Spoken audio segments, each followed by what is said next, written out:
Welcome to Fiction Audiobooks. If you enjoy the content, like and subscribing would be greatly appreciated. If you have any recommendations for novels, comment below. Please join my Patreon at https://www.patreon.com/fictionaudiobook. Chapter 629, The Premarch of Cadath, 6. As simple as it could get. That was also one of the reasons why the high universes, cosmoses, and holy lands were such frightening places. Their owners could forcibly raise people to the higher tiers or increase their limitations. However, nobody could match the three holy lands of the Void Association, the Holy City, and the Sage Dynasty and their holy lands, where they resisted. There, even the Tier 12 entities were common as clouds, and primarchs were a common sight. Even the quasi-paragons were sight in those places because the holy lands were rather special places that allowed one to imitate the concept, making such a person stronger than a peak primarch but still weaker than a GNU paragon. But for the singularities, there was nothing that was impossible, and they could do as they wished. Now that I have reached the primarchy and become the universe master, I can control every single aspect of the Cadath universe and command the source energy of the universe as I wish. With my ascension, a new golden age of the Cadath universe would be ushered, and I could instantly start applying the changes. As long as the universe had enough source energy, then I could practically do everything that I wished. The first thing that I did was a tremendous increasement in quality in the higher dimensional world of Baator, to a degree where reaching Tier 8 would be just considered a starting point. In the end, Baator was my home place, and it was the world where I was born, or rather, the underworld was the place where I was born, and I would always prioritize the place, as it was my foundation. It was also the place where I met Vina and Fia, holding a very special place in my heart. At the same time, I also sent some source energy to upgrade the Divine Realm in the Dolua Principal World. The Divine Realm of the Dolua Principal World was the second strongest plane within the Cadath universe. It was the dwelling of my two other wives, Bibi Dong and Guyuna, so it was only respectable that I would give some of the source energy towards the place. Aside from this, I released some of the source energy into the universe, especially towards the lesser worlds, to accelerate their development because there may be some nice surprises waiting for us. The Cadath universe was still small, and there were not many worlds with life within it. That one would require a lot of time and development for intelligent species to be born within the Cadath universe and to develop where they could be of some use and not just be harvested for resources. The Cadath universe would need a lot of time before it could embark on the path of full-fledged conquest of different universes. Though I had more than enough time to do so now that I had become the primarch, there were very few things to fear. Cadath universe, higher dimensional world of Baator, 9th layer of Nessus, Nurmengard. Across the entire Cadath universe, all powerhouses felt the changes that happened to the universe and also the fact that somebody reached the primarch level. Practically everyone who was at Tier 11 and even above felt my breakthrough. When I teleported back to Nurmengard, I noticed that Hela immediately returned back to the Baator the moment she sensed that I started my apotheosis. "It seems that you have succeeded," Hela muttered as she laid her eyes on me. "Yes. Gu Long succeeded in his mission and brought back the innate archdevil bloodline source, and I managed to perfect the devil species and initiate the apotheosis procedure towards the primarchy. Now at the primarchy, I merged with the universe, becoming the universe master. With this, the Cadath universe is safe from the possible intrusion and enemies." Hela smiled brightly at this revelation because she knew that this would result in the greater carnage and era of wars that were to come. I knew what she was thinking about because she was still the same, no matter how many millennia had passed. Recall back Venelana and Graphia. Now that I have reached the primarchy, I could raise their talent and help them to reach Tier 12. If he had enough source energy, nothing was impossible for the universe master because, with source energy as the most primal type of energy across the endless void of realities, nothing was impossible. Hela simply nodded her head, as she knew the wonders of the universe master and the source energy and what she could achieve with it. That was the reason why the position of the universe master was so coveted by even some of the paragons. Becoming universe master wasn't as simple as it seemed because one either needed to obtain the approval of the universe or to cultivate the universe from scratch, but those things were far easier said than done. Not to mention, many of the most powerful paragons were universe masters themselves because that meant that they had access to the source energy in an almost endless manner if handled correctly. "When shall you fuse the xenomorph dimension into the Cadath?" Hela asked me, as this was also needed to be done. Aside from the most obvious benefits of having direct access and control over the xenomorph dimension, as it would be part of the Cadath universe. And the secondary effect would be the direct growth of the Cadath universe, as the Cadath universe would get much stronger if the xenomorph dimension got incorporated into the Cadath universe. The previous primal chaos dimension universe wasn't the biggest or strongest, but at the same time, it was also properly developed and had some unique particularities that would be greatly nutritious for the Cadath universe. Soon, now the universe needs a bit of stabilization. Afterward, I can start the merger process, though I can see that the Cadath universe needs a certain degree of restructuralization. I muttered, already thinking about how I should stylize the Cadath universe. Chapter 630, The Primarch of Kadith, 7.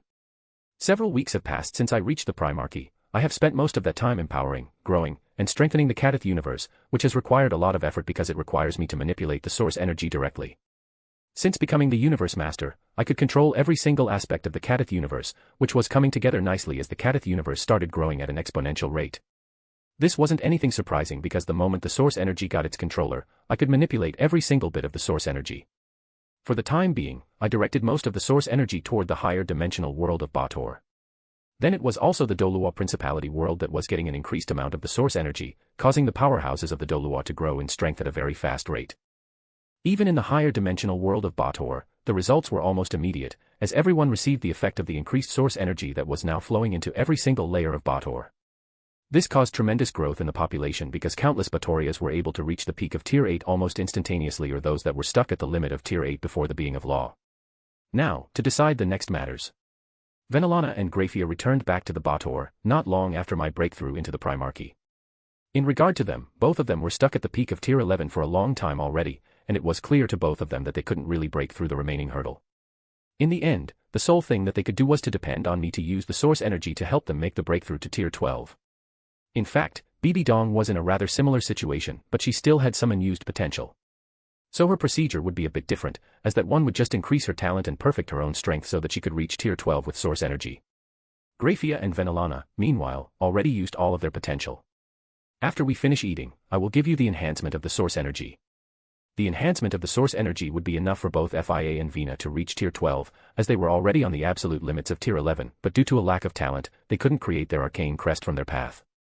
Technically speaking, this would probably be the last tier they could reach, because the moment I raised their tier with the external factors, the sole chance for both of them attaining the Primarchy was null on their own. They could have some luck and attain the Primarchy through external factors, but for that, it would require a tremendous amount of luck and coincidence. Still, both Vina and Fia were content with this, because for them, reaching Tier 12 was already the best they could achieve.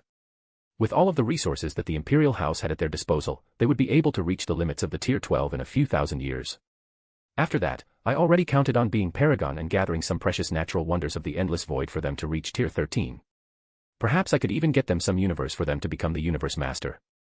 I heard from some of the channels that some of the more powerful Universe Masters could miniaturize the universes and hide them in their souls, always having them with them.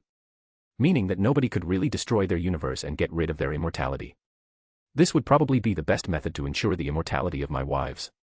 Immortality was a flicky thing because there was nothing that was truly immortal in the endless reality, as even Universe Masters or even Paragons could be killed under certain conditions. But at the same time, some people were just being much harder to kill than the rest. And the Universe Masters and Paragons were standing on the top of that.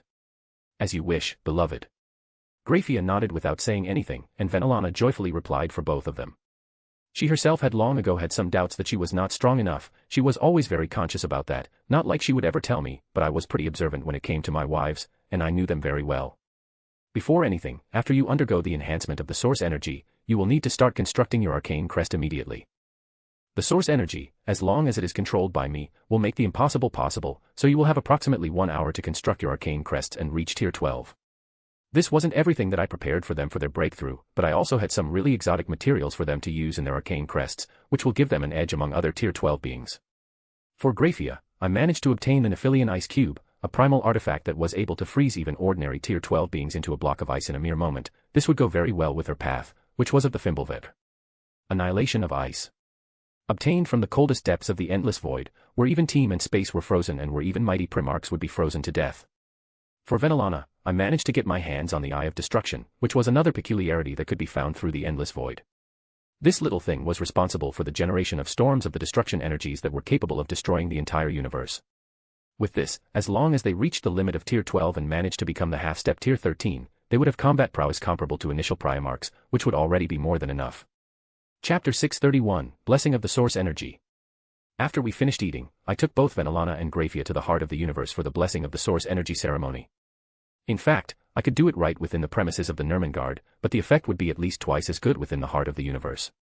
The heart of the universe was the location where most of the source energy was congregated, where it was being created, gathered, refined, and possibly used.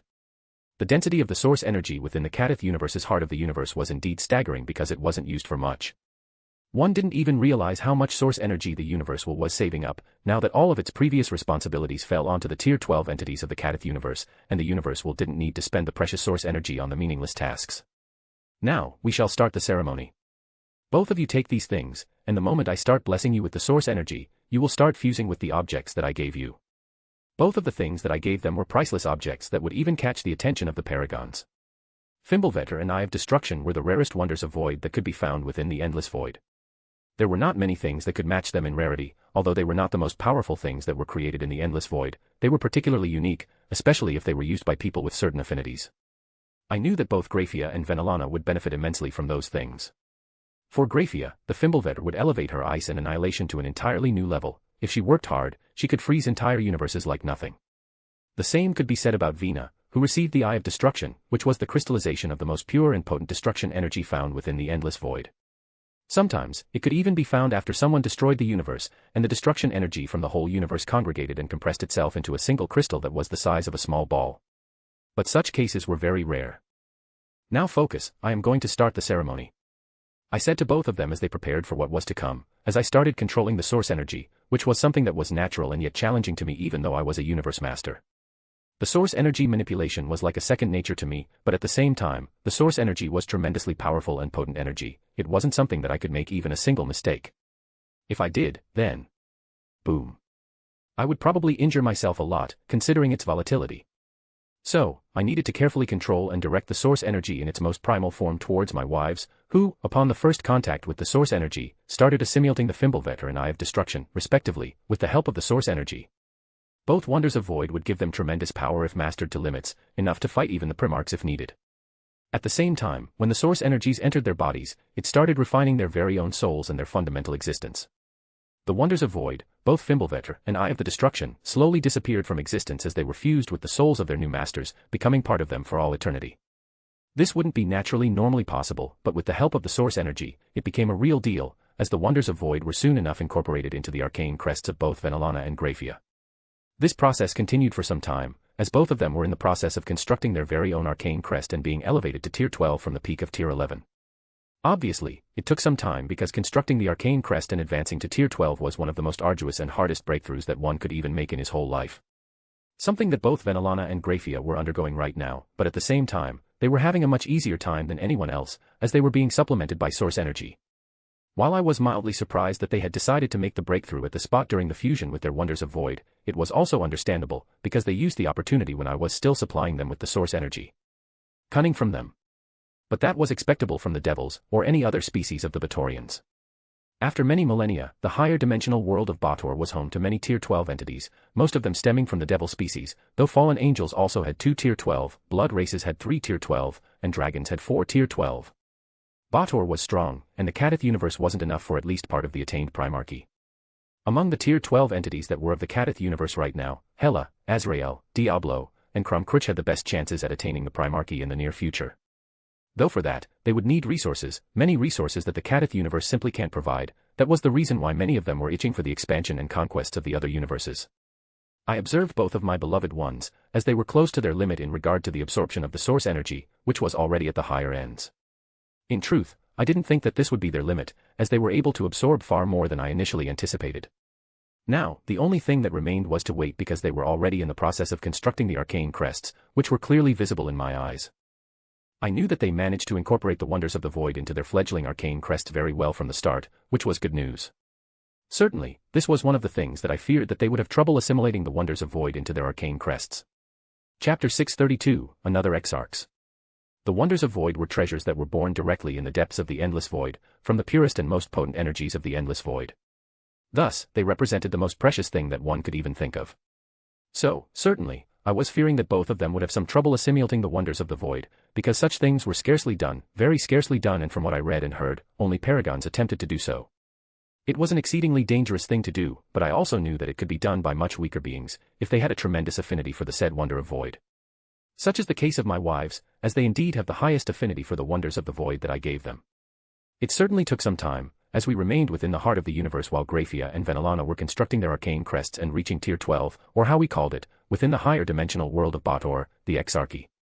Both were there with the help of source energy, managed to reach the Exarchy without many problems, and soon enough, reached the Exarchy as they finished the construction of the arcane crest when they fully incorporated the two wonders of void into it. Now, when they were finished, they started assimilating the remaining source energy to increase their power as much as possible within the short span of time, and at the same time, they were also consolidating their arcane crests. That was another important step that every single Exarch needed to complete, and it usually took years, decades, centuries, and for the less talented people, even a few millennia would be required to consolidate the arcane crests. Just after breaking through to the Tier 12 Exarchs, their arcane crests were still not very stable and could be severely damaged if they were overused in combat or if they were directly attacked.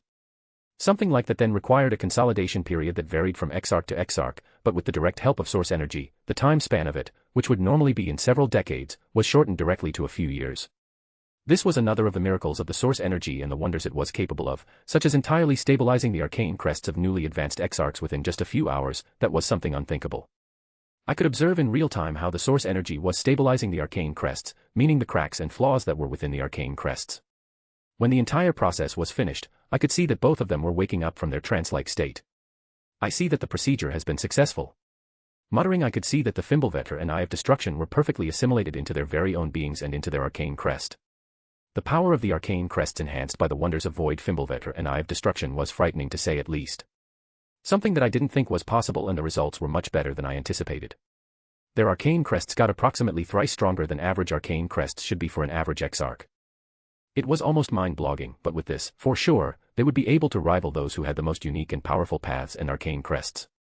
Given enough time, their arcane crests would be strong enough to rival my own arcane crest, and that was one of the most powerful. Containing the end and ruin. Their arcane crest still needed some time to grow to such a degree, but I didn't really doubt that they would be in the near future.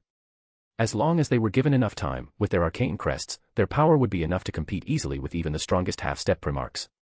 How are you feeling? I asked them when I finished studying their current state. Powerful, filled with energy and vigor, yet a bit tired, especially mentally tired. I nodded upon hearing that from Grafia because the entire procedure was mentally tiring, very tiring. One would be left in a state of mental exhaustion for several days straight. That would fade away after some time. Could you properly control your arcane crest? Hearing my question, Grafia summoned her arcane crest that radiated the power of the Fimbulvetr. With the addition of the Fimbulvetr, the Annihilation and Ice completely merged into the Wonder of Void and created a new entity together with the Fimbulvetr. I have some trouble with the energy output, but that would come with enough training and control. I nodded while I took a look at Venelana, seeing that she had some more severe problems with her power and controlling it. Mainly because the destruction energy was one of the hardest things to control. If one was not careful enough, then one could be easily overcome by the destruction energy and killed instead. Such were the dangers of the destruction energy. It was deadly even for the most apt practitioners of the destruction arts. The arcane crest is more volatile after the fusion with the Eye of Destruction. I would need some time to control the energy.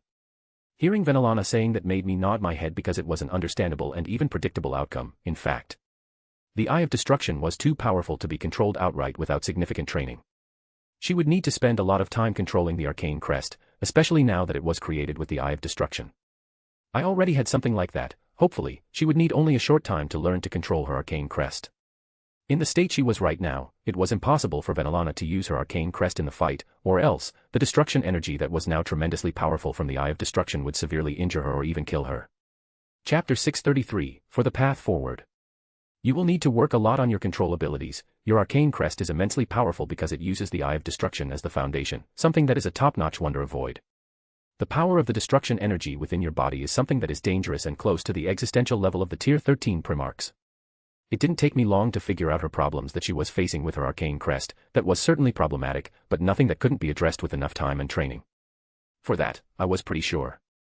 I know, the power is very hard to control. For every second of the arcane crest was activated, it kept draining my mental powers tremendously, and I have a feeling that the destruction energy is somehow sentient right now. Or at least semi-somehow sentient. In an instant, my eyes sharpened, hearing that because that was a pretty dangerous thing to happen, but it seemed that this was one of the unforeseen consequences of what had happened. I should have known that Eye of Destruction could develop a certain degree of sentience, albeit a very primitive one at that, but it still presents dangers. For now, you need to obtain at least a rudimentary understanding before exterminating the possible sentience from the arcane crest. Or... I stopped my speech, because a somewhat outlandish idea came to me as I was thinking about her unique situation. Or what? I always have very bad premonitions when you do something like this. Indeed, they knew me well, because it was indeed something to have a very bad promotion about. In fact, the idea that came to my mind was absolutely suicidal to almost everyone, but the opportunities hidden within were almost as much staggering as the danger present. This would be another suicidal idea from our dear beloved husband. Graphia voiced her dissatisfaction slightly because she, too, was often the subject of several of my crazy ideas, though, at the same time, she was aware that every single one of my ideas was also extremely profitable. If my assumptions are true, and for sure they are, then the semi-consciousness that was within the Eye of Destruction could be assimilated by you and become something like secondary consciousness within your mind, basically acting like an adjusted supercomputer, making predictions, and handling various tasks. It would be basically like she gained a secondary brain out of nowhere, and something like this wasn't really possible. For that, with her current strength could be achieved only through an extraordinary means, like the consciousness within the Eye of Destruction. That's your brilliant and best idea. It's almost as stupid and suicidal as the previous one. I frowned, seeing that Vina wasn't really thrilled at my idea, even though I knew that she was aware of the benefits, despite not really wanting to admit the fact. Actually, it is a very good ritual, as long as we have something of the equivalent exchange to sacrifice for the ritual to suppress the consciousness while you assimilate it, it would be okay, and you would gain something on the level of most super-advanced artificial intelligence. Hearing my reasoning made them pause, and even Graphia, who was typically most skeptical of all my excellent ideas, was now considering it wholeheartedly. Within our family, it was Graphia who often acted as the voice of reason and logic. That would work, but where do you want to find something of the equivalent exchange to the Eye of Destruction? The wonders of void don't grow on trees, as we all know. I nodded my head in agreement with the statement because it was true that the wonders of void were not growing on the trees, but at the same time, with the addition of Witch Queen Igwilv, we obtained the methods of traveling from Earth. In fact, their magic was so exotic and advanced that it wasn't that advanced to the Baatorians in some aspects, and it was even outshining them in several others. With that addition, we managed to develop methods of scrying through the endless void far more effectively than ever before. And it paid off tremendously because, after a few errors, Mephistopheles, with his students, came up with methods of locating newly birthed wonders of void within the endless void. Most interestingly, when the wonder of void was birthed from the endless void, it released a wave of specific energy on a unique frequency that would linger in the endless void for some time, or rather, it would spread through certain areas of the endless void. Simultaneously, the energy released by the newly born wonder of void would remain in effect for a rather long time if you consider a few years a long time. This gave us enough time to compete for the wonder of void, and thus, we have several of them in the Imperial vaults right now. So, finding something that would fit the requirements of the equivalent exchange won't be hard, hopefully, to say the least. It would probably take some time, but I had no doubt it would be successful. We would be going with that plan. How long would it take you to find something of the equivalent exchange for the ritual? In the end, Venelana decided to go with my plan, fortunately at least, because she, too, was aware of how beneficial it was for her. Even though it may seem hard and would take some time to accomplish. Maybe in a few years, I will order everyone to dedicate all of the free manpower to search for the wonders of void. It would be at least several years at best and a few decades at worst. When we find it, we could start the ritual. For the time being, the various magisteriums of the Thonian Empire of the Baator would have a lot of work for the time being. At least they would be doing something productive for the time being, as for most of the time, they were either researching magic or new technologies. Now that I have reached the Primarchy, there was one thing that I could finally do and get rid of it from my mind.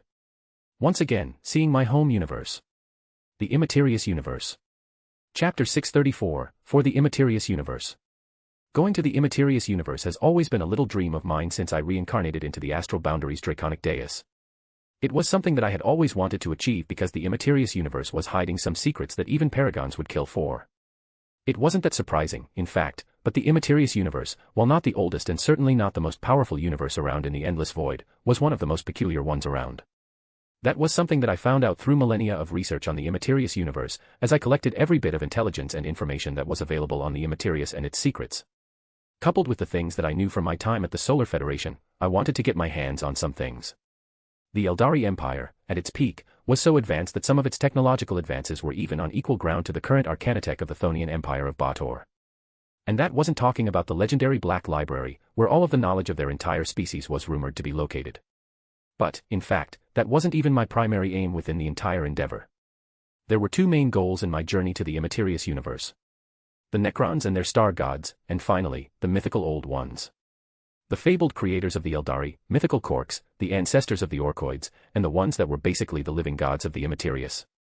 Disappeared from the face of the Immaterious Universe, they did indeed, but I would find them. I had a hunch that I would find a path to the Paragon realm within the Immaterious Universe, and there were also countless benefits that I could bring back to the Thonian Empire. The Necrons had probably the most advanced technology within the entire Immaterius. According to the Eldari, some of their weapons were capable of obliterating entire galaxies without a problem. But for now, we have more than enough time. Kadith Universe, higher dimensional world of Baator, ninth layer of the Baator, holy imperial capital of Aner Londo, deep underneath the imperial palace. In fact, it was long since I came back to the Aner Londo, probably around 200 years already. The last time I visited the holy imperial capital of the Thonian Empire of the Baator was after Venelana and Graphia underwent the Source Baptism and reached the Exarchy. Shortly afterward, I went to Aner Londo to discuss the merger between the Xenomorph universe as part of the Kadith universe. The merger of the Xenomorph breeding farm, as it was called, went smoothly without many complications because, as the Primarch of the Kadith universe and Universe Master, I didn't have any problem when it came to that. Hela was delighted that her pet project was officially proclaimed as successful and was now part of the Kadith universe as one of the unique realms within the pyramid-like structure, as I created several boundaries in the Kadith universe. Now that I have become the Universe Master, I needed even greater order within the Kadith universe, and thus, everything was reorganized from scratch and was done anew to better reflect the needs of the Kadith universe as a whole. Are you still adhering to and attempting to carry out that idiotic plan? Deep within the Imperial dungeons, I was in a meeting with several people who were aware of my plan with the Immaterius universe, and certainly, at least part of them was not that thrilled about the idea. It was beyond dangerous for me, but also for the entire Kadith universe, as the Kadith universe contained several Primarchs. This came out as a tremendous shock for me when I confirmed this rumor, but it seemed logical. The Chaos Gods were certainly Primarchs, for sure. Those malicious entities hiding within the warp were at the peak of Tier 13, but they couldn't leave the Immaterius universe unless the Real was merged with the Unreal. So, that was some good news. At the same time, it would be catastrophic for the Kadith universe if the demons of the warp somehow invaded the Kadith universe and wreaked havoc here. Yes. I am Hela. The benefits we could obtain from the Immaterius are immeasurable. I have a feeling that secrets to the Paragonidy are hidden somewhere there. Reaching the Paragon Realm was something that was vastly out of my reach, but at the same time, it was also very close. Weird feeling, I knew, but all of my instincts were telling me that if I wanted to reach the Paragon Realm, I needed to visit my home once again. No matter how dangerous it was and would be. The sole method of entering is reincarnation there. No matter what, your soul, whole being born there, is already part of the Kadith, thus becoming a foreigner. While I frowned at this, I knew that Hela was right. There was no one better in the aspect of soul in the entire Kadith universe than my beloved wife, the Black Empress of Death, Hela Odin's I know, and I already have a method that I would use to reincarnate there, and to be sure everything went smoothly, Diablo will be going with me. Diablo was one of the strongest entities within the whole Kadith universe, and I had a method of transporting his true body into the Immaterius universe. With his talents and strength, I would have a much easier time there. That is indeed the truth, my lady. I can simply hide in the shard of the Lord's soul, undergoing the reincarnation process, and when the time is right, I will awaken. This was one of the racial abilities that he created when he reached the Exarchy. With this technique, he would enter some sort of sealed hibernation, where he would, technically speaking, become part of my soul shard and thus enter the Immaterius universe without any hitch. The Immaterius universe was very powerful, and its will was very hostile toward all foreigners. Greatly hostile at that. Chapter 635, to the Immaterius. My reincarnation method to the Immaterius universe was almost finished, and I could implement it very soon. When it would be done, reincarnating back into the Immaterius universe shall not be a problem. The information gathered about the Immaterius universe was sufficient enough for me to make the decision, but I will just stick to obtaining the Black Library of the Eldari, collecting Necrons for their necrodermis, and maybe seeking some other ancient secrets. The rest of the things were not that important for me, not to mention that if the power of the Chaos Gods was true, then I wasn't very keen on poking them. They were the most dangerous beings in the entire universe and were most probably peak Primarchs. Any other recorded threats? Hela asked me because she felt that the Chaos Gods were not only a danger in the Immaterius universe, and in fact, that was true. While even at the peak of the Human Solar Federation, it wasn't widely known, but we have recoded several other Empyrean-class threats. One of them were the mythical old gods, the beings that predated the modern universe, and another were the ancient star gods, the Kthen that were predating on the stars themselves and could warp reality to their whims as they wished. Aside from that, there were several others, including the myth among humanity that we had an Empyrean-class being among us, called simply Revelation or, as the Chaos Gods called him, the Anathema. But that was only the myth, and I would only consider it as a myth if some of the information that I obtained through various sources didn't mention someone called God Emperor of Mankind. Then it came to me that the legend about Anathema was true. I needed to be extra careful not only about the Chaos Gods, but also about the Anathema, especially about the Anathema, because when I heard what the man was doing, something was bugging me greatly. What was his aim? During the centuries and millennia, I sent or paid many infiltrators to enter the Immaterius universe, and many successfully entered, though unfortunately for them, they couldn't remain there for a prolonged period of time. Most of them were soon expelled by the will of the universe after a few days, but even that was enough to collect enough intelligence on the happenings within the immaterious universe, and it gave me enough to have stable insight on the situation there.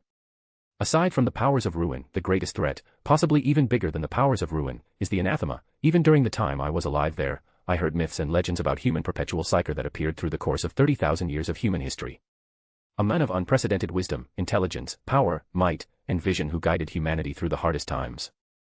Though most of the leadership of the Human Solar Federation were aware of the rumors, many disregarded them as pure myth, me included. But now, I said quietly as my wives looked at me with interest, together with Diablo. Isn't he doing essentially the same thing as Okwang back then?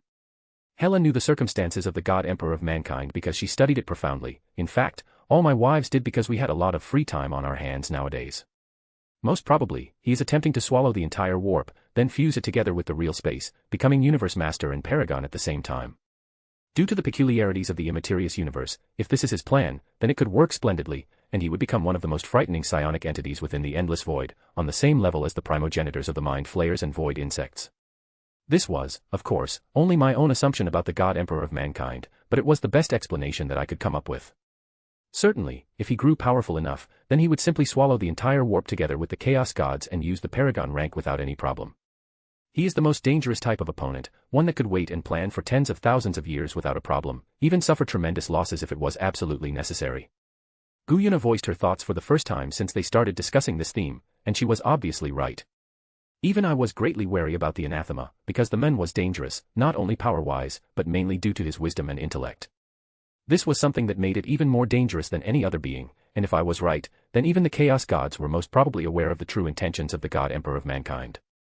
He was hiding his master plan behind the unification of mankind and the protection of the human race. His masterfully crafted persona was helping him this tremendously and was giving him the cover that he desperately needed for his plan to be successful. It would be best to lay low as much as possible, even though, according to the information from the intelligence gathering that you obtained, most of the beings were not that powerful within the immaterious universe. Some of the entities that are recorded there are giving me the fright. I nodded, hearing Graphia, because while the immaterious universe didn't have a high average power rank, it had great disparities. Most people were not very strong, mostly ranging from Tier 1 to Tier 3, but at the same time, there was no shortage of even exarchs within the immaterious universe. Not to mention, some of the technologies that were in the hands of Eldari and Necrons were capable of obliterating the entire galaxy without any second thought. I needed to be extremely careful when wandering into the immaterious universe, but not even this discouraged me from going there. I have taken it all into consideration, and right now, I am creating several tens of backup plans for various situations. I had already prepared several contingency plans in case something went wrong. Chapter 636, Where It All Began. I prepared several backup plans in case something went wrong, because I couldn't afford for anything to mess up entirely and destroy the whole plan. This journey to the immaterious universe was far more important than anyone imagined. Thus, everything was prepared with the most meticulous care for the reincarnation process into the immaterious universe. The entire procedure was relatively simple, or at least it seemed pretty simple for me. I will split a part of my soul and nourish it to be strong enough to withstand the reincarnation process to the immaterious universe. The reincarnation process itself wasn't even reincarnation, but rather, it would be me controlling the part of my soul to enter the immaterious universe. Then I will reconstruct my body using resources from the immaterious universe, naturally depending on the planet I arrive on. I already chose one of the hidden back sites of the Solar Federation that was used for testing the MTC project and other top-secret projects of the Solar Federation. Mostly, it was a place that was serving as a research site into the warp and countering the powers of the Eldari and developing ways to increase the psychic potential of humanity and preparing for a possible war against the Eldari Empire. With my power at the Primarch rank, it would be enough to create my body from scratch. As unfortunate as it was, the part of my soul that would be sent to the immaterious universe wouldn't have the strength of the Primarch. Only a small part of it, but that should be enough to reconstruct the body with the highest possible potential for me there. I would be entirely reverting to the new power system of the warp. That was something that I hadn't seen for a very, very long time already. It would be already 15,000 years.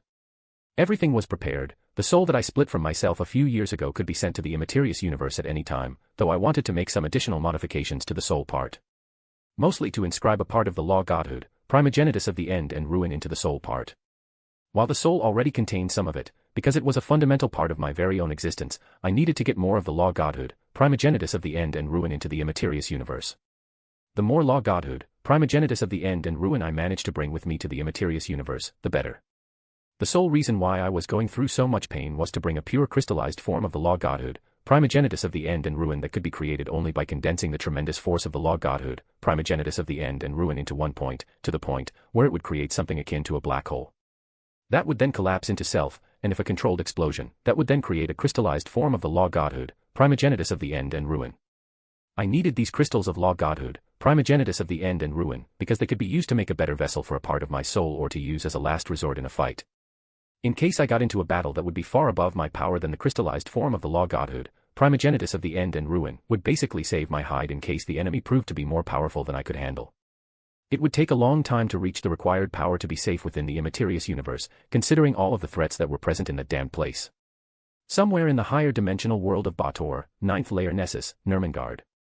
I was finally prepared to conduct the last part of the game, the last move that I would achieve, the transmigration of the soul shard into the immaterious universe. Architect, open the portal. Deep underground in the Nurmengard fortress, I was preparing for the transmigration of part of my soul into the immaterious universe. Diablo has already activated his special skill and infused himself into a part of my soul, as he would be coming with me. Activating the transcosmic generator. Approximate time, 10 seconds. Once the transcosmic generator was opened, it would last for approximately 10 seconds, no more and no less. During the 10 seconds, I would need to conduct the ritual and send that soul shard into the immaterious universe. The connection between him and the soul shard would still remain, as I would be dividing his consciousness to control the soul shard. 10 seconds was far more than enough for me to conduct the ritual. Roger that, increase the output, activate the supportive spell matrix. I said as I looked at the soul shard that was floating in front of my eyes. As the kaleidoscopic portal opened, the runes started glowing and redirecting energy towards the Magitech device that was the transcosmic generator that opened a portal to the immaterious universe. Energy redirected. Portal stable. Countdown begins.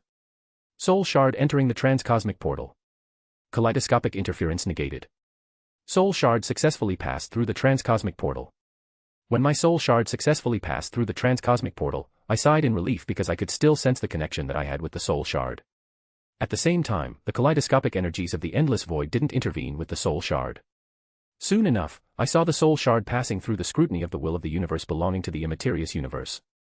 My heart was beating extremely fast at that part, but soon enough, it calmed down when the will of the universe accepted the soul shard. It seems that the will of the immaterious universe still remembered me and took me as its own, fortunately. If not, then it would basically crumble all of my plans, but it seems that the soul origin that was engraved in my very own soul was still partly that of the immaterious universe. Chapter 637, Interlude, Ecclesiarchy, 1. Kadith Universe, Higher Dimensional World of Baator, 9th layer of the Baator Nessus, Holy Imperial Capital of Aenorlando. Life within the Thonian Empire of Baator within the higher dimensional world of Baator was going on as always. Nothing much has changed, and the changes that were taking place for the Baatorians were slow. All species that lived within the higher dimensional world of Baator, be it the devils, fallen angels, dragons, yokai, dwarves, gnomes, and several other species that inhabited the place, were all very long-lived species. Many of them had already achieved at least some sort of agelessness, so they were not even aging a bit.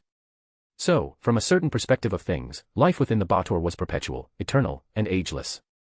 If someone asked what the least changing place was within the entire higher dimensional world of Baator, then the answer was clear. Ecclesiarchy. The place which was dedicated to the worshipping the Baatorian pantheon and the gods of the Baator. And in fact, it was just a very well-functioning machine whose sole purpose was overseeing the harvesting of faith and worshippers. Manipulation with the power of faith was a tricky thing, even for the gods of Baator, who were using special methods to refine the faith. As the Baatorian gods were using the specific method of refining the faith, during the process of refinement, it lost approximately 1/10 of its power. Meaning, for example, if someone gathered 1,000 units of the power of faith and refined it through the special method, then the usable amount would be something around 100 units of the power of faith. Indeed, it was a tremendous loss, but at the same time, the resulting energy was free of any traps or anything. One didn't need to undergo the risk of faith corruption and be dependent on the faith itself. Right now, for the past millennia, the Ecclesiarchy was spreading the faith of the Baatorian gods in the various lower dimensions and worlds that were not inhabited by the citizens of the Thonian Empire of the Baator. Simultaneously, the Ecclesiarchy was tasked with watching over the theocratic states that were created within such worlds and were in the task of harvesting the power of faith into specific magitech devices that were substituting the gods that were worshipped. Zeoticus Gremory was the Ecclesiarch of the Ecclesiarchy for several thousand years already, from the time since the Ecclesiarchy was first established, despite the distance of her father from the idea of godhood. Nevertheless, she prided herself in the job of the Ecclesiarch because she genuinely enjoyed the job she was given.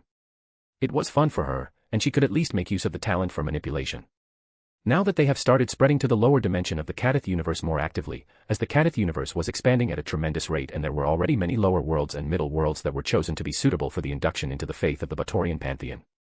The mortals that were present within such worlds were destined for the eternity of worship of the gods from the Baatorian pantheon and also the Dolua divine pantheon, that last one at least partially. One of the jobs of the ecclesiarch of the ecclesiarchy was to oversee the induction of the worlds into the true faith, as some of the fanatical called it. While within the higher dimension world of Baator, the worship was more or like only among the certain levels of the society. Not many fanatically worshipped the gods, only those who were mostly under the level of the beings of law. However, there were always exceptions, like everything in life is. Today, she was going to personally oversee the induction of one of the middle worlds that was recently discovered on the edges of the Kadith universe. The world was graded as middle world, despite its size being almost rivaling that of the high world. What was interesting about that fact was the reality that the world was almost devoid of anything that could be even remotely connected to the supernatural aspect of existence. Or there was some kind of supernatural, but it was very well hidden. Such a thing was right now impossible to tell because nobody really bothered to scout the entire middle world properly. For that, Rias herself chose to oversee the induction of the world and also to evaluate the working of the clergy of the Ecclesarchy. There was also a need to readjust the protocols when it came to spreading the faith of the Baatorian pantheon. "My lady, your husband has arrived." There was constantly a lot of work at the ecclesiarchy, but Rias already learned that she could dump a lot of it on her assistants and on the artificial intelligence that were within the ecclesiarchy. Though, she was surprised that her husband had wandered to the Ecclesarchy because he wasn't really fond of anything even remotely related to the gods and Divian for several reasons, though the most notable was his inborn ability. Denial of the divine.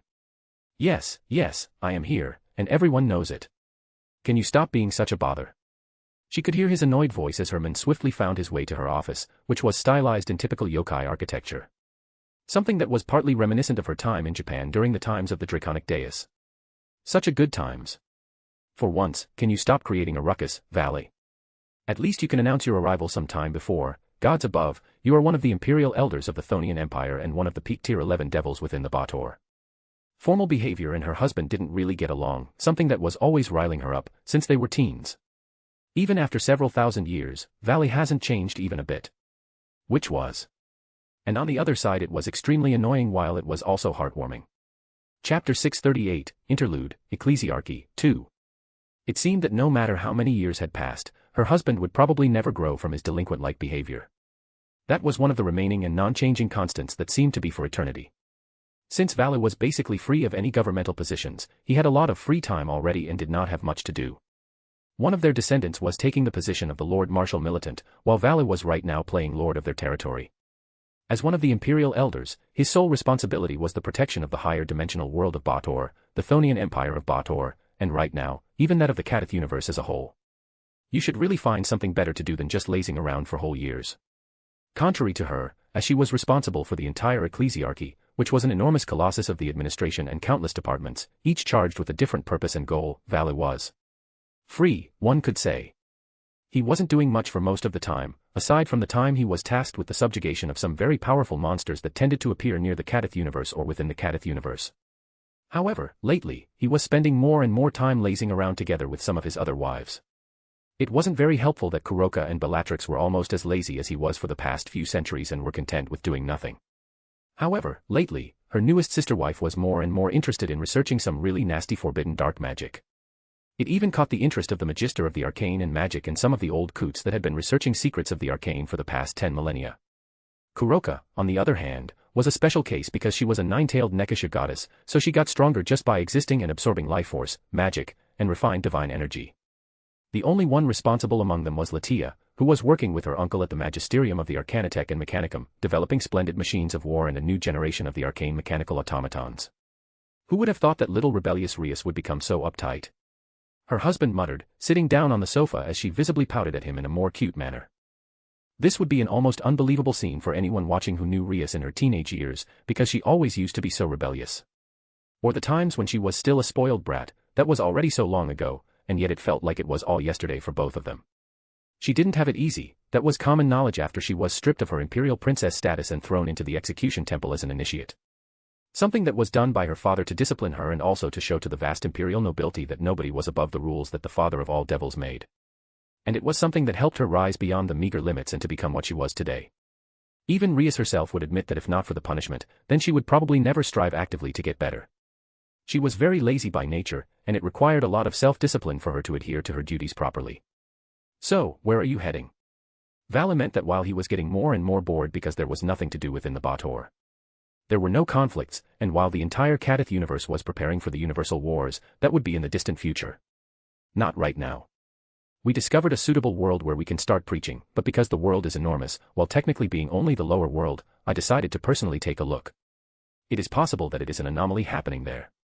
Anomalies were rather common within the newly created universe and especially in the special ones like the Kadith universe.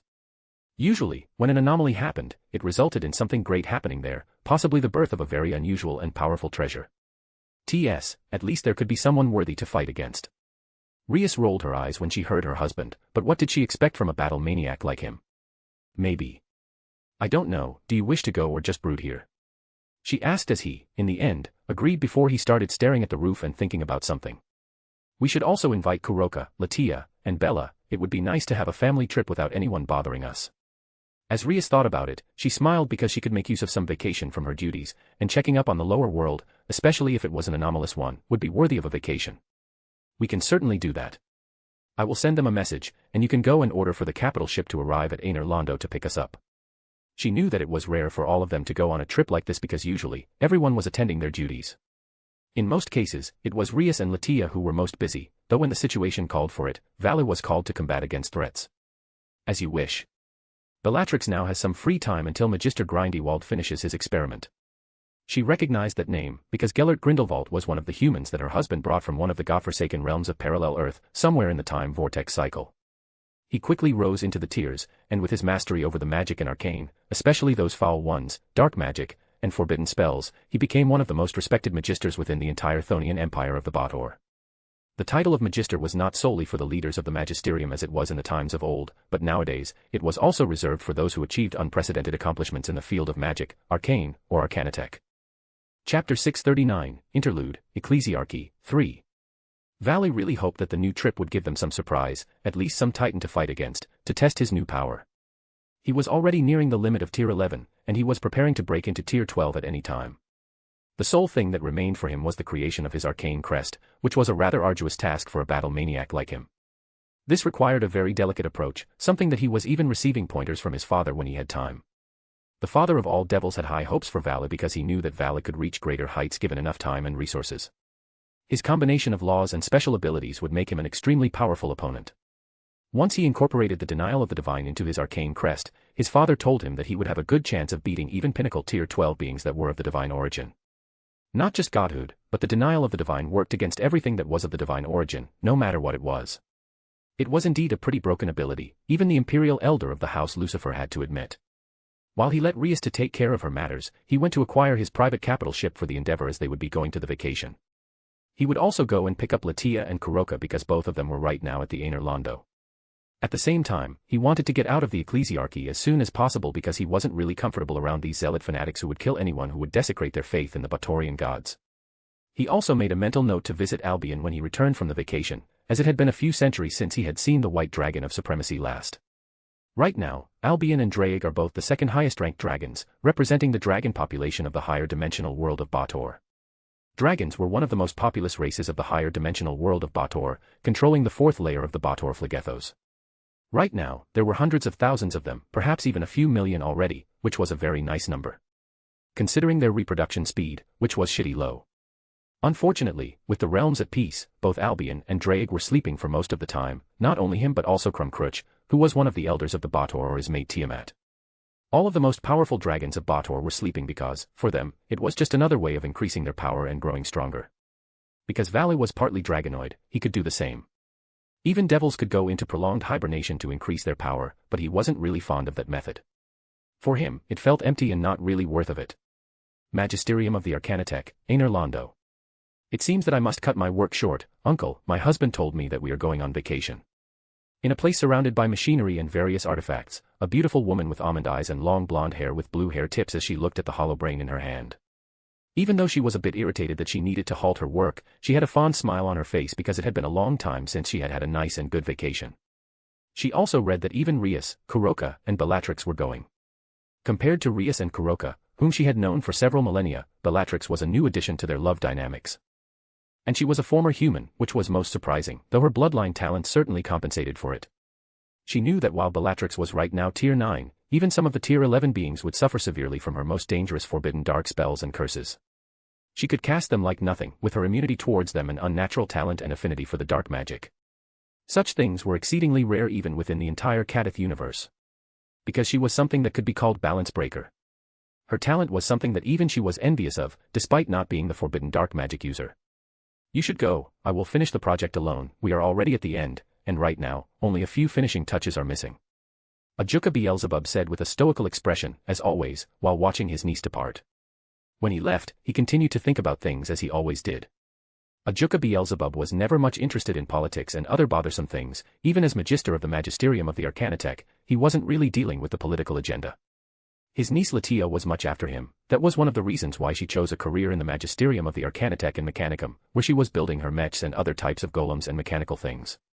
And while Latia was departing from the Magisterium of the Arcanitech, another one of the Vala Lucifer's wives, Kuroka Toja was sleeping sound while her nine tails were swinging from one side to another. It was another good day to spend sleeping though, because she didn't really have anything to do. She was the sole nine-tailed Nekasha goddess who acted as the leader of their entire species, the protector of the Nicomedas and Nekashas. Though she wasn't the sole nine-tailed Nicomeda and Kekasha, she was still the most powerful one from their entire species. So, she just spent most of her time sleeping and lazing around, and enjoyed the luxury of life. And obviously, the highest living standards the Thonian Empire of the Baator could offer someone. Not only was she a direct member of the Imperial House Lucifer and married to a first-generation descendant, but her personal strength was also pretty fearsome. Chapter 640, Interlude, Ecclesiarchy, 4. Somewhere in the Kadith universe, lower dimension of the Kadith universe. Since the ascension of the Father of all Devils into Primarch and becoming Universe Master, the entire Kadith universe was divided into the lower dimension and upper dimension, mostly to prevent the stronger worlds from exploring the lower and weaker worlds while also giving the smaller worlds a chance for proper development. The only world that had the ability to travel through the lower dimension and upper dimension freely, as one wished, was the higher dimensional world of the Baator, namely the Thonian Empire, which could do as they wished.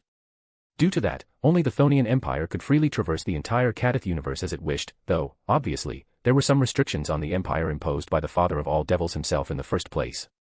The personal flagship of the Vala Lucifer was actually the space fortress of the Phalanx class named Silver Emperor, and it was one monstrosity of metal, and various other elements, including some agrious crystals. The ship was manned by a lot of arcane mechanical automatons and golems, together with the former members of the Cows Brigade that served as Vala's personal honor guards, called the Stormwind Regiment. Slowly enough, the enormous monstrosity of the spaceship was heading towards one precise middle world that was located at the edges of the lower dimension of the Kadith universe.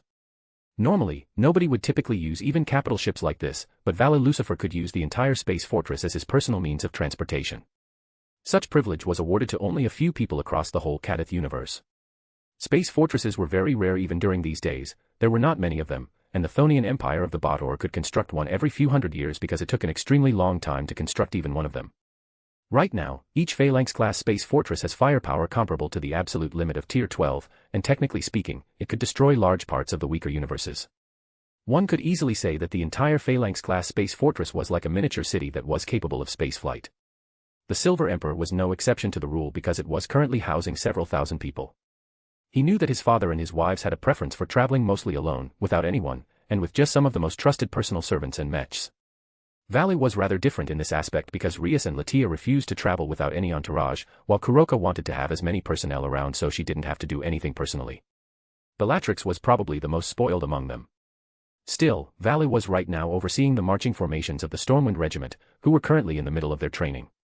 Most of the members of the Stormwind Regiment, actually approximately 95% of them were veterans of the Cows Brigade from the times when Vala was still commander of the Cows Brigade. End March.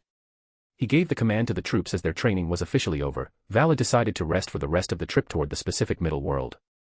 Have you already finished playing on Soldier? Meanwhile, Vala was training his personal honor guards, his 4 wives were spending their time having a tea party.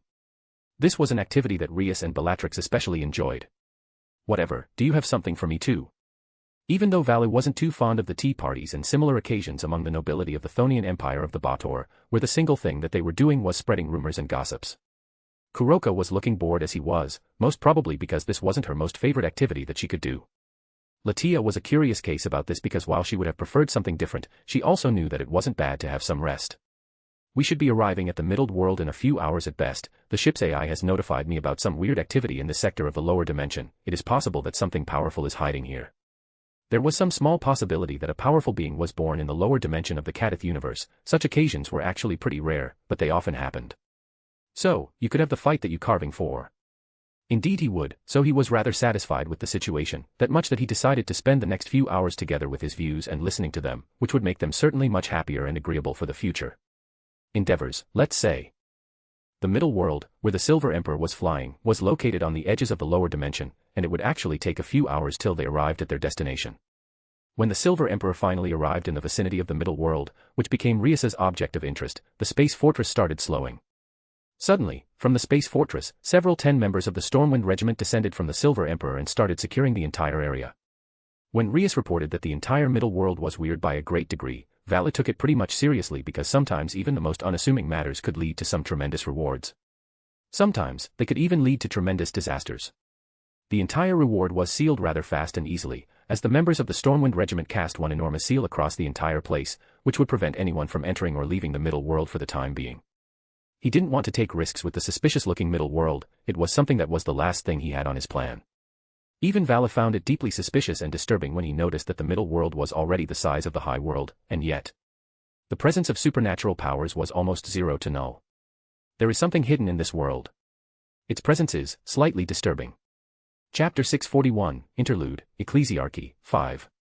It was rare when someone of Vala's power sensed something this dreadful from something. It was a very, very rare thing to happen, so he decided to act very cautiously in this situation. When he was done with scanning the entire middle world, he decided to return back to the Silver Emperor, where he met with his wives, who were already preparing to descend to the middle world. Because it was an unnamed one, they were all calling it just the middle world. However, it was clearly noted that it was rather developed, and the temporal bubble around the middle world was rather strong because all the civilizations within the middle world were rather developed. All of you, be careful when you descend down. I felt something really powerful within that world, so I was careful about every single step. We will conduct an in-depth search of the middle world. All 4 of his spouses agreed with the sentiment because it was the prudent approach, rather be safe than sorry. Due to her experience in the Ecclesiarchy, Rias knew that some of the most unassuming worlds could actually be extremely dangerous and filled with dread and danger. This world had around it a temporal bubble for nobody knows how long. The natives may be relatively well developed, despite the obvious lack of the supernatural presence that could be hiding from plain sight like we did during the times of the old draconic dais. Latia commented as she was donning her power armor because she was one of the top designers of the power armor within the entire Thonian Empire of Baator, which was an especially remarkable achievement. Or there is also a second possibility. The first eventuality that Latia said was actually the much better one because the second one was way worse. If the first was true, then it was underbelly that the malicious and powerful aura that Vala felt during the scanning of the middle world was due to some kind of artifact or natural occurrence. Are you suggesting that one? While Kuroka and Bellatrix didn't know what the two of them were talking about, Rias only had some suspicions. She had some hunch that it was even more dangerous. Yes. If someone of that level managed to sneak into the Kadith universe, then it would be possible that they would be hiding in the lower dimension. Father said that in certain cases, his authority as the universe master could falter in some unique locations across the Kadith universe. Vala knew that there was a possibility that some unique Tier 12 lifeform managed to enter the Kadith universe and hide here. The possibility was rather low for such an act, considering the fact that his father was a powerful Tier 13 Primarch, Universe Master, but some unique lifeforms could pull such a trick. What Valley is talking about is that there is a certain possibility some powerful Tier 12 being managed to slip into the Kadith universe and is right now hiding with that middle world. It could be one of the explanations behind the powerful, malicious aura that he felt. Latia explained to her sister wives, as each of them looked far more serious than before. Even Kuroka, who had been half asleep during the time, perked up upon hearing that because the situation had become several times more dangerous. However, for their battle-maniac husband, it was actually like a heaven-sent blessing because he would get to fight extremely powerful foes. Not to mention, if it were someone who managed to bypass the protections and defenses of the Kadith universe, then it would certainly be worth foe. I think if this is a real possibility, we should implement infiltration protocols when dealing with this world. Carefully scout what is ahead of us, and only then shall we make a move. While this would take way more time, we can carefully gather information before acting. The situation is already complicated enough as it is. Ria said with a mild sigh and a frustrated tone because when they arrived at the vicinity of the middle world, Vala didn't restrain his aura a bit, and if, within the middle world, a powerful Tier 12 being was hiding, then it would have already long ago discovered them. So, the moment of surprise was thrown out of the window. On the other side, Any Tier 12 being could tell that two of them were related to the Primarch and Universe Master of the Kadith universe, so there was a very high probability of the unknown Tier 12 being activated very cautiously. When Valley looked at Rias, he knew that they were thinking about the same thing. He knew that as long as they didn't cross a certain degree of vulnerability, then they wouldn't be attacked by the Tier 12 entity that could possibly be hiding within the middle world. So this would give them enough time and space to conduct their research and confirm many things. The entire middle world had several enormous supercontinents, and the population of the entire middle world was in several tens of billions. Considering the world size of the high world, it wasn't the biggest population around, though from what he noticed, there was only one species. Only humans were populating the middle world, there were no other species. Each continent seemed to be under the control of one of the world's superpowers, though here and there, some smaller nations managed to preserve their sovereignty amid the endless fight for absolute dominance and hegemony.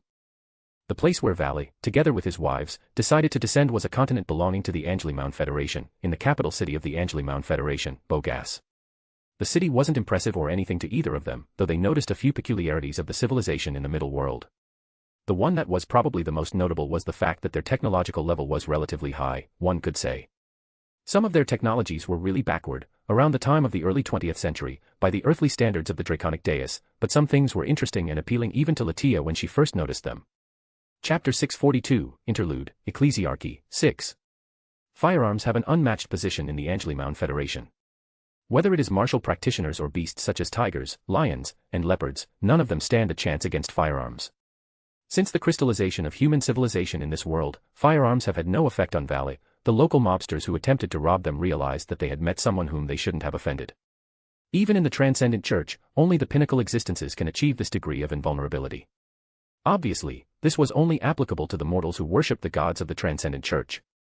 In the Angelimound Federation, only those high-ranking members of the government knew about the truth of the Transcendent Church and its power and how deep it was.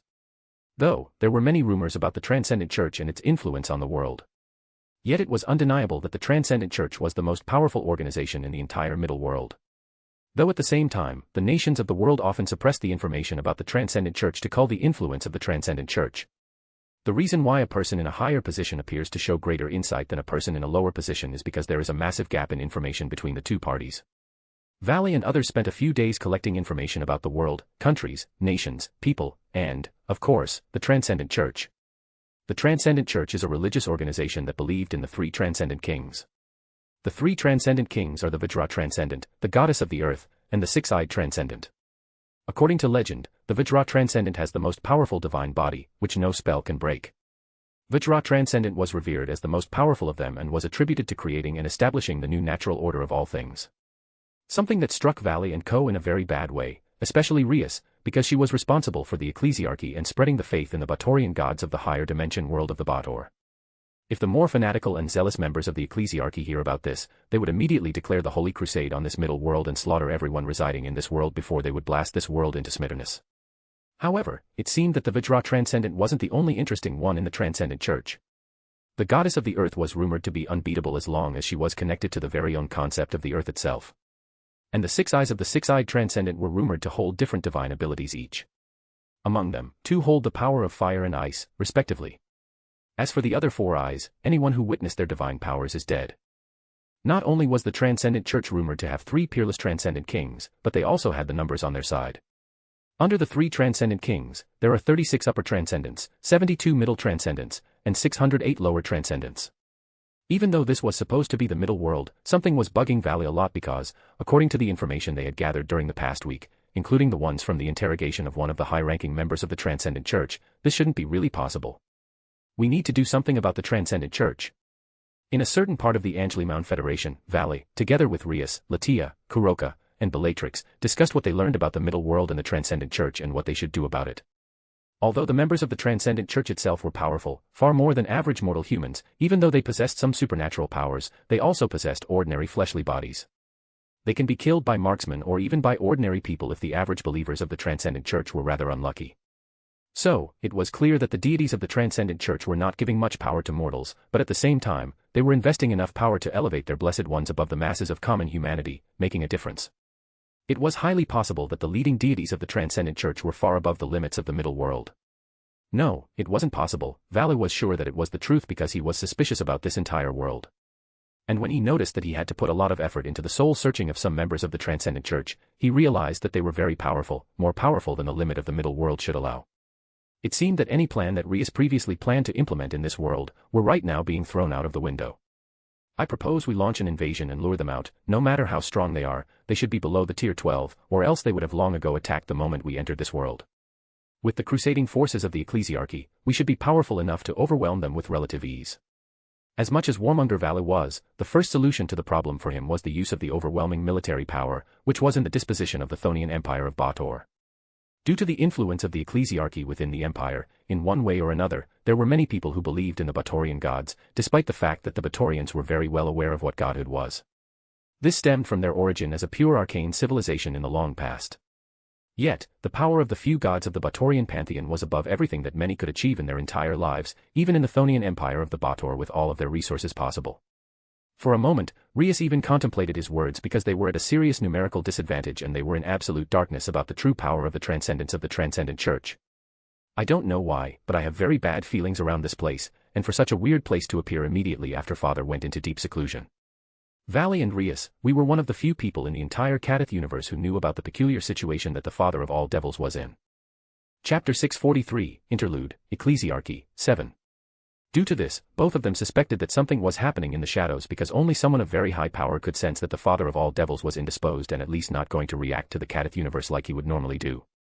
If this eventuality came to be true, then they would have a crisis situation on their hands. It didn't really help the situation that the Transcendent Church was keeping really low, especially their transcendents that were worshipped as the deities by the Church itself.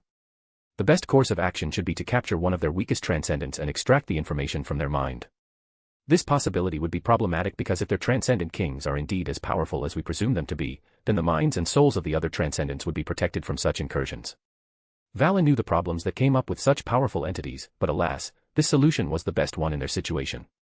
If they could confirm the exact power of the three transcendent kings, they could make the next move. Which would certainly be an invasion of the entire middle world en masse. Where should we actually start? It seems that in certain nations, the Transcendent Church has a much lower influence. Capturing some of their transcendents would require us to get into the very core of the Church. From the information gathered, they knew that within a certain nation of the middle world, there was a place where the influence of the Transcendent Church wasn't particularly significant or powerful. Those places were also the best ones to start because, for sure, transcendents stationed within those places would be the weaker ones from the Transcendent Church. They would need to capture some of the transcendents, interrogate them, and find every single one of their secrets before they could launch an en masse invasion into this world. Or, in the case of this middle world, it would be the Holy Crusade to burn down everything in this world. I already have a suitable contact. Within the Purple Lily Garden, there is a woman named Dahlia who should have contacts with the Transcendent Church. In the middle of the house lies a huge altar with two idols of the Transcendents. Of the two idols, one has the body of a human but with 6 eyes on the head. The other has a fierce face and a horn on the head, is covered in black scales, and exudes a ferocious breath. No matter in which transcendent the believers of the Transcendent Church have faith, it can always be traced back to the three transcendent kings since the other transcendents are their subordinates. Therefore, when the believers of the Transcendent Church pray, they pray to two gods at the same time. In front of the huge altar, there are 6 people prostrating themselves on the ground and silently reciting mysterious prayers. Valley and others were observing the group praying to the spectral wolf transcendent keenly before the air started changing, and all of them could sense divine energy within the area. Very well, mortals. You have done me a great service. The spectral wolf transcendent spoke with a mighty voice, his grotesque form only adding to his intimidating presence. The reason why humans worship and have faith in non-human, grotesquely shaped gods like the spectral wolf transcendent is because they are far more powerful than ordinary people and can provide their believers with formidable, extraordinary powers. Sensing that the power of the spectral wolf transcendent was nothing special, only around tier 9. When Valley ascertained the threat, he deployed his domain around the place, trapping the spectral wolf transcendent in place while at the same time killing the 4 humans who were worshipping him previously. My lord, I'm the spectral wolf transcendent, a subordinate of the mighty transcendent king, the 6-eyed transcendent. Please forgive me for my previous offense. After the spectral wolf transcendent got up from the ground, he bowed to Valley and said respectfully. Spectral wolf transcendent knew that Valley was someone extremely powerful, far above the level of his own, probably reaching the degree of the 3 transcendent kings. Take me to see 6-eyed transcendent. The spectral wolf transcendent replied with a bitter smile. He knew that his life was hanging on a tin thread and he could die at any given moment. Even among the transcendents of the Transcendent Church, the situation wasn't the best one around. The spectral wolf transcendent was one of the weaker 72 lesser transcendents, and his power wasn't anything special, even among the other 72 lesser transcendents of the Transcendent Church. My lord, there have been no traces of His Highness Six-Eyed Transcendent ever since the war with the Dark Transcendent King. We subordinates can't get in touch with him. While the mortals were worshipping the Transcendent Church as a whole, the relationship between the Transcendents wasn't good because they were never unified as a whole. All of them were divided between 3 factions, each one of them belonging to one of the 3 Transcendent Kings. Vala frowned when he heard that as the atmosphere in the place instantly got down by several degrees. He didn't really like where this was going, but at the same time, he already had certain suspicions about the situation in this middle world. What is the strength of the 3 Transcendent Kings? The 3 Transcendent Kings were the ultimate rulers of this world, and they should be at least at the peak of Tier 11, according to his estimations. I don't know precisely, my lord. The 3 kings never explicitly stated their level of power, but we know that they are far more powerful than any other of the Transcendents. The spectral wolf transcendent stated fearfully as he didn't dare to meet Vala's gaze openly. What about the Dark Transcendent King? The spectral wolf transcendent replied with a look of hatred in his eyes when he heard the name and title he dreaded so much. The Dark Transcendent King. Chapter 644, Interlude, Ecclesiarchy, 8. The Dark Transcendent King. He was too arrogant. In the end, although he had severely wounded the 3 Transcendent Kings. However, he was also severely wounded by us and then escaped the Divine Country. We lost track of him. The Dark Transcendent King was another entity on the level of the 3 Transcendent Kings, but according to the information gathered, he was someone who stood even level above the 3 Transcendent Kings. Apparently, it took the efforts of all Transcendents of the Transcendent Church to just fend off the men. Then, it seems that you are not very useful. Vala stated quietly as he grabbed the spectral wolf transcendent by his head, and in a split second, the spectral wolf transcendent's eyes went white as he started screaming in pain when his consciousness was crushed in a mere moment. From the memories, he concluded a lot and got an approximate idea about the strength of the Transcendent Kings. It seemed that the 3 Transcendent Kings of the Transcendent Church were at the peak of Tier 11, while the Dark Transcendent King was at the half-step of Tier 12. That was the reason why he was so feared. Additionally, it seemed that the Dark Transcendent King had some really nasty innate abilities that were really troublesome to deal with, something that even the 3 Transcendent Kings of the Transcendent Church couldn't really deal with. The Spectral Wolf Transcendent knew more than he let out. It seemed that the fear of the Transcendent Kings was ingrained deep within his very own existence, but when Vala wanted to access some more important memories, he realized that there was a seal placed on them. It was a cleverly hidden, weak seal that he broke the very own moment when he broke the Spectral Wolf Transcendent's mind. Unfortunately, the sole purpose of the seal was to notify the Transcendent Kings when something happened to his mind like this time. We need to act as fast as possible. All 4 of his wives appeared at the place through teleportation circles as they were listening to the conversation between the Spectral Wolf Transcendent and Vala from another place. The strongest combatant in this part of the world is at the half-step Tier 12, the second ones are the 3 Transcendent Kings at the peak Tier 11, but they should be severely injured and hiding. Now that they know that we are aware of their strengths and situation, we don't have much time. We need to launch an immediate invasion as soon as possible. Even though Rias wasn't an expert on military matters, she was far more apt when it came to dealing with people like the Transcendent of the Transcendent Church. Right now, they have a small window of opportunity to make the first strike, or the 3 Transcendent Kings will disappear altogether. Most probably even from the middle world, and they would move to another place within the Kadith universe. That was an ending scenario that nobody really wanted to see, because it was one of the worst ones possible. We agree with the sentiment, now is the time to attack. Bellatrix is of the same mind, even though she looks rather bored for the moment. We need to conduct an invasion of this world and completely seal it through the pillars. Latia stated her opinion, though Bellatrix, even though she was playing with the escapee soul of the Spectral Wolf Transcendent, shared the sentiment that Latia stated. Right now was the best time to launch an invasion of the middle world if they wanted to capture all the high-ranking Transcendents. If they wasted too much time, then it would be possible that the Transcendent Kings would already escape. They already knew that somebody extremely powerful from the Baator appeared in the middle world. It was only a matter of time before everything went to fuck. Then, they were sent to the Crusading Force to launch an invasion into the Angeli-Mound Federation at first. In order to send back a request for the reinforcements, if we want to take this middle world without much trouble, we need more manpower. Vala knew that with the current numbers of the Crusading forces of the Ecclesiarchy it won't be enough to take the entire middle world. The Transcendents of the Transcendent Church and those under the Dark Transcendent King had far more firepower than they had, so for the complete specification of this middle world, more men were needed. Or perhaps mechanical legions, which was something that Latia enjoyed creating immensely and was venerated by the Mechanicum for her inventions in the field of the Arcanitech.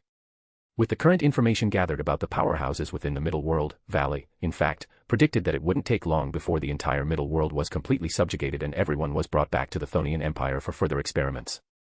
It was clear that the Transcendents were some unique species. That was everything that Vala could say about them, but he was sure that the geeks back within the research institutes of the Empire would be delighted to study such fine specimens.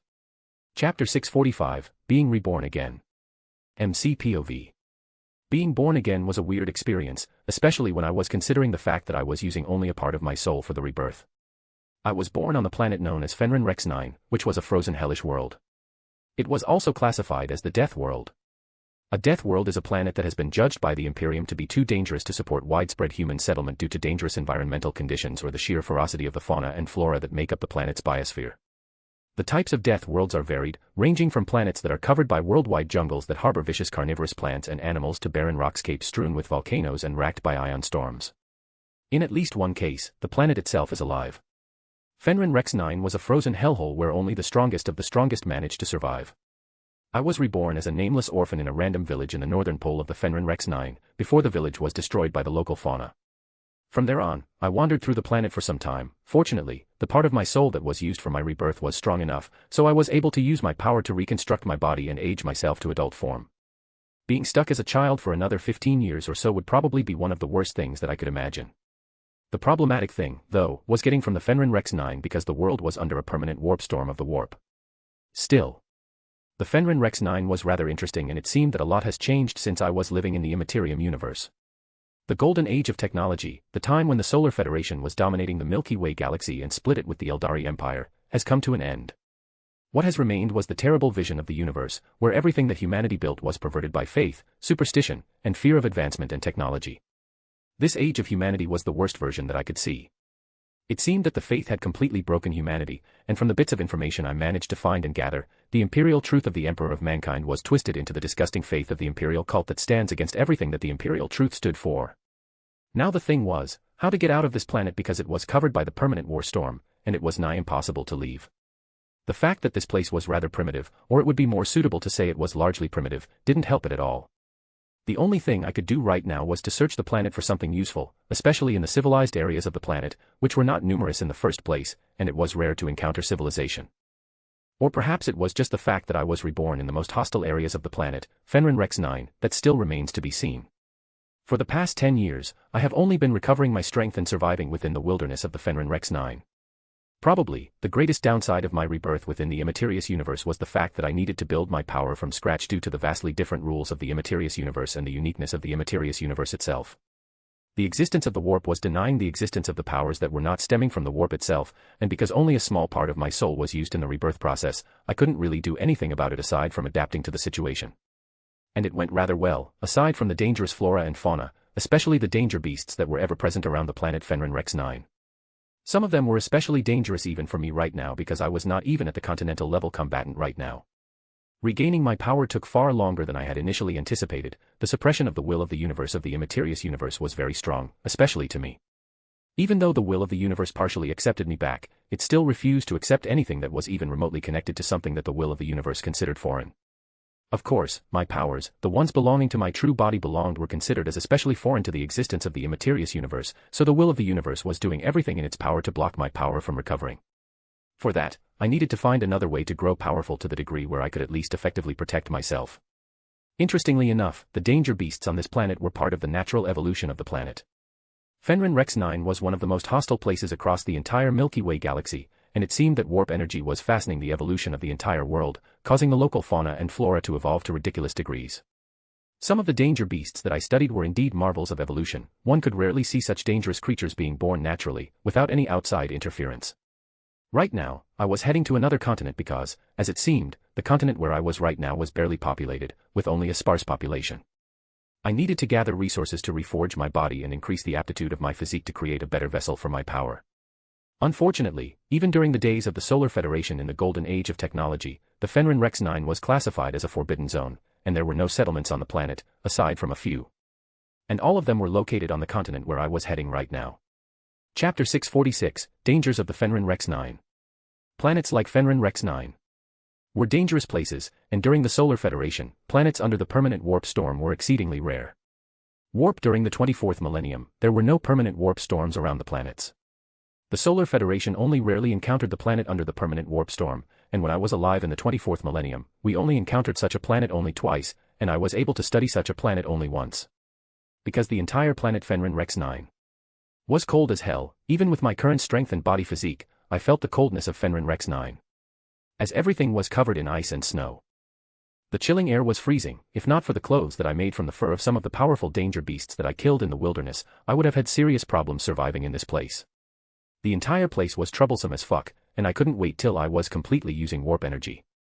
Because I couldn't use most of my conventional methods to travel, I was forced to go on foot. Fortunately, my physique had already reached supernatural levels. If not for that, it would be much more troublesome than right now. Right now, my understanding of the warp energy was almost terrible, and at the same time, I was not really able to grasp the control of the warp energy. I already tried it several times, but every time when I attempted it, I felt something was blocking me from the efficient control and usage of the warp energy. I already had some understanding of warp energy from the times of the Solar Federation and from the spies that I sent into the immaterious universe. A few of them were lucky enough to return, not many were able to, but those who were returned with rather precious information. And with that and from my own research, I managed to find out that the warp itself was somehow sentient, or at least something in those lines. If not outright sentient, then the chaos gods that existed within the warp were able to control the immaterium far better than I had initially expected. The chaos gods were immensely powerful entities, and due to the peculiarities of the immaterious universe, they were able to mobilize enormous levels of power. I predicted that their combat prowess was not lower than tier 13 at the individual rate. Understanding the power of the warp and the immaterium was something that I have been doing for several past years, though I have especially been careful not to catch the attention of any of the chaos gods, especially the 4 great gods of the warp. Aside from the Great Four, there existed a bunch of minor chaos gods that were not that powerful like the Great Four, but they were still far more powerful than I was right now, and every single one could squash me like a bug. Of course, I had a certain trump card, which was part of my true power from the true body hidden within my very own soul that I had prepared exactly for this occasion. It was the last resort that I prepared before my reincarnation in case something happened to my reincarnation within the immaterious universe. The sheer power that I put into this last failsafe should be enough to obliterate Peak Premarch several times over and kill most of the tier 13 existences. Unfortunately, I could use this power only a few times, approximately 2 or 3, depending on the output of the energy. But if it wasn't absolutely inevitable, I wanted to avoid using the fail-saves that I installed within my soul, which were for the transmigration into the immaterious universe. Only when I was in the deepest shit would I be able to use these fail-saves to save my hide. Till now, I was rather focusing on cultivating the different sources of power, preferably my very own physique, which was the best thing to do.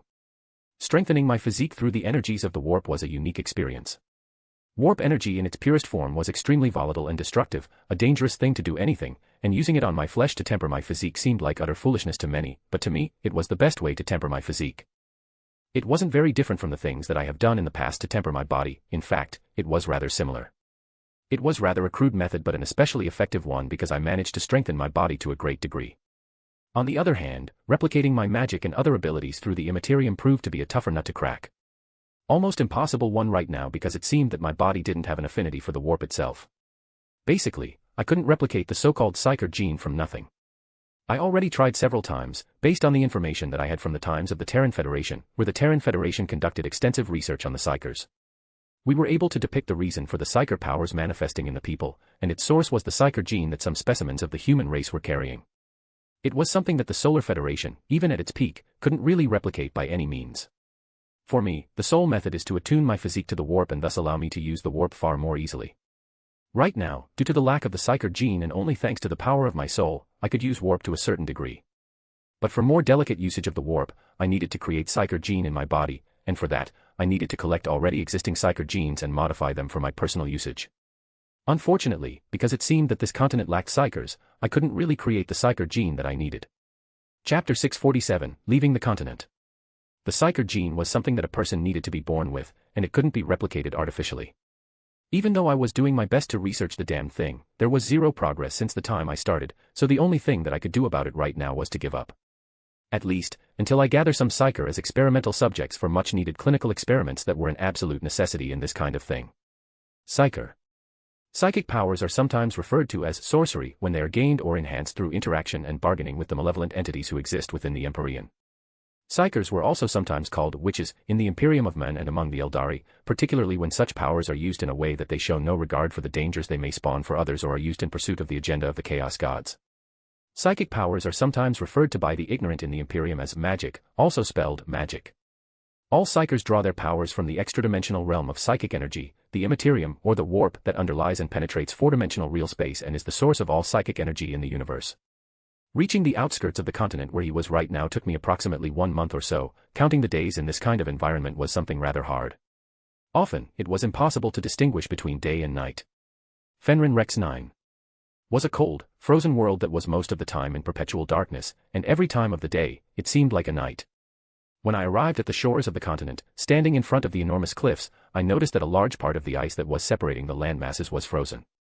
The exact size of the Fenrir Rex 9 is huge, probably enough to be considered as a superplanet, so the distance between two continents would be equally tremendous and challenging. Especially when I would be traveling on foot. Because I had some records of the Fenrir Rex 9. From my time in the Terran Federation, though the records about the planet were pretty obscure, I knew that it was approximately 40 times bigger than Terra and was classified as a superplanet by the Terran Federation. Planets like these were most often dangerous because flora and fauna adapted to such environments, and thus, the Solar Federation often refrained from entering such planets and sending expeditions there unless there was something on the planet that they desperately needed. Some creatures living within the planets, like Fenrir Rex 9, could destroy Titans and other of the most advanced machines of the War of the Terran Federation. There were many cases where the Terran Federation even attempted to colonize some of such worlds, but most often, it ended in total disaster. I still remember one occasion when entire Spartan legions of genetically engineered soldiers were wiped out by hostile fauna that lived in the superplanet, when the high-ups of the military command decided to take the entire planet due to rich deposits of thorium and several other important metals. There was no point in thinking about that. Right now, the most important thing was to find civilization, gather subjects with the potential psyker gene, and regain my strength as fast as possible and as much as possible. From the reports that I had about the current state of the Milky Way galaxy, I would really need it. Several weeks later, the outskirts of the continent. After several weeks, I finally managed to get to the outskirts of the continent where I was located, thankfully. It was becoming a hassle to move just through the frozen wasteland, so finally, there was some change in the environment. If we could even call it that way, because here, on the Fenrir Rex 9, the freezing temperatures went to absolute extremes, and even large parts of the oceans and seas were frozen to vast chunks of ice that broke only when some of the super life forms living in the seas wanted to get some breath of fresh air. I had already built myself a makeshift boat, primitive, yes, but it would serve its purpose in transporting me from point A to point B. Hopefully, I will have luck on my side and avoid some of the most troublesome creatures. Those living in the sea. Generally, it seemed that the beings living in the sea were always bigger than those living in the land or on the ground. Something that I was already noticing within the Kadith universe's various planes and realms, be it magical beasts, monsters, or anything else, something that lived in the depths of the ocean was always bigger, stronger, and more dangerous. It looks rather calm. Observing the calm ocean that was separating these two continents, I sighed while controlling the makeshift ship to depart from one continent to another. At the same time, I was deeply hoping that I wouldn't attract the attention of some sea monster. Though I was confident in fighting them, right now, my capabilities were rather limited, and I didn't want to waste my trump cards on something insignificant, such as big fish living in the ocean that decided to make me their dinner. Fortunately, after several days I have spent on the oceans, aside from the minor turbulence in the form of rather bad weather, everything went smoothly. Right now, after spending more than 20 days on the open ocean, I am probably beyond half of the journey to another continent. The entire time I spent in meditation, I was trying to draw the chaotic energies of the warp and refine my physique to a higher degree because it was the best that I could do right now to increase my strength in a short time. The more I repeated this, the more familiar I became with using the energies of the Immaterium to temper my physique. Unfortunately, the Terran Federation didn't really have an advanced program when it came to cultivating the psychers. There were too few of them, and many of them basically embarked on the path of self-training. The training methods of the Terran Federation were crude. Chapter 648, Arrival. Only the Eldari had the powers Immaterium for a very long time. Their civilization was old, probably even as more than 60 million years. The information that the Terran Federation gathered about the ancient Eldari Empire was incomplete, and in the first place, there were not many of them. Unfortunately for the Terran Federation, the relationship between the Terran Federation and the Eldari Empire was bad as fuck. Or it would be more suitable to say, the Eldari looked down on the human key, calling them Monkey. The Monkey were an ancient Xenos race that was exterminated by the Eldari millennia before their first contact with mankind. The Monkey were described in Eldari stories and legends as a species of subintelligent, cannibalistic beasts that lived in the twilight realm of Kaldo. These misshapen monstrosities invaded the Eldari lands and subjugated them for many cycles, until they were eventually cleansed from the galaxy by the hero Elrenir. Since then, scholars surmise that the word Monkey, also spelled Monkey, of the Eldari lexicon refers to any non-Eldari species they deem inferior and in need of extermination. In general, it is now a pejorative term used to describe the humanity. There was no way that the proud and arrogant Eldari would share their methods of cultivation of the warp energies from the Immaterium. The methods of cultivating the warp energies were rare and were only in the hands of the Eldari, so that left the Terran Federation to only themselves. They could only do it the most old-fashioned way in trial and error, which resulted in vastly inferior quality psychers of the Terran Federation because they were self-trained or trained with the methods of the Terran Federation that was built on the trial and error method. This resulted in not only poor quality of psychers, but also the psychers were most often uncontrollable. Controlling the warp energies was an arduous task for anyone, and without a proper method and some fail-safes, the psychers often faced an uncontrollable burst of the warp energy, possession by the demons of the warp, or anything else that could kill them and everything around them. Fortunately for me, I could control the warp energies without many problems with just a little effort. Perhaps I should catch some Eldari and extract methods of training in warp energy control and cultivation of warp energies, so I could create something that is best suited for me. Traversing through the frozen oceans of the Fenrir Rex 9 was smooth, to my shock and surprise, but nothing serious really happened, and soon enough, approximately 5 weeks later, I managed to land on another continent. The one that had civilization on it.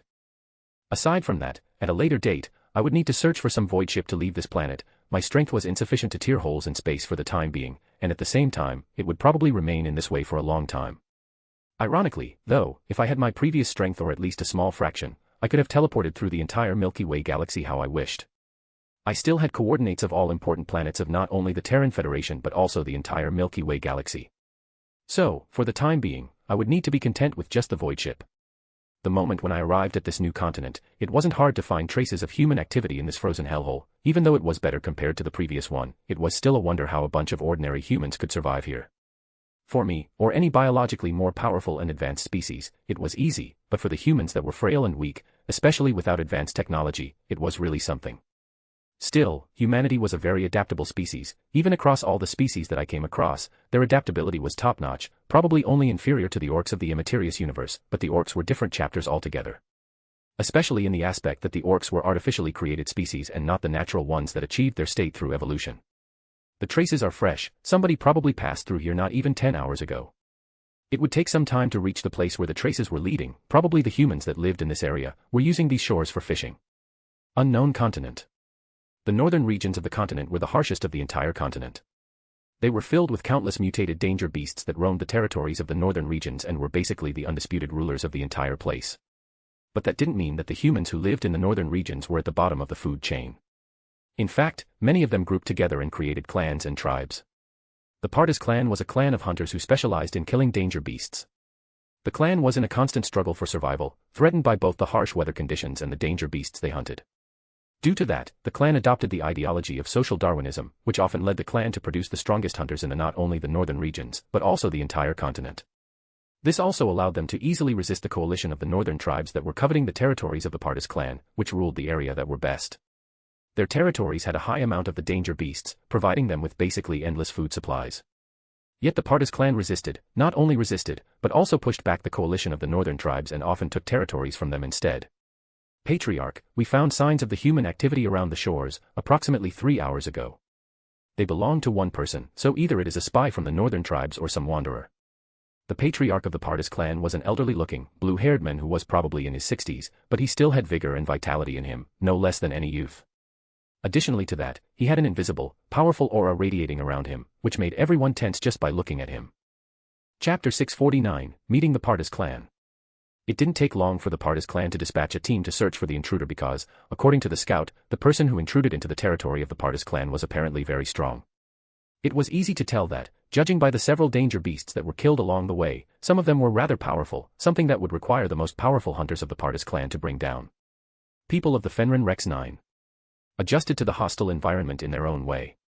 They were hunting down powerful danger beasts of the Fenrir Rex 9, and by eating their flesh, they gained more powerful physiques and even prolonged lifespans in some cases.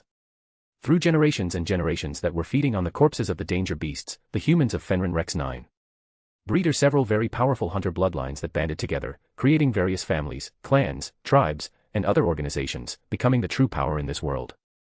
The hunters were the pinnacle of the world, especially the most powerful ones that could defeat the super danger beasts that could raise down entire mountains in certain cases. This team of hunters was personally led by the patriarch of the Partis clan, Ezran Partis. Ezran Partis was considered one of the most powerful hunters in the entire world. There were only a few such powerful hunters on the entire planet, Fenrir Rex 9. MCPOV. After I arrived on this continent, after a while, I was immediately attacked by several powerful danger beasts. Some of them were even comparable to the peak tier 8 devil, which was rather surprising news. Some of them had really powerful innate abilities, so it was rather surprising to see the humans of the Fenrir Rex 9 to be able to hunt all of these creatures. For me, killing them wasn't hard, just my physique alone was enough to overcome their power. Aside from that, for the several millennia that I was alive, I was able to master countless forms of combat and perfect them to the state where I was one of the best combatants in the entire Kadith universe. Dealing with these kinds of danger beasts even under these conditions wasn't much of a problem for me. Even though I lacked suitable weapons to deal with them, unfortunately nothing could go with me to the immaterious universe, especially no any kinds of weapons. As unfortunate as it was, I already gathered some fine materials, so I should be able to refine a proper weapon for myself, one from the rare materials and remains of the super danger beasts that I slayed. I wasn't a weapon refiner or blacksmith by any means, so everything that I made would be vastly inferior to something that a proficient master could make, but it was also better than nothing. That I had to admit. Theoretically speaking, if I could use a bit of my true power to refine the weapon, it should be an artifact of superior quality and power, probably powerful enough to last me until I recover my power to the peak of tier 11. Perhaps even beyond that, if it could become a growth-type weapon or something, but with the materials that I had on hand, such a thing would be impossible. Still, that was for the future, but I already made a mental note to search for rare materials and other things so I could make some proper equipment. Incoming humans. And from their speed, they should be at the peak of tier 8, at least one of them has extremely powerful aura. And what is that? Subconscious manipulation of the warp energy from the immaterium. These seem to be the hunters of the Fenrir Rex 9. I extracted some memories about them from the minds of the super danger beasts that I slayed, and the information about them was rather detailed, which was rather surprising. But the super danger beasts developed strong sentience and their intelligence was not inferior to any human at all, which made them rather dangerous enemies on the field. The hunters were something akin to evolved humans, a very dangerous one, especially those who devoured the flesh and heart of the super danger beasts, because there was a strong chance that such humans could obtain the abilities of the super danger beast itself. Some super danger beasts were born with rather peculiar and powerful abilities, as I have seen. This wasn't really surprising, considering the connection with the immaterium, the connection that this planet had with the warp itself. Some planets had a weird connection with the warp itself, and when I said weird, it was in a sense that it wasn't corruptive, but rather pure energies of the immaterium were affecting the planet itself. Such a thing was rare, and even when the Terran Federation was at its peak, it only encountered a few of such worlds, and most of them were, in the end, lost to the ancient Eldari Empire, which took the planets from the Terran Federation mostly by brute force and their mastery over the warp. In such a world, it was basically safe to practice psyker powers, and the chances of being attacked by demons were very low, in fact. That was the reason why such places had very high value, especially for the Eldari, who were all psykers and especially powerful ones. And as I was pondering over the matter, the hunters of the Partis clan already arrived at my position and surrounded me, with no single one opening being left out. At the same time, they already prepared their weapons and were ready to fight at any moment. Their capabilities were indeed commendable because it was clear that they were indeed expert combatants, with skills high enough to be considered experts even in the Thonian Empire of Baator. The leader is the strongest out of them. Based on his strength, he should also probably be the patriarch of the entire clan or tribe. Still, the light blue hair and the cross-like symbol were familiar to me for some reason, though I don't know where I already seen it. Chapter 650, Partis Clan. We observed each other with the patriarch of the hunter tribe or clan for a while. I could see that the man was staring at me like I was some dangerous danger beast that he wanted to hunt, but at the same time, I could see the apprehension in his eyes. Most probably, he realized that I was rather dangerous, and now he was judging if I was a threat or not. It would be most preferable if he judged that I wasn't because I didn't really want to fight against them. All of them were practically peaks of tier 8, with the patriarch. Their leader was something akin to the limit of tier 8 like it was in the higher dimensional world of the Baator and was far more powerful than the average peak tier 8 individual. Aside from that, I could feel something hidden in his body, something very powerful and troublesome. And mainly due to this, I didn't really want to fight with him because it would greatly consume my energy reserves that I have painstakingly created. Not to mention, they most probably brought with them something and equipment that could help them restrain tier 9. I didn't really wish to waste my precious energy on the pointless fights until I made this vessel psyker and obtained a stable connection to the immaterium that would freely allow me to use the energies of the warp I intended to lay low. If I had a stable connection to the immaterium, then one move from me would be more than enough to wipe all of these people out. Unfortunately, now I could do the only thing in this situation, something I didn't do in many millennia. Negotiation. Greetings, foreigner. Surprisingly, it was the leader of the hunters who spoke the first word to me. It was highly probable that neither the hunters wished to fight me, all things considered, especially if I wasn't hostile to them from the start. It would be just a waste of time and manpower, both things that were practically invaluable within the conditions of the Fenrir Rex 9. This planet was too harsh, and conditions were too terrible for the people picking up fighting with everyone around. In fact, it was best to either kill someone instantly without suffering any losses or to avoid fighting altogether to preserve their strength.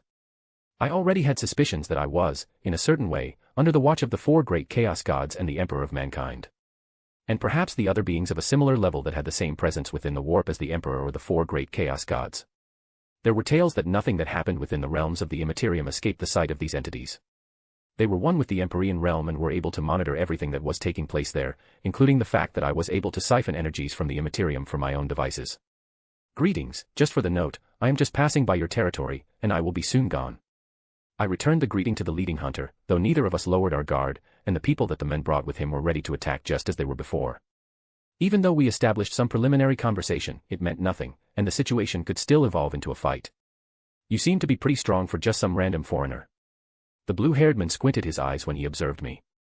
Clearly, he was still suspicious of me. It seemed that something must be going on in this region for them to be this tense. Perhaps their tribe or clan was right now embroiled in a war against the other factions living in the same area or region. Such an answer was highly possible. In harsh conditions like this, every square meter of soil was worth more than the purest gold, and it was only respectable that the various factions living in this place would be waging war for the resources. It was like this in every place of existence, just in places like this, where resources and even living spaces were not only scarce, they were considered luxurious of the highest grade. The battles and fights for the resources and living space were at the same time war for the very own survival of people living here. Perhaps. I smiled back, knowing that the man was going to fish for more information. Your own strength is also impressive, and that connection with the immaterium of yours, TS. I wonder how the demons of warp haven't yet destroyed your entire faction. I had some rudimentary understanding of the immaterium and the modus operandi of the four great chaos gods. They would never allow someone to use the energies of the warp freely. They were pretty arrogant about the immaterium and considered the entire realm of the Empyrean as their personal property. Thus, every single time someone attempted to use the energies of the warp, it would come to the attention of the four great chaos gods. And it would always end very badly for the person who caught the attention of one of the four great chaos gods. In fact, catching the attention of any chaos god was worse than being dead because one could be certain that he would receive the most gruesome death possible or even a fate worse than death itself. Incorporated energies of the warp into their very own bloodlines, but there is no corruption. Fascinating, not even their souls are tainted a bit by the ruinous powers or anything like that, and there are no physical deformities or any other possible signs of the chaos corrupting them. Just a brief observation from close quarters was all I needed to know about their peculiar situation. They were somehow able to incorporate the energies of the immaterium into their existence without being corrupted by it. This was a feat that was achieved by only a few. Even in the Terran Federation, I could only count a few people who were able to achieve something like this. Chapter 651, Coming to the Agreement. The people in front of me were really particular and unique cases. Power and unbreakable will. For us, the demons of the warp are just different kinds of prey, albeit more difficult and dangerous than ordinary ones, but nevertheless, they are just prey. I could see the men who spoke meant for all of its meaning. I am Ezran Partas, patriarch of the Partas clan, which rules this area of the northern regions. It seems that you are not really from the northern tribes or the northern regions as a whole. When the man introduced himself, I knew that I was correct. He was the leader of one of the tribes that ruled this area. The fact that the Partas clan ruled such vast lands in such a hostile environment was a credit to their strength and power. Jaron Egan Butler. The name that I hadn't used or heard for several thousand years brought me an unprecedented amount of nostalgia, regret, and perhaps even happiness. Who knows? I wasn't really used to the feelings of this kind. It was pretty weird. Jaron Egan Butler was the name that I had when I was still human, living in the 25th millennium of the golden age of humanity, the golden age of technology, and the times when the Terran Federation of Terra spread its wings through the Milky Way galaxy. There were times when the other races of the Milky Way galaxy covered before humanity and its military might, and even the proud and ancient Eldari Empire was looking cautiously at the Solar Federation. Jaron Egan Butler was the identity of one of the most prominent scientists in the Solar Federation who developed weapons of mass destruction to be used in a potential and purely hypothetical war against the Eldari Empire. However, a lot of the weapons and inventions that I created changed the methods of warfare of the Solar Federation. Many of them exterminated the Orcish forces in an instant, or were the reason for the genocide of countless species that the Terran Federation wanted to get rid of. It felt weird, in fact, to use this name after approximately what it was. 13,000 years or 14,000 years already. Still. It was bringing a certain feeling of satisfaction to me, at least. Not very Fenrisian name. Sounds like one of the foreigners from the stars. While the patriarch of the Partas tribe had a cautious tone of voice when he spoke, I could sense that he was very about me, probably even more when I said my name. Indeed, according to what I gathered, it was in nature closer to the Imperium of men than the Fenrisian culture and traditions. It was evident that these people didn't really like the foreigners or practically anyone who wasn't one of them. Coupled with their warlike tendencies and warrior culture, it would be rather hard to gain their trust or anything. But if there was one thing that I learned about cultures like this, it was that they all respected the strong and powerful, regardless of their origin. People like Ezran Pardes respected power above everything else and were strict believers in the philosophy of survival of the fittest. Which wasn't that different from the ideology that we had in the Thonian Empire of the Baator or the Doluwa Principal World. Practically everyone within the Kadith universe who was part of the higher leadership of my little universe followed very similar principles and ideas. One could say that our culture was pretty much similar. We could consider it that way, but the more important question would be, what now? I knew that the situation wouldn't really devolve into a fight, because if they wanted to attack me, they would have ambushed me right from the start. As the proper top hunters, they would never allow themselves to waste this opportunity. Someone of your strength would be a great addition to the forces of our tribe, especially now when we are going to war against the northern tribes. So, I have a deal for you, Sir Butler. I would like to invite you to be a guest of our tribe, in exchange for some of your requests. Hearing that, I was seriously considering his request because it was a tempting one. In this world, I needed resources and information, something that I didn't really have access to right now. Pardes tribe would certainly be a good starting point. They were fairly powerful enough, and they had a certain sense of honor that was very useful in the situation because he wouldn't really need to fear that they would scheme or betray him that fast. And judging based on the fact that they were preparing for war against their rivals, probably wanting to unify the entire region under their leadership and rule, it was clear they would be pretty helpful. I could obtain more resources and their help by helping them in the war against the northern tribes. I just want information, technology, and knowledge of the Psykers. We could even help each other with this. Hearing that, I agreed. Ezran Pardes nodded because he was satisfied that he managed to obtain a powerful helper for the Pardes tribe against their rivals, the northern tribes. He knew that with a powerful addition like me, he, the Pardes tribe, would be able to win the war much more easily. Though I seriously doubted that the Pardes tribe needed my help in the first place, they were fairly powerful from what I saw. It was clearly evident that this tribe of human hunters on the Fenrir Rex 9 was unique by some standard. Then we can depart back to the Ice Crown Citadel. With that being said, the entire entourage of the Pardes tribe lowered their weapons, and soon enough, we started moving toward the Ice Crown Citadel. The Ice Crown Citadel was the capital city of the Pardes tribe. It was one of the largest cities on this side of the continent, according to what I learned from the patriarch of the Pardes tribe. Chapter 652, Situation of the Fenrir Rex 9. The journey to the Ice Crown Citadel was long. According to the orders of the patriarch, Ezran Pardes took it slow. They were not in a hurry because the season was bad, and there were more danger beasts out there than during the usual time. This was a unique opportunity to observe the working of the hunters of the Pardes tribe as they were carrying out the reconnaissance of the terrain, or how they dealt with the occasional danger beasts that were on the way. At this time of the year, there are many danger beasts active.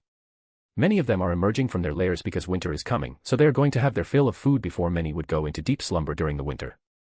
During the time we were traveling, I was having a discussion with the patriarch of the Pardes tribe. The man was more amiable than he seemed, at least after a few minutes, though that should be mostly because of my strength. It was interesting to learn about the flora and fauna of the Fenrir Rex 9. And the methods that the locals were using to not only survive but to thrive in this kind of hostile environment to everything moved. Is this common? Something similar was also in the higher dimensional world of the Baator, usually during the long night. The long night took place every few decades, sometimes, it was once per century or even more than a century. Or when the magical beasts and monster population hit the limits in certain areas, which would usually result in them creating magical beast hordes that would attack cities, settlements, and practically everything in their path. Yes, during the centuries and centuries, only the strongest could survive on the planet. Usually, the weaker settlements and factions are wiped out every time, either before the long night or during the long night. Not many could survive the endless hordes of the danger beasts that are swarming almost everywhere. The environment of the Fenrir Rex 9 wasn't really nice, and the people who wanted to survive needed to adapt to the environment. Or else they would be devoured by them once for all. How many factions are on this continent are considered to be on your level? I was curious about how many factions or something like that existed in the hellhole. There shouldn't be many of them. The population of the planet Fenrir Rex 9 was rather low, at least from what I have seen. However, that could be just my own assumption, and it was said that in the southern parts of this continent, it was much higher than in the north. The environment of the southern regions was much better, and the winters were not as drastic as those of the northern areas of the continent. Not many, aside from the Pardes tribe, the northern hemisphere of the continent has only another faction that is on a similar level like the Pardes tribe, the northern tribes. They are coalitions of several tens of clans and tribes that were unified by one of the largest tribes in the entire northern hemisphere. Though in terms of military might, they couldn't compare to even a fraction of the might of the Pardes tribe. This wasn't that surprising to hear, because every single hunter of the Pardes tribe was very powerful. It was clear that the Pardes tribe was going for quality over quantity. Even though they were numerically outnumbered by the northern tribes, they were still stronger than anyone else. And the situation in the south. The political situation in the northern hemisphere of the continent was more than clear, but only one in the southern part of the continent remained unclear. The south is warmer than the north, much warmer, and the population is approximately 10 to 15 times larger. There are even some nations in the south, a few kingdoms, and there were rumors that even 2 empires were established approximately 100 years ago, but nothing is confirmed for sure. Not many people from the south are able to cross through the Central Ridge mountain range and survive the harsh winters of the north. I learned much from talking with the patriarch Partas. The southern situation was much more complicated and stressful. There were many more humans living in the south due to a much better environment, and even the danger beasts were less powerful. Though they lacked in powers, they were made up for by their sheer numbers because, in the south, species that had strong reproductive abilities lived. There were not many super danger beasts living in the south, and thus, the people in the south had more time to wage war against each other. The ambition of the Partas tribe is to unite the northern hemisphere of the continent under our rule. The sole obstacle that we have are the northern tribes. Even though they are not a match for the might of the Partas tribe, we need to cull down their numbers. The northern tribes are something akin to a confederation of tribes, clans, and some other factions. They were unified approximately 70 years ago by one of the largest tribes, the Numa tribe, and currently, it is led by Prince Numa Saika. The members of the northern tribes had relatively strong autonomy, depending on the personal strengths and numbers of each of the tribes. This kind of internal divide made the northern tribes weak because there was no unified central command or anything like that. And for what end? Does the Partas tribe have another goal aside from dominating the entire region of the north? I was wondering if there was more to it or not. Resources, ores, metals, meat, danger beasts, and access to better technologies. There were records that there were large mining operations in the Central Ridge mountain range and the surrounding areas in the Golden Age, so there is a high possibility that there are still remains of the Olden Age. We can obtain that to boost our strength and survivability. The northern tribes will be either assimilated by our ways or exterminated. I quickly searched through my memory stored in the Architect about this, and indeed, it was true. Within the Central Ridge mountain range of the Ferris continent, as it was called, there were enormous mining stations. And they should even contain a whole bunch of STCs. Chapter 653, Ice Crown Fortress City. And here we are, the Ice Crown Citadel or the Ice Crown Fortress City. In fact, this place was built in the Golden Age of technology by the human explorers that arrived at the Fenrir Rex 9. And during the Old Night, it was mostly maintained by the rogue artificial intelligences that were possessed by the demons. The Old Night, Rebellion of the Men of Iron. They managed to maintain this place for several millennia before they were finally defeated by the humans of the Ferris continent and established here the first kingdom more than 1,000 years ago. When we arrived at the gates of the Ice Crown Fortress City, or the Ice Crown Citadel, I couldn't help but marvel at its magnificence. The Ice Crown Citadel was clearly made by someone from the Golden Age of technology. The Ice Crown Citadel was built as one of the first things when the first colonists arrived at the Fenrir Rex 9. Thus, it had always boasted of the most formidable defenses, and it was also built in the most defensible position in the entire Ferris continent. Even though most of the weapons are replaced due to the passage of time, even right now, we can still defend this place against armies several times bigger than our own. The Ice Crown Citadel was built in the mountain range, more precisely, in a valley, carved into the mountains themselves, creating an enormous mountain city. I could see some really advanced pieces of technology that people have maintained to this day. Some of these weapons are old for several millennia. How did you manage to maintain them till this day? It was rather surprising because I could see that they were more than 10 millennia old, but they were still in very good condition. They were made by the high-end facilities of the Solar Terran Federation and were made from experimental materials that were speculated to withstand the passage of time for many, many millennia. Some of these weapons were actually of my very own design, especially the main particle proto-cannons that were installed across the entire mountain range, and one shot from them could bring down an entire starship. Now, I could see the reason why the Partas clan could maintain their position of power and prestige across the entire northern areas of the Fenris continent without trouble. With the weapons and defenses they had here, there were only a few possibilities for the enemies to take over this place. Probably the most suitable one with a high success rate would be to surround the several kilometer area of the Ice Crown Citadel and starve them down. Direct siege and attack on the Ice Crown Citadel would be suicide without the same level of firepower or, most probably, far higher firepower than the Partas clan owned. Our ancestors managed to recover several STCs that contained knowledge of these weapons, how to maintain them, and how to construct them. Across many generations of the Partas tribe, we managed to create a rather stable educational system among our people so that we can construct and recreate many technologies from the mythical Golden Age of technology. It was rather fascinating, but it wasn't something unexpected. Across countless human colonies of the Solar Terran Federation, there were countless STCs, and each colony had at least one complete STC database. In most cases, there were several complete STC databases present, which allowed the survivors of the fall to recover them and obtain at least some technology. So this is the reason why you became the collective target for the northern tribes. Probably spouting some nonsense about hoarding all technology and advancements for yourself. In the end, in front of power, nothing else matters. It wasn't that hard to understand. It was most probable that the Partis tribe was the sole faction within the entire northern area of the Ferris continent that had access to the advanced technology within the STCs. The Partis tribe was essentially hoarding the technologies for themselves, using them to enhance their strength to a really high degree, especially compared to the other factions within the northern area of the Ferris continent. And he had to admit that they did it smartly because they kept it low and slow.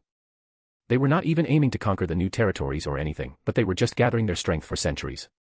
Only after they gathered enough power did they decide to act and unify the entire northern area of the Ferris continent, up to the central ridge mountain range of the Ferris continent. Truly befitting the tribe of hunters. Yes, but they are not really a threat. Even though they have various degrees of technological levels, they lack the firepower and also, in the terms, powerhouses to compete against the Partis tribe. Preferably, we want them to attack the Ice Crown Citadel.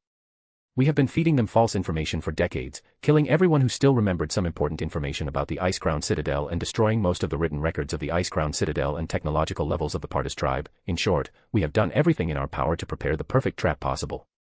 As I listened to the explanations of the Ezran Partis, I knew they did everything in their power to force the northern tribes to attack the Ice Crown Citadel at all costs. It was pretty smart of them to do this. They were using their advantages to their very own limits. And if they ever attack the Ice Crown Citadel, they will face doom. Though, how did you manage all of that? Even the blind could see the defenses of the Ice Crown Citadel from miles away, so hiding it away would be rather an arduous thing to do. There was only one possibility for them to achieve something like this. They must have infiltrated the northern tribes, and on a very deep level, on that. The northern tribes are not as united as they seem. Within the northern tribes, many of the original factions, tribes, and clans still maintain high power within the northern tribes, and many think that their leader, Prince, is nothing more than a figurehead to the Elder Council. There were many opportunities to send our people into the northern tribes, and from there on, everything is rather easy. Chapter 654, Similar Scenes and Feelings. From the talks of Patriarch Ezran Partis about the situation of the northern tribe, it was rather logical that they were in this kind of situation. Because the northern tribes were unified by brute force by the Numa tribe several decades ago, many clans and tribes were merged into the entity that is called the northern tribes nowadays. This created room for the Partis tribe to infiltrate the northern tribes at will and even manage to insert many of their people into the northern tribes, which would then create a lot of trouble. The Partis tribe didn't wish just to conquer the northern areas of the Ferris continent, they also wanted to completely destroy the northern tribe and annihilate most of their people. Mostly because there was too much bad blood between the Partis tribe and the northern tribes. Not to mention, the factions that were creating the northern tribes had vastly different ideologies from that of the Partis tribe. This meant that the complete assimilation of the majority of the northern tribes was already a lost cause. So, the sole possible option was just to annihilate all those who could not be assimilated into the greater Partis tribe, and those who could would become one with them. You are back later than I thought, father. I saw there a tall, beautiful, young, slender woman with long, light blue hair and blue eyes. She wore a military apparel with long sleeves with buttons on the upper arms, a blue scarf on her neck, high-heeled boots, and a peaked hat that had the crest of his clan on the front. She also has a runic tattoo on her chest, which radiated a mild warp energy signature, which was a sign of her ability. Not only the warp energy, but it also radiated a certain coldness, so I knew that her abilities were closely related to the concept of ice itself. And this is my dear daughter, Isteth Partis, the heiress of the Partis tribe, one of the best generals in our army, and also one of the strongest people within the entire Partis tribe. The connection between them was more than obvious, not only due to their unique hair color, which should also be some genetic trait among the direct lineage of the Partis tribe. Everyone in the Partis tribe shared a common bloodline, though the members of the main clan were far less numerous and were also the strongest out of them all. The genetic traits among the direct lineage of the Partis tribe were very strong. It is my pleasure, Lady Partis. I greeted her politely, getting back a slight nod of acceptance. I knew this time, she was probably even more battle-hungry than Valley when he was younger, but at the same time, her self-control was something remarkable. She could control her bloodlust and thirst for the good battle very well, practically hiding it so much that I wouldn't be able to detect it if not for living with several people like that. Valley and Hela were the same case, Sigmar to a certain degree as well, especially with the battle lust. Though her strength was something. She was around 20 years old, but her strength was already reaching that of her father. In just a few more years, she could reach the same heights as her father. Meanwhile, I could sense her gaze on me. It was very similar to how Hela used to look at me when we had just met. There was a lot of intrigue, excitement, eagerness, battle lust, and weirdly enough, desire. You are strong, very strong. In a flash of a moment, she appeared in front of me, scrutinizing me from tips to toes, as she looked straight into my eyes. I could see literal stars forming in her eyes when she was scanning me because I was sure that she could sense my power. Most interesting. This was some sort of ability that was very similar to those of the danger beasts, which allowed her to sense the danger and strength of potential enemies or foes. I already noticed that this was rather common among the hunters of the Pardas tribe, though depending on their power, it varied. Some of them had rather weak danger senses, while some, like Ezrin Pardas and his daughter, Isteth Pardas, had very powerful and developed ones. Not now, Isteth. Sir Butler is the guest of the Pardas tribe, and right now, we have some serious matters to discuss. You can have your fight at a later date after we finish the more important matters. The annoyance in Patriarch Pardas's voice was evident. It was clear that he was annoyed by the behavior of his daughter. He knew very well, this was also a bit shameful behavior for the heiress of the Pardas tribe, so I tried to pretend not to see anything. T.S. I will return later for our spar. The heiress of the Pardas tribe and one of the generals of their armies, harumphed, turned around, and left the place. I must apologize for my daughter's behavior, but she has a rather personality and could be stubborn. Ezrin Pardas sighed with a defeated tone as we then entered through the gates of the citadel into the valley, which was basically one colossal city carved into the mountains and built in this valley. Just from the life signs alone, there were tens of thousands of people living in the ice-crowned citadel. Aside from the original structures that were built by the colonists of the Solar Terran Federation, there were many that were built by their descendants during and after the Old Night. The city was expanded several times, deep into the mountains and underground, creating the enormous complex that is the ice-crowned citadel today. You have built something truly splendid, when it was exactly conquered from the rogue artificial intelligences. I asked while we walked through the busy streets of the ice-crowned citadel. The place was full of people, and most of them looked rather similar, especially in the outfits, because everyone was wearing the combat outfits of the hunters. And another common thing among the people was that everyone had hair of the blue color, albeit of many shades, signifying their position within the Pardas tribe and where they belonged on the scales of the bloodline lineage. Chapter 655, Agreement with the Patriarch of the Pardas tribe. Somewhere after the end of the Old Night, the exact date was basically lost, but even after the Pardas tribe took control of this place, my ancestors found several rogue artificial intelligences hibernating in the depths of the mountain, sealed in the vaults. They should also be the reason the Pardas tribe managed to acquire so many advanced technologies. If they managed to capture a few rogue artificial intelligences, it was highly possible that the Pardas tribe was either keeping them alive and squeezing information from them or they already extracted what they wanted to get from them. But now let's get to the more important matters we have on hand. Patriarch Ezrin Pardas stated as he looked at me. We walked through the long corridors of the citadel of the ice-crowned fortress city, which was full of people. There were many guards within this place, all top hunters of the Pardas tribe, standing ever vigilant over this place.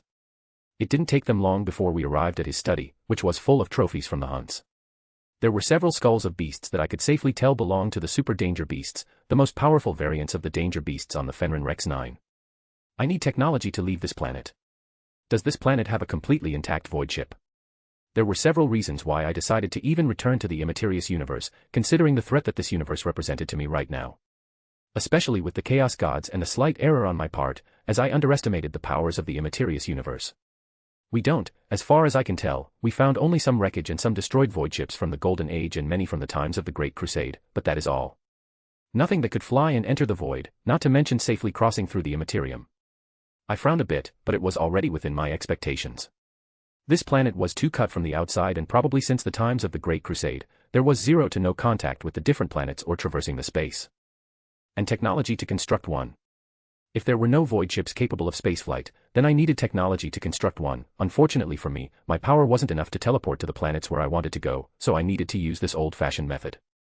I needed to get into the webway so I could search for the Black Library of the ancient Eldari Empire and then go to the Necron Tomb world to find the main database of their technologies. They were superior to even the current technology of the Thonian Empire when it came to many technological areas. Actually, yes, there are records of small shipyards somewhere in the southern part of the Ferris continent, but it is nothing concrete. Many have searched for it in the south, but apparently, nobody has found it. Unfortunately, even though I had access to the records from the Golden Age of Technology, there was no shipyard built during the Golden Age of Technology on the Fenrir Rex 9, even though this planet was considered of high importance to the Terran Federation at the time. Terran Federation only built a few ports here, though. Almost none of them survived the passage of time, and all were destroyed in the process. So, if I wanted to construct fully functioning void ships capable of safely traversing through the immaterium, I needed appropriate technology. Even though I had all the knowledge that I needed, I lacked the materials and parts. It was nigh impossible to make a void ship from scratch. Fortunately, if I could get my hands on enough parts of the destroyed void ships, I could patch them together and create a well-functioning void ship. I am willing to help you against the Northern Tribe and even elevate the technological level of the Pardas tribe as much as possible in exchange for your help in gathering all materials for the construction of the spaceship for me or the shipyard. As I said in my proposal, the patriarch of the Ezran Partis pondered over my proposal for some time before he nodded in agreement. I knew that he would agree without any problems, because, in the end, the Partis tribe would be the ultimate winner of this deal.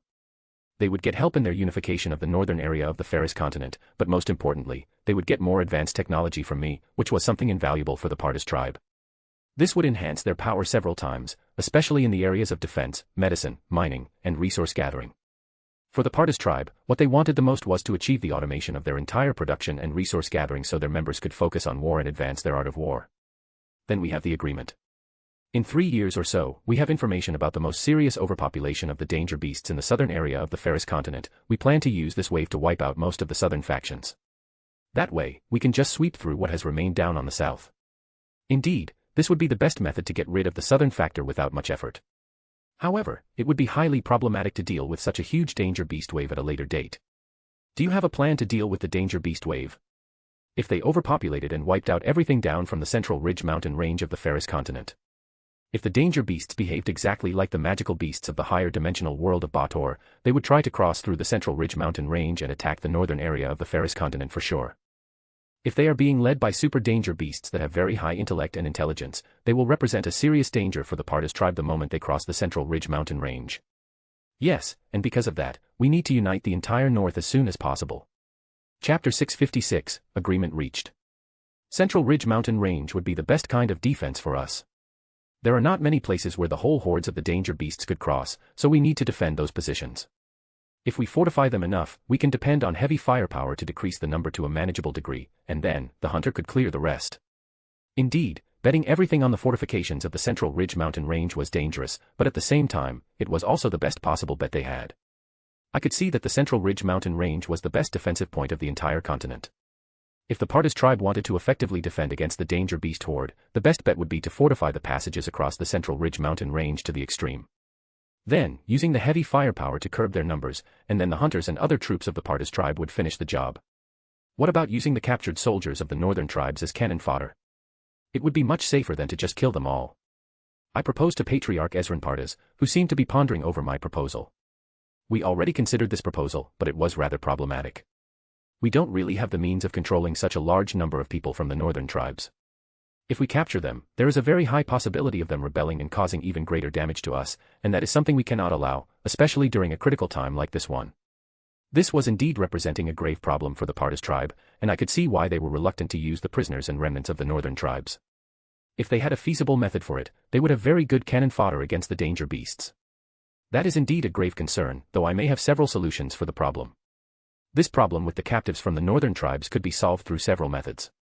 The easiest of them was the one that would use the current technology of the Partis tribe that was on the sufficient level, and it was to create something akin to slave chips that would be subsequently implanted into their brains, ensuring their unquestionable loyalty. Another one would use the same thing, though, with the warp energy from the immaterium. This method was more problematic because it would require me to devise the method in the first place, which, in fact, wasn't that hard, but the hard thing would be to teach it to others. This method was even better than using the slave chip implantation into their brains because it chained their very own soul.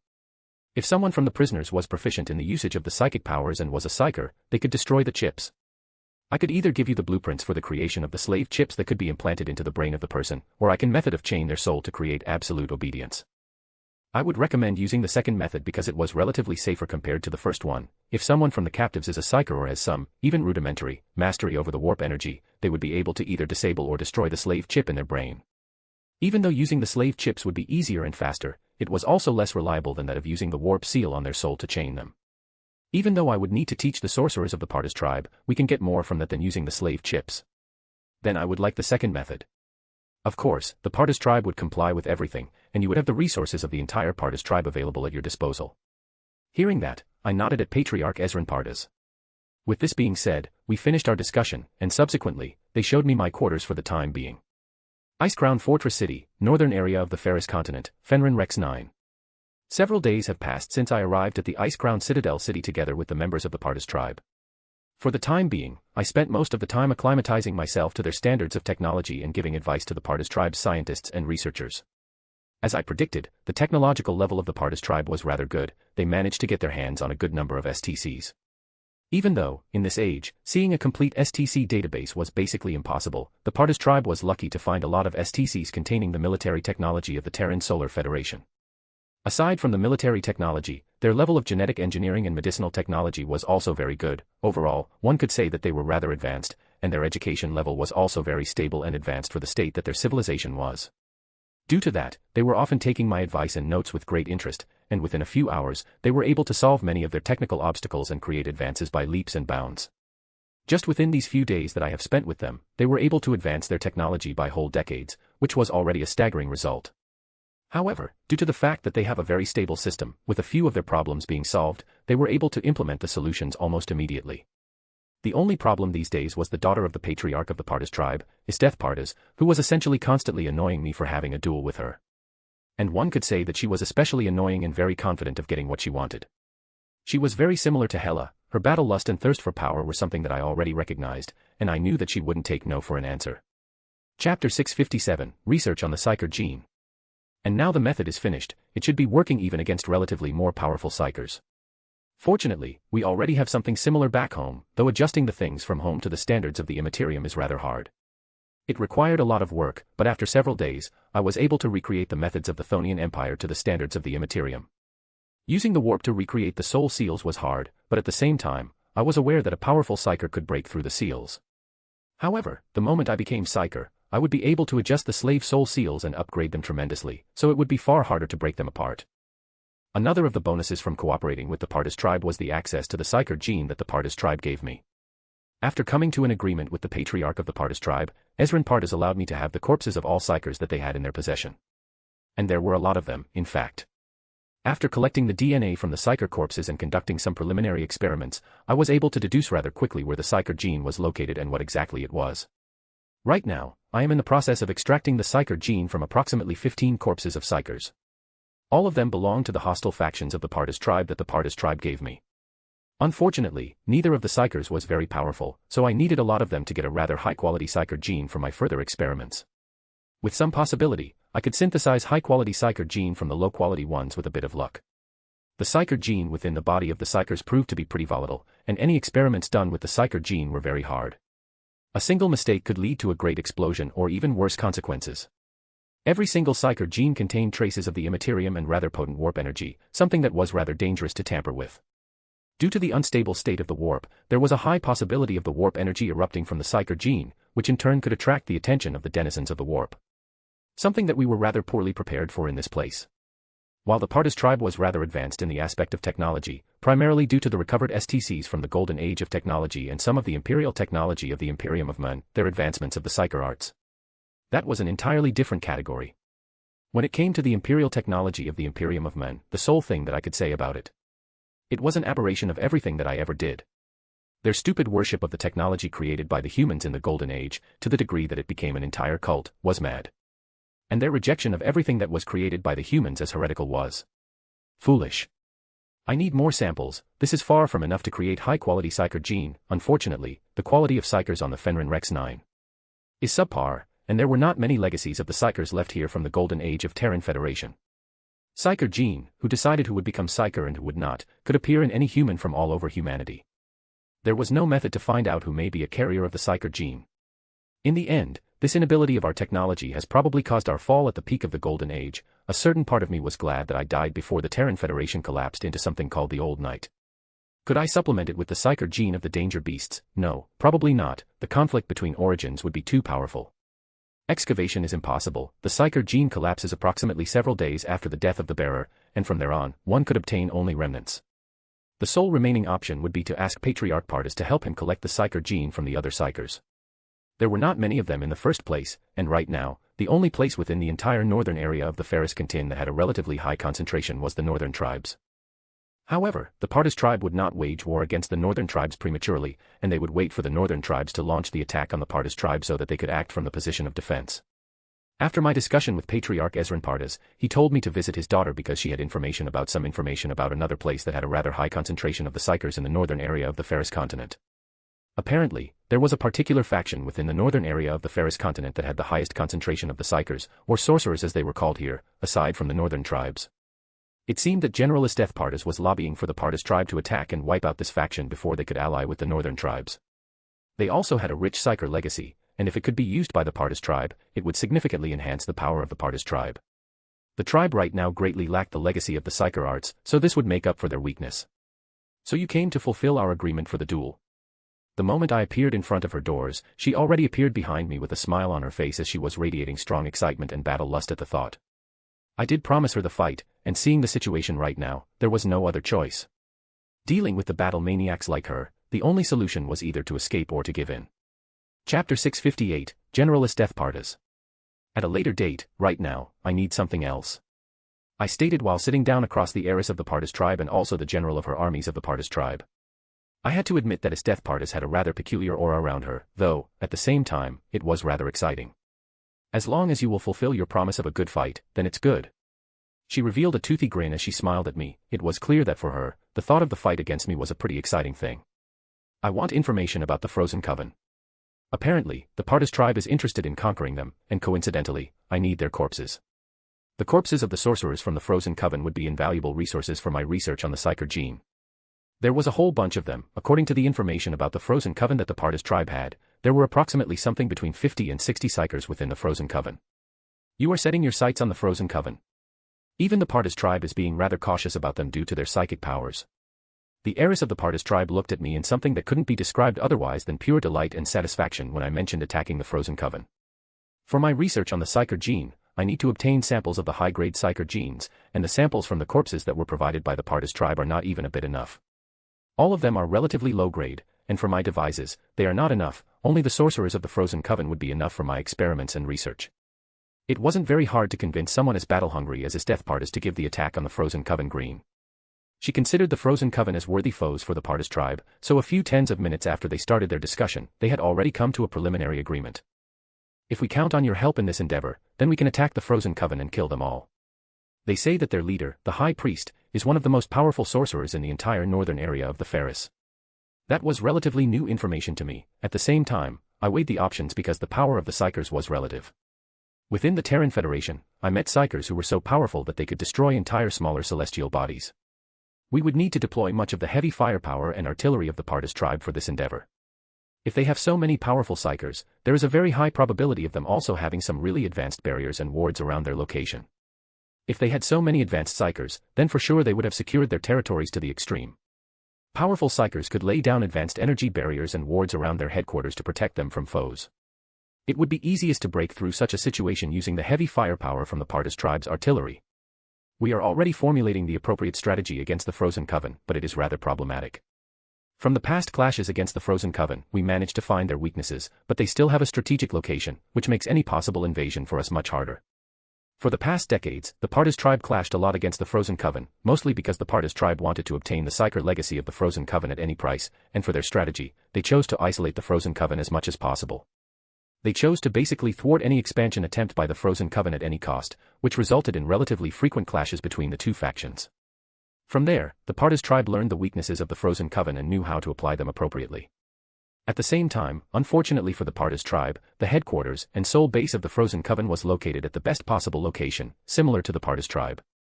The Partis tribe was preparing approximately 30,000 troops for the invasion of the Frozen Coven and a large amount of technology and weapons. If you give me enough time, I could create a method to destroy most of their shields everywhere. If they solely have only the barriers created through the Psyker arts, then it would be easy, but if they also have planetary shield generators, the situation would be much harder. I spoke about this because the Partis tribe had one of the planetary shield generators installed in the Ice Crown Citadel's heart. They were remnants after the golden age of technology from the Terran Federation. They left a few of them inside of their military installations and most crucial facilities. Obviously, the ones from that age had already perished as they couldn't withstand the passage of time, but the natives of the Fenrir Rex 9 managed to get their hands on the STC that contained the blueprints for several models of the planetary shield generators. According to my information, there is a high possibility of the Frozen Coven being in possession of a small-scaled planetary shield generator that should be enough to cover their main fortress. But as long as we can break through the Psyker barriers and wards, the small planetary shield generator is not really a problem to break through. I nodded, hearing her words, because breaking through the small-scaled planetary shield generator, which had an area of influence of approximately a few hundred meters, shouldn't be much of a problem with the capabilities of the Partis tribe. Then we have come to the agreement. Inform me when the plans for the invasion of the Frozen Coven are finished, and we can execute the plan. It didn't take us long to reach an agreement, and after that, we could proceed to another part of the meeting, which was the duel between us. It was rather inevitable. Chapter 659, Duel against General Pardas. Now that you have finished this, can I get my duel? She asked me with rather an impatient tone. It was clear as the sky that she was carving the fight, really rather similar to Hela and Sigmar, though she was far more restrained at the moment, which was somewhat surprising. Yes, but when I win, you will leave me alone at least for a few weeks before you start pestering me for another one. I stated, and seeing her accept my proposal, I mentally sighed in relief. Knowing that it was essentially impossible to tell someone as battle-hungry as Esteth to stop challenging me for duels entirely, I just gave her a time span during which she would leave me alone. I like your confidence, but the winner is yet to be determined. After that, we went to one of the remote areas, far from the ice-crowned Citadel Fortress City, mostly for this reason, so we could fight with all our might. I knew that Esteth was something that was essentially called an AoE fighter. She couldn't showcase her entire power in place, which she couldn't damage. Like in the ice-crowned Citadel. If we fought there, we could easily damage the city structures or destroy parts of it, which wouldn't be something very welcome. Due to that, the Pardas tribe had another area for training, mainly used by the tribesmen who had far more destructive abilities that could affect large areas. It was in a rather secluded place, far from the ice-crowned Citadel, where they could, with their full power and without care for their surroundings. The training area where we arrived was essentially frozen tundra or something like that. One thing was sure, and nothing was growing here. Which wasn't that surprising, as this place was destroyed far more than it should have been. Rules of engagement. I asked as we stood across from each other. I looked at General Esteth Pardas and asked, preparing for the combat, while she was too readying her saber for our already long-awaited duel. Nothing. I want to use my full power, as much as I want for you to use your own full power against me in this duel. She said to me, as I grimaced a bit because while it seemed that I was confident, the reality was a bit different, because my combat style typically revolved around the direct manipulation of the laws, usage of spells, or magic rules. In fact, I was at rather a strong disadvantage. Much to my taste, it was clear that she had more trump cards than I had. However, if there was one aspect in which she clearly lacked, it was experience. Even though close combat was never my forte, I had several millennia to practice it, not to mention that my dear beloved wife Hela would practically force me to train with her every few days. So, one could say that I was a true master in several weapons, martial arts, and close-quarter combat, but there was something that I lacked compared to beings like Hela. Their sense of combat when they wielded weapons was an instinctive feeling, something like another sense. It was also something that I lacked and only learned due to my long life and experiences that I had. I was almost 14,000 years old or so. This was an advantage that the short-lived beings couldn't really match by themselves. In the end, even though I had to admit that her talents in close-quarters combat were not enough for her to win against me, I was physically far stronger and had far more experience. Just by looking at her holding the saber, I was able to tell a lot about her combat style, which wasn't that hard considering the number of battles that I survived.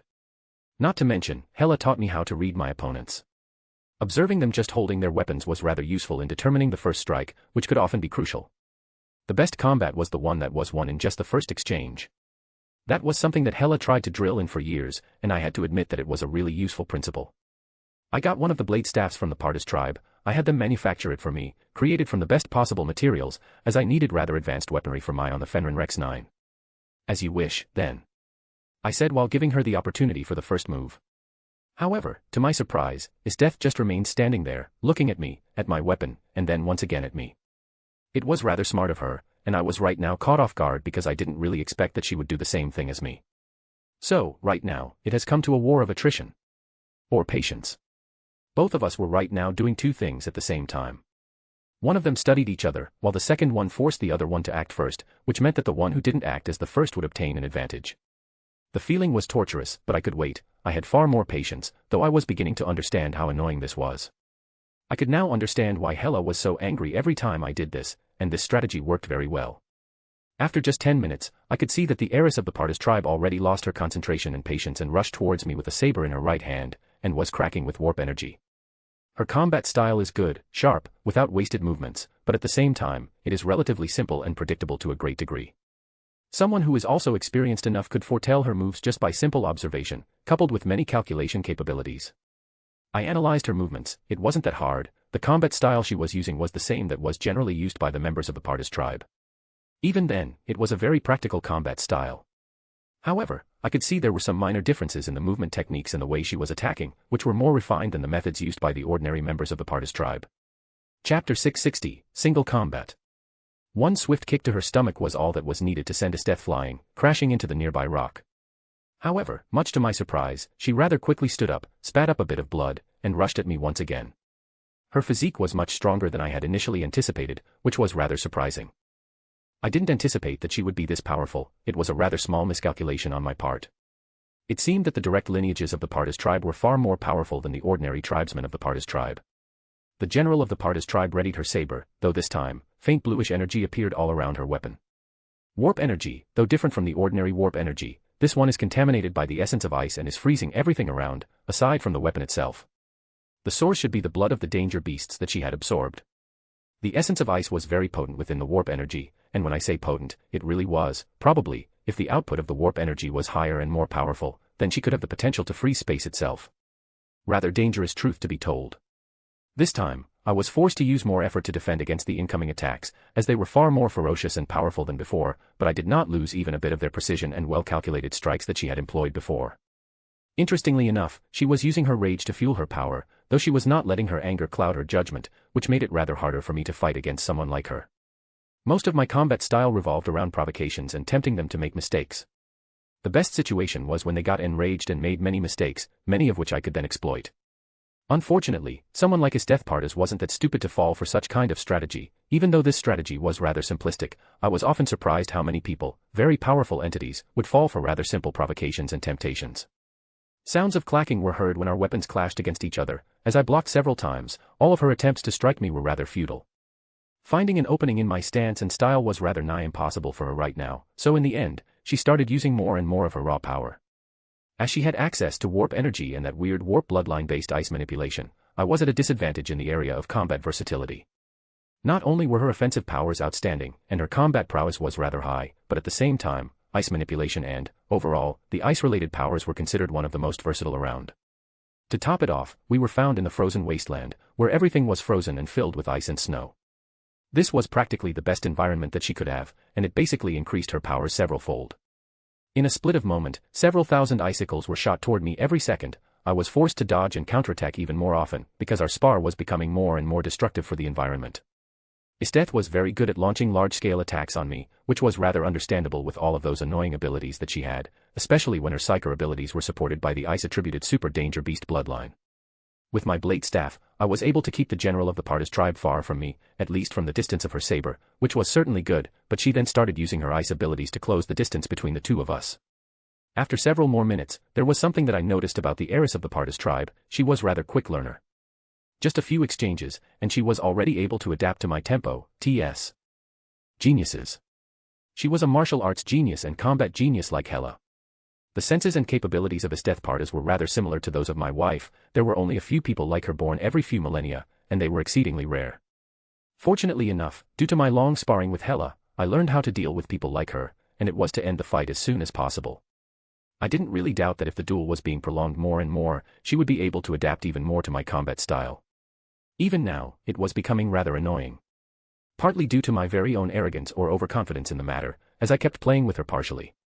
Even though I wouldn't really like to admit it, like this, it was like a cat playing with a mouse. If I let her adapt to my combat style, this would become even more annoying. I was becoming more and more like Hela in this regard because I also created a tendency for myself to play with my enemies. It was rather a bad habit. That was something that I needed to remedy in the near future, or else it could end very badly for me. Deciding that it was time to end the spar, I used my top speed with my blade staff and appeared in front of the heiress of the Partas tribe, striking her with the blunt end of the blade staff in her stomach.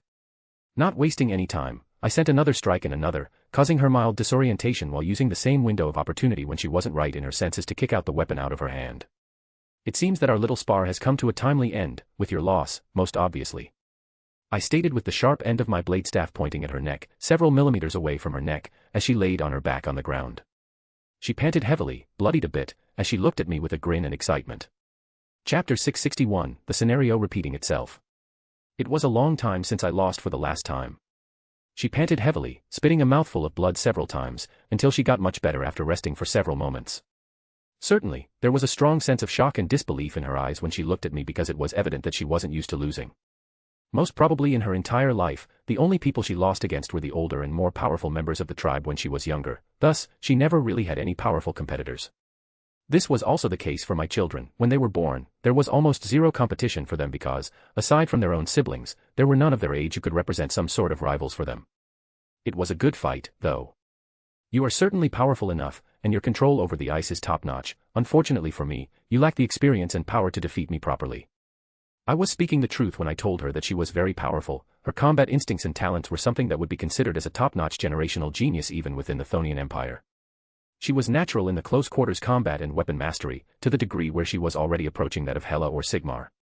She was natural at the combat, her adaptability was staggering, and she could fight almost like the god of war had incarnated. Are you feeling better? I asked after several minutes, noticing that she was already getting better. The healing rate of the Pardus tribesmen was very high, much higher than that of the ordinary baseline humans from what I could see. It should have something to do with the bloodline of the danger beasts that they were ingesting and assimilating to obtain their strength. Danger beasts of the Fenrir Rex 9 had terrifying healing and regenerative factors. It was something that couldn't be matched even by many in the higher dimensional world of the Baator. Not by much, but I will be. I helped her to stand up from the previous position, as she kept lying on her back for some time. Evidently, she was more tired from the duel than I had anticipated, though my strikes on her ribs and stomach, while powerful, were not enough to cause her serious injuries. That was something that I was rather cautious about, as I didn't wish to cause her any severe injuries in this duel. Still, with the rate at which she was being healed by her regenerative factor, she would be in top condition in mere moments. You are pretty powerful, contrary to your stature and scholarly appearance. I didn't really know if this was a compliment or if it was an insult, though I would consider it as both of them together. For her, I must indeed seem like a scholar, not to mention that I even presented as a scientist for most of the time, and in the culture of warriors and hunters like the Pardus tribe, I lacked the typical roughed appearance of a warrior that was characteristic of them. Certainly, I didn't really look like a stereotypical warrior and powerhouse in the eyes of the Pardus tribe, even though, for those who were more powerful and had a more developed sense, could rather easily sense my power, at least part of it, if they put enough effort into it. Honestly, I would prefer looking elegant rather than like a roughed barbarian, like most of the Pardus tribesmen. I don't know if I should take it as a compliment or offense, so that I will be taking it as both, General Pardus. Maybe we can have another duel in the future when you get better at your skills, so your defeat won't be such an embarrassment. Hearing what I said to her, I noticed that her grin cracked a little, but she instantly looked at me with a great degree of anticipation and excitement when I basically confirmed that we would be having another spar together. It was meant to be both in the first place. Certainly, having elegance and extraordinary power at the same time is, especially appealing. Oh, my gods. Even though my true body is God, I knew very well what this meant. This exact smile and grin, this exact look, was the same look that Hela was giving me after suffering the first defeat. Hela essentially developed strong feelings of possession and something that seemed to be love, or her own twisted version, after I first defeated her. Though that twistedness was something greatly enjoyable in the bedroom, and living room, and any other place when it came to that. It was clear that her pride wouldn't allow her to attach herself to someone who was weaker than herself. She was the type who would only take a mate who was much stronger than herself, someone who could beat her in a single combat. Evidently, the heiress of the Pardus tribe, Isteth Pardus, developed some sort of crush on me, and it meant that my stay here wouldn't be so peaceful as I had anticipated previously. This was already highly problematic because dealing with another Hela was going to be a pain in the ass, something that I wasn't very keen on that. However, I had to admit that Isteth Pardus was a rather attractive, very, very attractive young woman. She was very powerful, that was for sure, and she had certainly inherited a set of unique and particular abilities, creating a rather powerful bloodline. Even though her ice manipulating abilities were nothing compared to FIA's, it was rather exceptional for the conditions she was born in. If she were properly developed, she could become a powerhouse on her own, not to mention, I had some feeling that if she obtained a greater and stronger connection to the warp itself, then her power would grow several times over. She was rather constrained by her lack of a powerful connection to the warp because the members of the Pardus tribe were rather peculiar breeds of the Psychers. Only a tiny population of them were Genu Psychers, while the rest of them obtained their Psycher abilities from ingesting and assimilating the bloodlines of the danger beasts. Chapter 662, Frozen Coven Under Siege, 1. Several days later, after my spar with the Isteth Pardus, we were already in the process of complete mobilization of the Pardus tribe's elite forces and creating the attack strategies on the Frozen Coven. The attack on the Frozen Coven was, in the end, unanimously approved by the elder of the Pardus tribe because the benefits of conquering the Frozen Coven were tremendous and would be a great leap for the Pardus tribe. Especially regarding their Psyker heritage, which was something that the Pardus tribe had long ago coveted, but they couldn't really obtain it. Attacking the Frozen Coven would be a very arduous task, and when I saw the plans and the information about the strengths and weaknesses of the Frozen Coven, I understood the reason. It was far more problematic than it seemed. The protections around the headquarters of the were something to behold, because they were probably the most powerful Psyker protections on the entire Fenrir Rex 9, so breaking through them would be very hard. Not to mention, the sorcerers of the Frozen Coven were smart enough to build their main headquarters in a place where the line between Materium and Immaterium was thinnest, meaning the Psychers in that place were more powerful than usual. This resulted in a state where the Psychers could exert far more of their power than usual, something like that wasn't normally possible. Immaterium and real space were not compatible with each other, only when there was a breach in the real space could the Immaterium exert far more of its power. This was pretty disadvantageous for anyone who would attempt to attack the Frozen Coven, because the Psykers were tremendously empowered by the presence of the breach in the Immaterium. As long as they could control the breach and overlapping Immaterium with the real space and stop the constant attempts of the powers of the Ruin to invade the real space, the Frozen Coven obtained a great power base for themselves. Unfortunately for them, there was something that could deal with the situation rather easily. We can attack and conquer the Frozen Coven rather easily as long as we manufacture some of these things. I said and launched the hollow projection of the Dawn Pillars that were widely used in the Kadith universe to suppress anything related to the supernatural, concepts of any kind of energy, or something like that. We perfected the usage and technology of the Dawn Pillars to the utter extreme, and we could manufacture them very fast. Unfortunately, with the limited technology of the Partis tribe, I needed to make some tweaks to it, but that wasn't that hard as I had an auxiliary AI chip of architect and my very own computing capabilities. Nevertheless, it took me a few days to create the Dawn Pillars that functioned like the Cadian Blackstone pylons. A Cadian pylon system was a complex of several thousand massive pylon-shaped devices composed of blackstone and of unknown Xenos origin, erected millions of standard years ago in a complex network stretching across the surface of the fortress world of Cadia. This little darling here is the Dawn Pillar, a specifically crafted device with the sole purpose of suppressing everything even remotely related to the Immaterium. Once activated, we can turn to weaken the Psykers of the Frozen Coven to the extremes, though, unfortunately, because of the breach in the real space, it won't be enough for us to make all Psykers just ordinary people. I was discussing with Isteth the possible strategy for the attack on the Frozen Coven. This was just a preliminary discussion, before we would present it to the Elder of the Partis tribe. Interesting gadget. Would we be able to construct them within our capabilities? Even though I knew that Isteth wasn't the most technologically apt person, because she believed in her personal might and power, she thought that overusing technology led to weakness and disgrace. Not just gadgets, but devices that would win us this conflict without any effort, in fact. And yes, we can manufacture with the STCs present within the Partis tribe and some of my own input. We will place the Dawn Pillars around the headquarters of the Frozen Coven and activate them, rendering all of their psychic potential useless, and, at the same time, all of their protections would be basically a piece of scrap. Just a few salvos from the artillery would be enough to break through all of the barriers. The Dawn Pillars were absolutely needed for the conquest of the Frozen Coven because attacking them in a more convenient way would cost a lot of resources. Breaking through their defenses in a more standard way would require tremendous firepower and even manpower. Right now, with the capabilities of the Partis tribe and the STCs that the Partis tribe has in their possession, they could probably manufacture 5 of them with their technological capabilities. With me controlling the STCs and patching them together, we can increase the production output to somewhere around 12 to 14 before we commence the attack on the Frozen Coven. The elders of the Partis tribe decided that they would attack the Frozen Coven in 5 months or so before that, we needed to finish all preparations and prepare all things that were needed for the attack. All Dawn Pillars needed to be manufactured and ready for usage. If that works as supposed, we can probably achieve victory without investing a lot of resources. Psychic powers are the basics of the Frozen Coven, they are their strongest and most powerful side. If they are taken out of the equation, then they are not really that powerful. Frozen Coven, without their sorcerers and psykers, were actually not really powerful, and their numbers were actually much smaller than even the Partis tribe itself. They were able to maintain their status and so-called neutrality only due to their possession of tremendous psyker powers. Now the sole thing that is needed is to formulate the plan of attack using the Dawn Pillars usage as the core of the strategy. Chapter 663, Frozen Coven Under Siege, 2. After everything was decided, mainly the most basic outlines of the battle plan on the Frozen Coven, I went to the task of crafting the Dawn Pillars, or at least some version of it, because, with the current things on hand, it would be impossible to recreate the pinnacle of the Arcanitech engineering on the Fenrir Rex 9. Certainly, it took some tweaks here and there, but sooner enough, with the calculating capabilities of the architect and my own, it didn't take long to create a functioning prototype that should be able to nullify any psyker abilities in some areas entirely. Not only this, but to successfully manufacture the pylons that we would need, I also needed to increase the technological capabilities of the Partis tribe and tweak their production capabilities a bit, because otherwise, they wouldn't be able to manufacture everything that I needed to have. Crafting something so complex as the pylons that were capable of nullifying psyker abilities and severing the connection between the Immaterium and real space was something that was a bit above the current capabilities of the technology of the Partis tribe.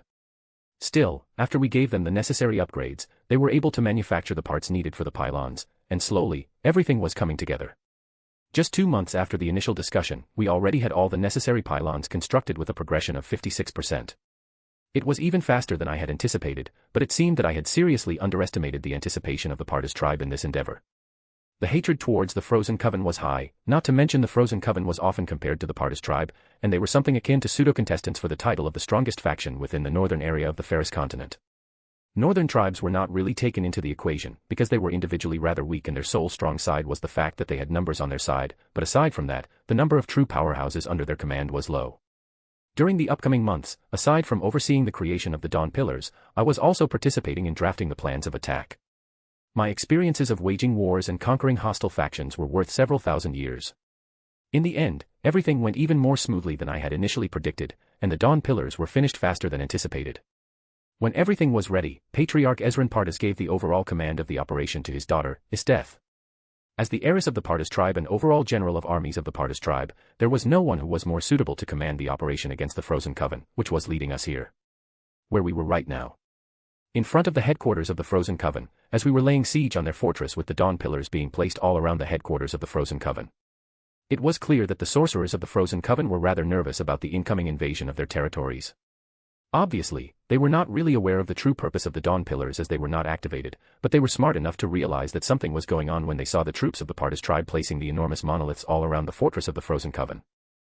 All of the efforts of the Frozen Coven to thwart the efforts of the Pardes tribe ended in catastrophic failure because the Pardes tribe were experts when it came to combating and hunting down the Psykers or anyone using the Psyker powers.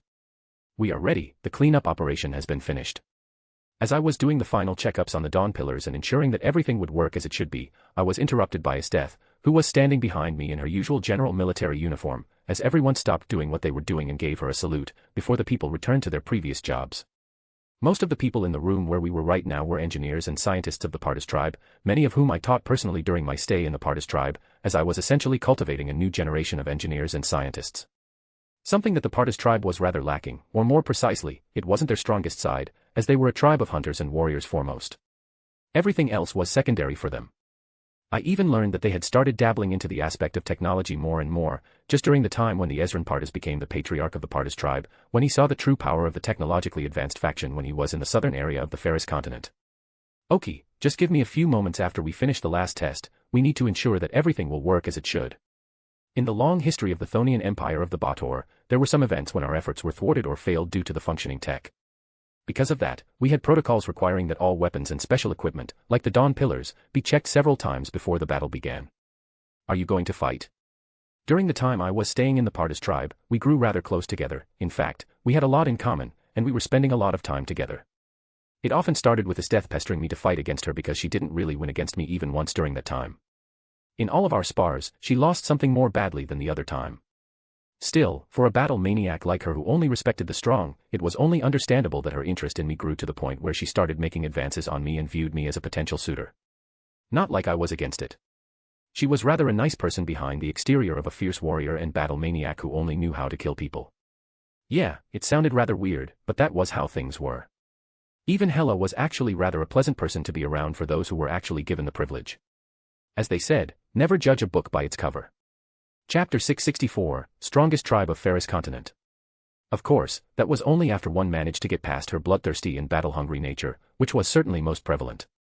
Maybe if I found something interesting, but once these Psykers lose access to the Immaterium, they would be ripe for picking up.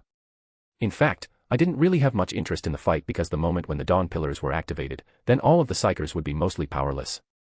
If they didn't train their physique and were in close-quarter combat, then they would be just chickens ripe for killing. Not to mention, I wasn't even able to send someone particularly strong that would essentially pique my interest in the fight. Aside from tinkering with the technology, I would most probably leave the fight to the Pardes tribe.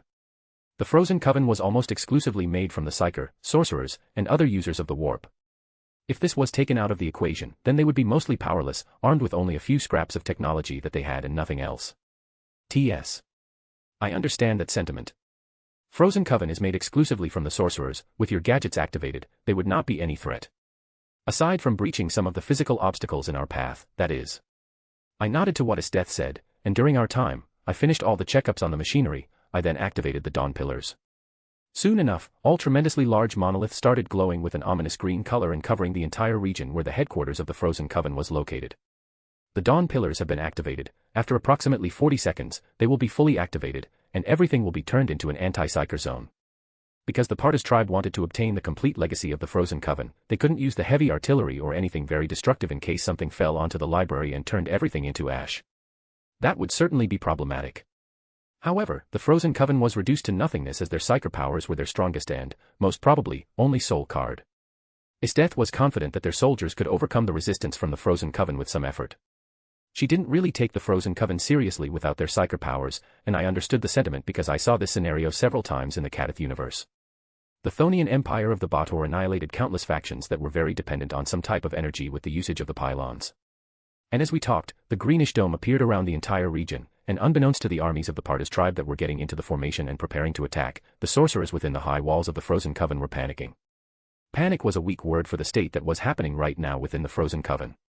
The Dawn Pillars were really too effective, and everything even remotely connected to the Immaterium was immediately severed, and all psychers of the Frozen Coven not only found themselves without connection to the Immaterium, but they were also suffering very heavy backlash from the sudden loss of connection to the Immaterium. The more powerful the sorcerer was, the heavier and more severe the side effects of the sudden cut of the connection were, as some of them were even crippled on the spot if they couldn't handle the backlash. Some of them fell unconscious the moment they lost their connection to the warp, and this happened all over the headquarters of the Frozen Coven. It didn't help the situation, the fact that all of the higher-up psychers, especially the military leaders of the Frozen Coven, were all exclusively psychers. One could say that this one move managed to incapacitate all of the higher-ups of the Frozen Coven. In their current state, they were not even capable of putting up any resistance, as their entire chain of command was destroyed. This was the case for many factions that were heavily magic-oriented or so, where all of their leadership and higher-ups were exclusively mages. And when the magic was taken out of the equation, the entire faction was like a headless chicken, which was the exact same scenario that was right now happening to the Frozen Coven. It was also a perfect opportunity for the armies of the Partis tribe because the soldiers and hunters had already started approaching the gates of the fortress in orderly formation, facing something that could be called minimal resistance. That's another good point for them right now. I must admit that it was also entertaining to watch, the chaos that erupted within the headquarters of the Frozen Coven when the Dawn Pillars were activating and the unstoppable march of the Partis tribe that was already in front of their gates, planting some explosives there to destroy the gate. In the end, unfortunately for the Frozen Coven, I could tell that approximately 80% of their defenses were basically related to the Immaterium, and only something around 20% of their defenses were in a pure technological manner. With the Dawn Pillars in the play, one could say that the Frozen Coven was almost defenseless against the advance of the Partis tribe. I also marveled at their bad luck because it seemed that even a large part of their soldiery was affected by the Dawn Pillars. Even their ordinary soldiers were dabbling in the psychery. Fortunately enough, we manufactured small badges that were able to protect the members of the Partis tribe from the side effects of the Dawn Pillars being activated. Even though the Partis tribesmen won't be able to use their psyker powers, due to their lineages of the danger beasts and the badges that I had them wear, they were facing just some minor uncomfortable feelings. Thus, they were able to retain the majority of their strength even under the suppression of the Dawn Pillars on everything related to the Immaterium, and right now, the first groups of soldiers and hunters were able to breach the gates of the Frozen Coven and unleashed slaughter on the inhabitants. Chapter 665, Frozen Coven No More. The negative emotions that were created by the merciless slaughter of the entire Frozen Coven would forever capture the attention of the demons of the Immaterium. I was sure that if now for the actual Dawn Pillars, there would be a ton of them attempting to descend down to the real space and create havoc. The environment that was created by such a wide massacre was perhaps enough to attract the attention of some of the greatest demons within the Immaterium, as hundreds of thousands of people were dying every second. Not only that, but all people that were dying here were psyker, darlings of the Immaterium and favorite prey of the demons of the warp, who preyed on them like a wolf on deer. They are indeed efficient when it comes to committing a genocide. What an interesting twist. I had to admit that the Partis tribe was very efficient in the cold and ruthless approach of genociding the members of the Frozen Coven. Practically anyone who was older than a certain age, mostly older than 3 years or so, was put to the sword and killed. It was a terrible massacre and rather bloody because they were executed in an old-fashioned way using cold weapons. Such mass executions always created a lot of mess, something that was rather rare within the Thonian Empire of the Baator. Due to the presence of the Dawn Pillars and their effects, none of the Frozen Coven were able to give any kind of organized resistance. Their armed forces were broken apart upon the first confrontation with the soldiers of the Partis tribe. In the end, it took only a few hours for the armies of the Partis tribe to completely take over the Frozen Coven and its headquarters. Right now, the soldiers of the Partis tribe were rounding people up. Those who were deemed as suitable, especially young children who barely remember anything, would be assimilated into the Partis tribe. The rest were sent to the camps, where they were systematically killed, and their corpses were used to feed danger beasts that the Partis tribe was breeding. Only some of the more powerful psychers were taken as prisoners of war and transported into the ice-crowned citadel of the Partis tribe. This was done mostly at my request as I wanted some live subjects, and for better research results, I wanted to obtain live samples. It was rather a grim sight, but not the worst thing that I saw in my very, very long life, or what I did. In the end, mercy was for the weak, and the Partis tribe was doing everything they could to ensure their survival and dominance, even at the price of having a reputation as slaughterers or monsters scribed down in the history books. That was the conviction that I could certainly respect. This entire ordeal is boring. Esteth whined from the side. She was bored as hell. when she saw how easily the troops of the Partis tribe were taking over the headquarters of the Frozen Coven. The defenders of the Frozen Coven were no match against that of the Partis tribe, and due to the effects of the Dawn Pillars, there were no powerhouses against which to fight.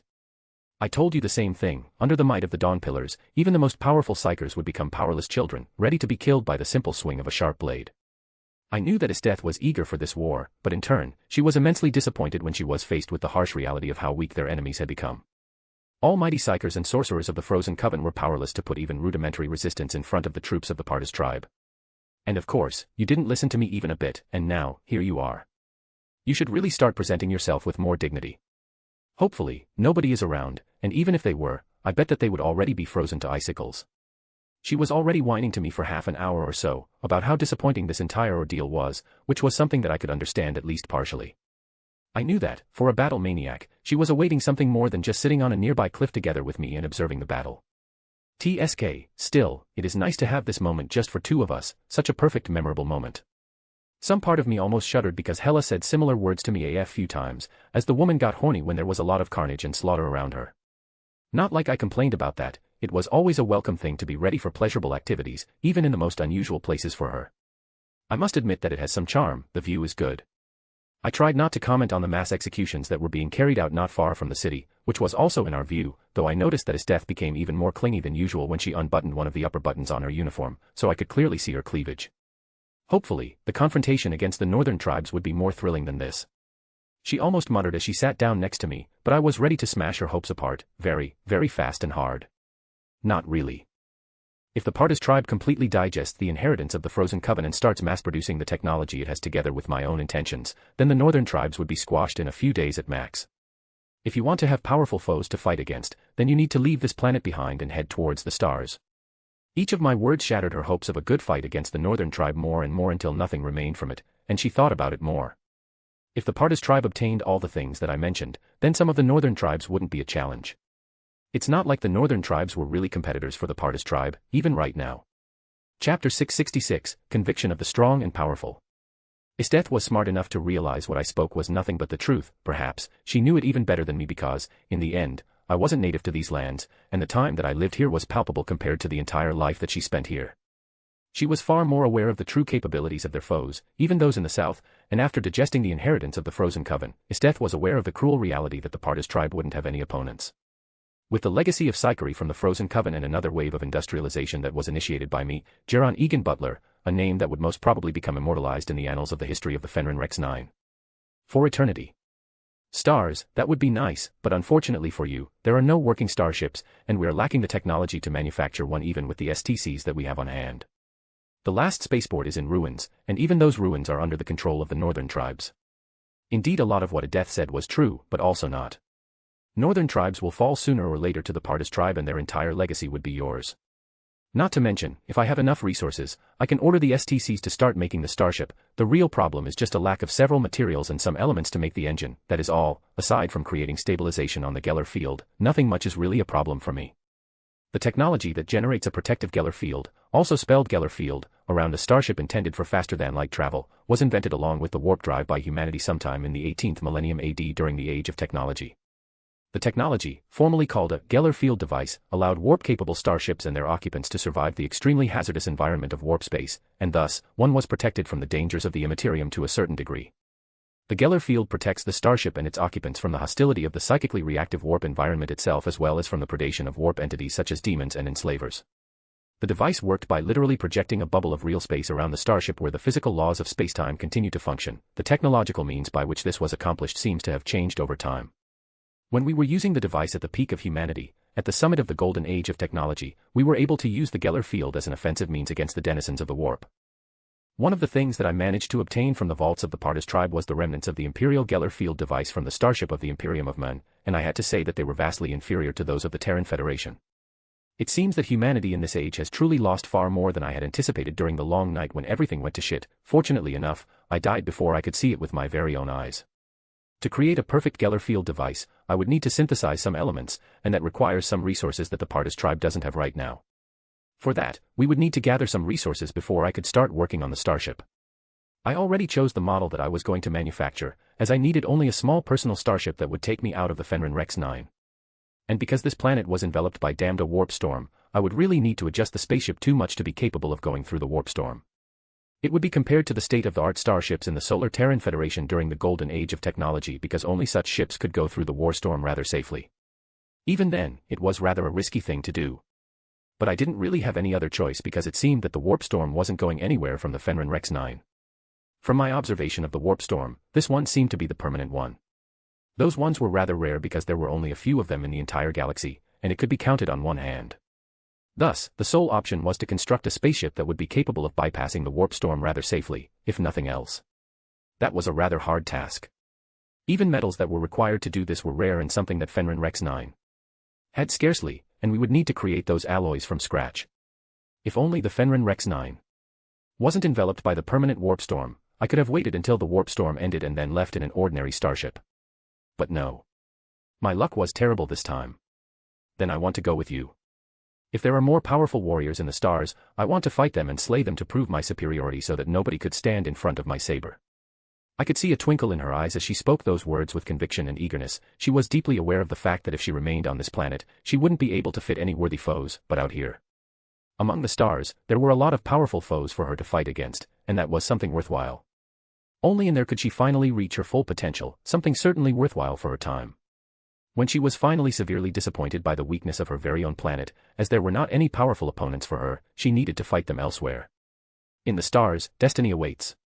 As you wish then. You will have your journey to the stars and the fight that you carve so much.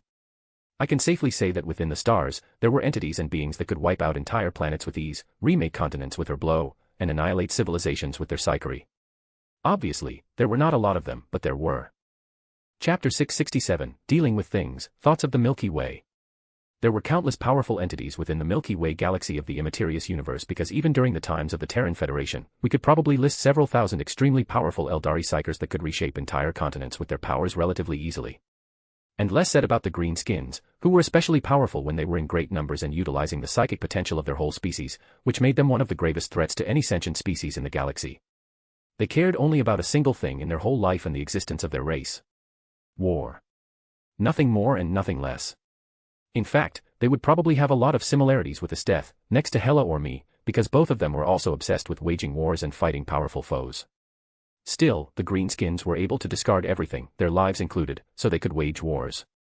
In the end, their entire culture, the Kultur, revolved only around the concept of Wyak, fighting, killing, once again fighting, and once more killing. Aside from the Eldari that were the pinnacle of the Skyer powers, there were countless powerful demons and other creatures from the depths of the Immaterium that were nowadays plaguing the Milky Way galaxy like some locust. And not forgetting the damned Imperium of Man and the Emperor of Mankind. Even though, according to the information that I gathered on the Imperium of Man, it became the abomination and antithesis to everything that the Emperor of Mankind was preaching about during the Great Crusade 10,000 years ago. Which was rather ironic, in my opinion. But still. The thought of an unshackled genius Tier 12 or perhaps even stronger entity being in the Milky Way galaxy was certainly unsettling. Even though this body of mine that I was using in the Immaterious carried something that could kill even Tier 12 entities, I seriously doubted that it would work on the Emperor of Mankind. Much less on the four gods of chaos, which was directly tied to the Immaterium, and due to their connection to the Immaterium, all four of them were something like divine thrones. Basically, I couldn't kill them easily, even if their powers were not compared to the Genu divine throne. Even though they were not Primarchs, they managed to achieve a similar state to the divine throne due to the particular capabilities of the Immaterium. So yeah. Many problems were all around us. Excellent, my dear. She almost purred out the sentence as I internally chuckled to myself. Esteth Partas was indeed like Hela. If I knew that they were not related for sure, then I would say that they must be sisters or whatever. Perhaps even alternative versions of themselves. Who knew? But one thing was sure for now. It was true that in the future, I won't be able to get rid of her. Still, she would certainly be a valuable asset to the Thonian Empire of the Baator. Perhaps it would be prudent to consider creating a rather good path for her to power. Right now, standing at the limits of Tier 8, it was the maximum that she could attend without any external assistance. How long till the matters with the former Frozen Coven are resolved? I asked because I wanted to start building my starship that could take us from this forsaken planet. Rather ironic that I was calling this planet Forsaken, even though it was due to its forsakenness that it was safe haven. There were no Wyak. Of the greenskins, no invasion from the void insects or anything. Yeah, apparently, some hive of the void insects was rampaging in the Immaterious universe under the leadership of Tier 12 hive mind and devouring everything in their path. Rather a frightening prospect, and from the information collected, the hive mind was approaching Tier 13 if everything went according to its plans. Void insects were trouble no matter where they were in the endless void, and the number of the void insects that became Tier 13 and became Primarchs could be counted on one hand in recent years. Nowadays, apparently, everyone in the endless void was doing everything in their power to prevent new Primarchs from emerging among the void insects because their species was just dooming the rest of the endless void to become their food. In recent tens of thousands of years, the Sage Dynasty, Holy City, and Void Association were even issuing bounties on various Tier 12 void insect hive minds that were capable of ascending to the Primarchy and paying tremendously high rewards if someone managed to slay them. There was a case of one civilization in an unknown universe that managed to slay one of the hive minds through trickery and redeem the rewards from the 3 supreme powers, and just 1,000 years later, the civilization gave birth to 3 Primarchs and around 100 Tier 12 Exarchs just from the resources they obtained alone as a reward. A few weeks, and we can return back to the Ice-Crown Citadel. Esteth hummed lightly as she was in charge of dealing with the aftermath of the conquest of the Frozen Coven. Something about which she was particularly vocal about not liking. Administration and bureaucracy. That was her responsibility as chief of the conquest armies of the Frozen Coven, but instead of spending time doing what she was supposed to do, she was sitting with me on the cliff and talking. Good for me, bad for her, as the work was there and waiting for her. T.S. Can't you speeden it up? If you were attending to your duties as much as to our sparring season, we would be finished in a few days. In fact, she needed to oversee only the most important things and nominate a few people to act as temporary governors of this place. After that was done, we could return to the Ice-Crown Citadel with haste. The only problem here was that Esteth was acting like a little petulant child when it came to doing something that she didn't like. Chapter 668, Wrapping Things Up.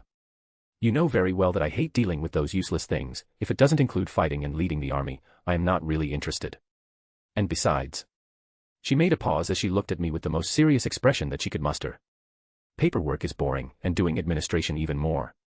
What did I really expect from her? The uncanny resemblance that she bore to Hela in this manner was really something else. However, I had to admit that even Hela started attending to her duties as Lord Marshal Militant of the Imperial Army when she was named to the position. And shortly afterward, once again, after Valley returned from the very same position, Hela returned to the post once more. She was rather good at it, despite her annoyance with the bureaucracy and other things. You know that you cannot build and lead a proper army without a proper bureaucratic system to administrate anything. If not, then you would be reducing yourself and your troops to a bunch of bandits or something else on that line, without much organization and structure. I said as she frowned hearing that, but I was aware that she knew it was true. Her dismay for anything not really related to the war, combat, battles and training was something that was severely holding her back. Contrary to Hela, Esteth didn't understand too well that even these boring things were very important in the great scheme of things, and someone needed to do them. This was a rather great deficit because while she was a splendid commander in the battlefield and a powerful powerhouse on her own, in the long term, she would be a somewhat terrible leader. Even though she was obsessed with battles and waging war, she didn't quite understand the peculiarities of needs of the sentient living beings, that they were not really machines, and that not everyone was that much a battle maniac as her. This was something that she would hopefully learn in years of training, but it really seems that she seriously neglected her education as the heiress of the Partis tribe, if she even had some, because I don't really think that somebody would dare to say something to her which she didn't want to hear in this aspect. Even though, for someone as stubborn as her, she was rather open and tolerant toward different or even dissenting opinions on warfare and even often accepted them or implemented them if they had merit. Maybe you are right, but... she said quietly as she fidgeted her fingers and looked down on the ground, as I knew that this was something that she felt pretty ashamed about. Not like I cared, as I would never really laugh at her for not understanding most of the things that she needed to do as ruling governor of the Frozen Coven or any other territory. I knew that even though she underwent some lessons in administration and statesmanship, she wasn't really paying attention, or else, she would have long ago dealt with minor things like this, but for Esteth, all those things were boring. Don't worry. I won't laugh at you if you don't understand how bureaucracy works and so on. If you want help, I am willing to impart to you some tricks that I learned in my time. Hearing what I said, she looked downcast and that she doubted me for sure. Despite her rough exterior, Esteth was actually rather an easy person to read. One just needed to know how, and the rest would already go by itself. Cheer up a bit. Once you learn how, it will be easy for you, not to mention, you can actually select what you will do and create a trusted body of bureaucrats under you that will be taking care of the minor things, not requiring your personal oversight. I said as she almost immediately enveloped me in a bear hug, as I almost felt my bones breaking, which was rather a feat, as this body of mine was created to be rather durable, and yet her physical strength was really fearsome. Several days later, the former headquarters of the Frozen Coven. After several days, everything was going much better. Finally, at last. After I started tutoring Esteth on the arts of statesmanship, she was learning rather fast, and soon enough, she was capable of handling most of the domestic affairs on her own, and due to the increase in efficiency in ruling, most of the things that were stuck started going down one after another. Ironically, though, it has been proven to be a rather wrong move by Esteth when she dumped all of the work on her subordinates at the first moment she could because neither of them was doing it with haste like she wanted. She was spamming one order after another and overseeing the crucial projects in the Frozen Coven. Especially the dismantling of the defense of the Frozen Coven, or at least those that still remain, as this entire place was destroyed, and the Patriarch Ezranpartis decided to abandon this place. During the siege, some of the most crucial defenses were destroyed, including the Grand Walls and Great Gate, together with some other facilities that were making this place so hard to conquer due to the overwhelming firepower of the Partis tribe. The machinery that was in good shape or could be repaired was being dismantled and brought back to the Ice Crown Citadel. Another reason why the Partras tribe deemed this place to be useless was its size, as it was too huge and too remote for the current needs of the Partis tribe. Even the Ice Crown Citadel had the potential to hold far more people than it was currently holding. The transportation of the library and Psyker artifacts from the Frozen Coven back to the Ice Crown Citadel was going without a problem and was also personally overseen by Esteth, as this was of the utmost importance. That was the prime prize for the Partis tribe. Chapter 669, Rather Mature Disposition. In the end, under Esteth's oversight and my advice, everything was running smoothly, and there were not many problems when it came to transporting all of the crucial items back to the Ice Crown Citadel. Soon enough, everything was being loaded onto the armored transport vehicles and brought back to the Partis tribe. The weapons of the Frozen Coven were deconstructed and also brought back, and this entire place was being stripped clean. From what I heard the moment training of the new Psykers of the Partis tribe with the legacy of the Frozen Coven was finished, the Patriarch Ezranpartis planned to launch a crusade against the coalition of the Northern tribe and especially the Numa tribe and bring them down to hell. With that being done, the Partis tribe would have unified the entire northern area of the Fenrin continent. Due to the information that I gave them about the unnamed and uninhabited continent where I came from, they were preparing to send there a few expeditions for resources. Right now, there was no time to find the conflict with the southern area and its factions, as there was nothing much to gain from such engagement. Ezranpartis has decided to bide his time, and he had a lot of it. Due to the lineage of the nature beasts in their bodies, the Partis tribesmen could live far longer than the average humans, and living for a few centuries, even for the weakest of them, wasn't much of a problem. At the same time, I wondered a bit how strong they would be once they obtained and comprehended the proper Psyker legacy from the Frozen Coven. Right now, they were constrained by that, and the connection they had to Immaterium was rather wasted on the Partis tribesmen. We are departing back to the Ice Crown Citadel. During the past few days, I have been helping Esteth with her duties as governor of the occupation force, and we have been going through everything together. She was rather quick to learn from me and my thousands of years' worth of experience in this area. Though she still lacked the patience for the more subtle areas of the political arts that would come with time. Finally, I can finish my research on the Psyker gene once we return back. Due to the siege on the Frozen Coven, I had far more test subjects than I could ask for, whether living or dead. Every single one of them would find a purpose in my laboratory, and with many examples, I can finish the research and create Psyker gene for this avatar body. Architect's calculations are almost done. If everything that has been researched till now is true, then we can have a complete, stable Psyker gene prototype done in 2 months or perhaps 3 months. Implementation in this body would be a bit longer, but due to the superior quality and aptitude as it was created by Primarch and Universe Master, it should adapt seamlessly. With the Psyker gene I could start my plans for the Immaterium and obtaining even greater degree of power. Considering the situation in the Immaterious universe, where, according to the information I gathered and experiences of my past life, everyone of considerable power was either Psyker or used psychic energy on the subconscious level like the Greenskins. Even though their war bosses couldn't use the Psyker powers and psychic energy consciously, they were still foes to be reckoned with because they were using the raw power of the Immaterium on the subconscious level. Without access to the Immaterium, there were not many ways of growing powerful, if there were any.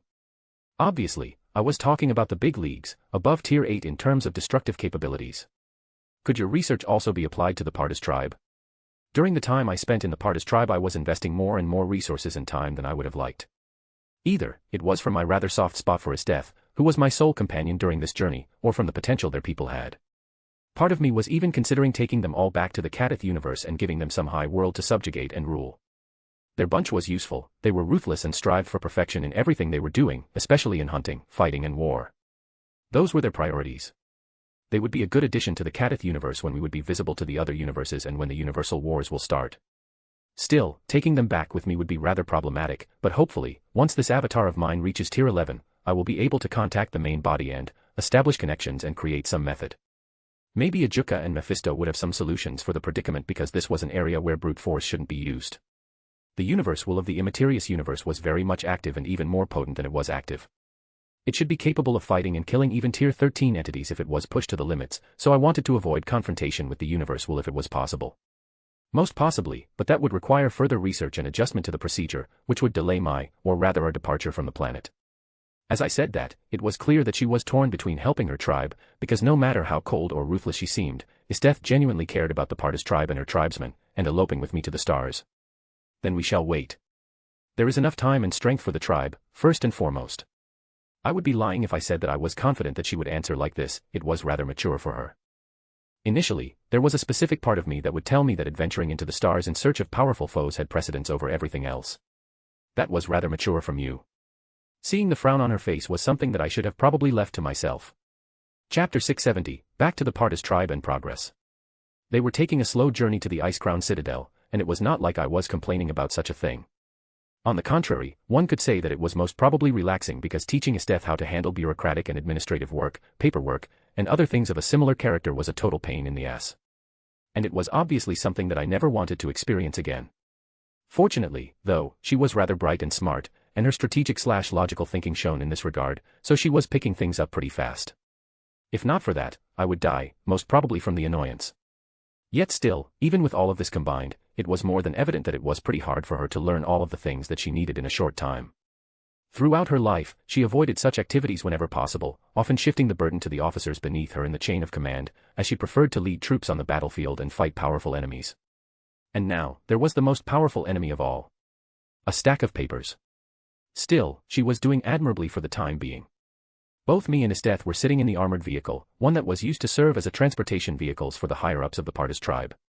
So, one could expect a lot of space and a high degree of luxury within the vehicle, something that was certainly welcomed. Unfortunately, due to the siege of the Frozen Coven, most of the place was destroyed, especially the living quarters and non-crucial areas of the Frozen Coven. Even though I was older than 13,000 years, one could say that, in some parts, I was rather vain. I liked my luxury and being surrounded by the higher grade of services and everything that the power could provide. As I thought over it, this was something that I caught from Benelana. Among my wives, she was the one who liked to have everything of the highest quality and such. Hela didn't care a bit, as long as her weapons and armor were there, she didn't care about such things. Graphia was a rather peculiar case because even though she was born as heiress apparent to the house of Lucifuge, one of the most prestigious devil noble houses, she wasn't the one who was really into that kind of noble lifestyle. Bibi Dong was the opposite because she was born as an orphan in a desolate village of the Dolua continent and climbed to the top. Despite everything, she never forgot her roots, so she never cared that much about the luxuries of the lifestyle for the rich and powerful. And for Guyuna, well, she was dragon and Sundara at the same time, rather a precarious combination, though she rather liked to sleep on the mountain of treasures and gold, despite her rather active efforts to deny those claims. So, how are you progressing with the paperwork?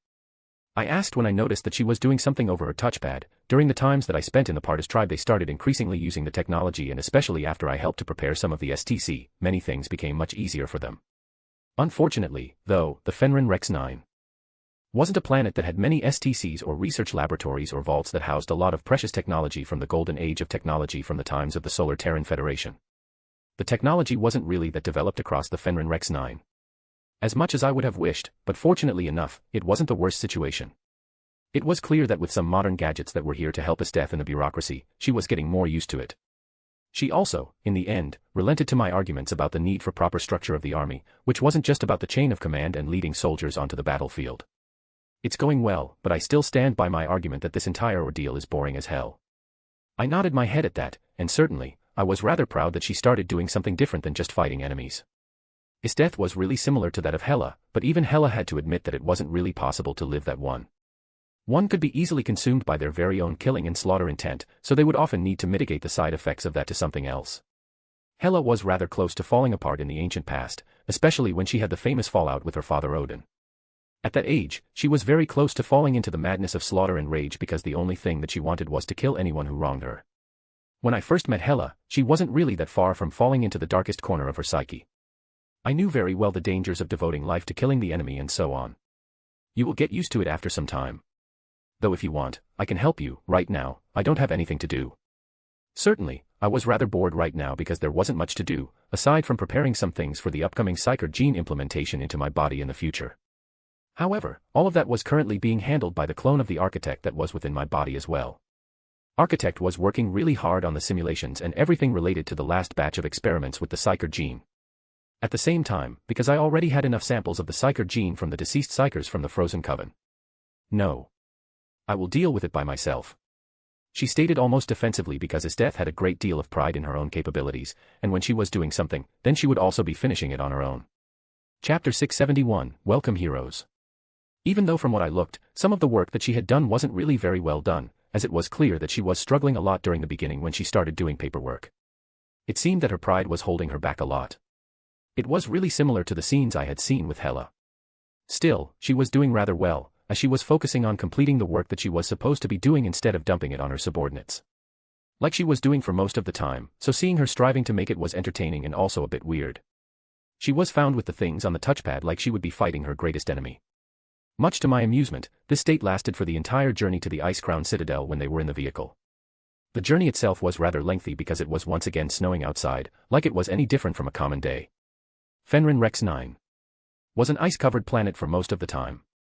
Though, even though Esteth was rather stubborn for most of the time, in the end, she still realized that she couldn't complete all of the work on the time, so she asked for my help. Much to her dismay and to my entertainment, because it was very hard for her to ask for my help. She initially refused any help from me and wanted to complete everything on her own, only to realize that her pace was much slower than she had expected, and she reluctantly asked for my help. Still, it was rather intriguing because she was rather proud and, someone would say, even arrogant, yet she was still very rational for most of the time and knew when to retreat and ask for help.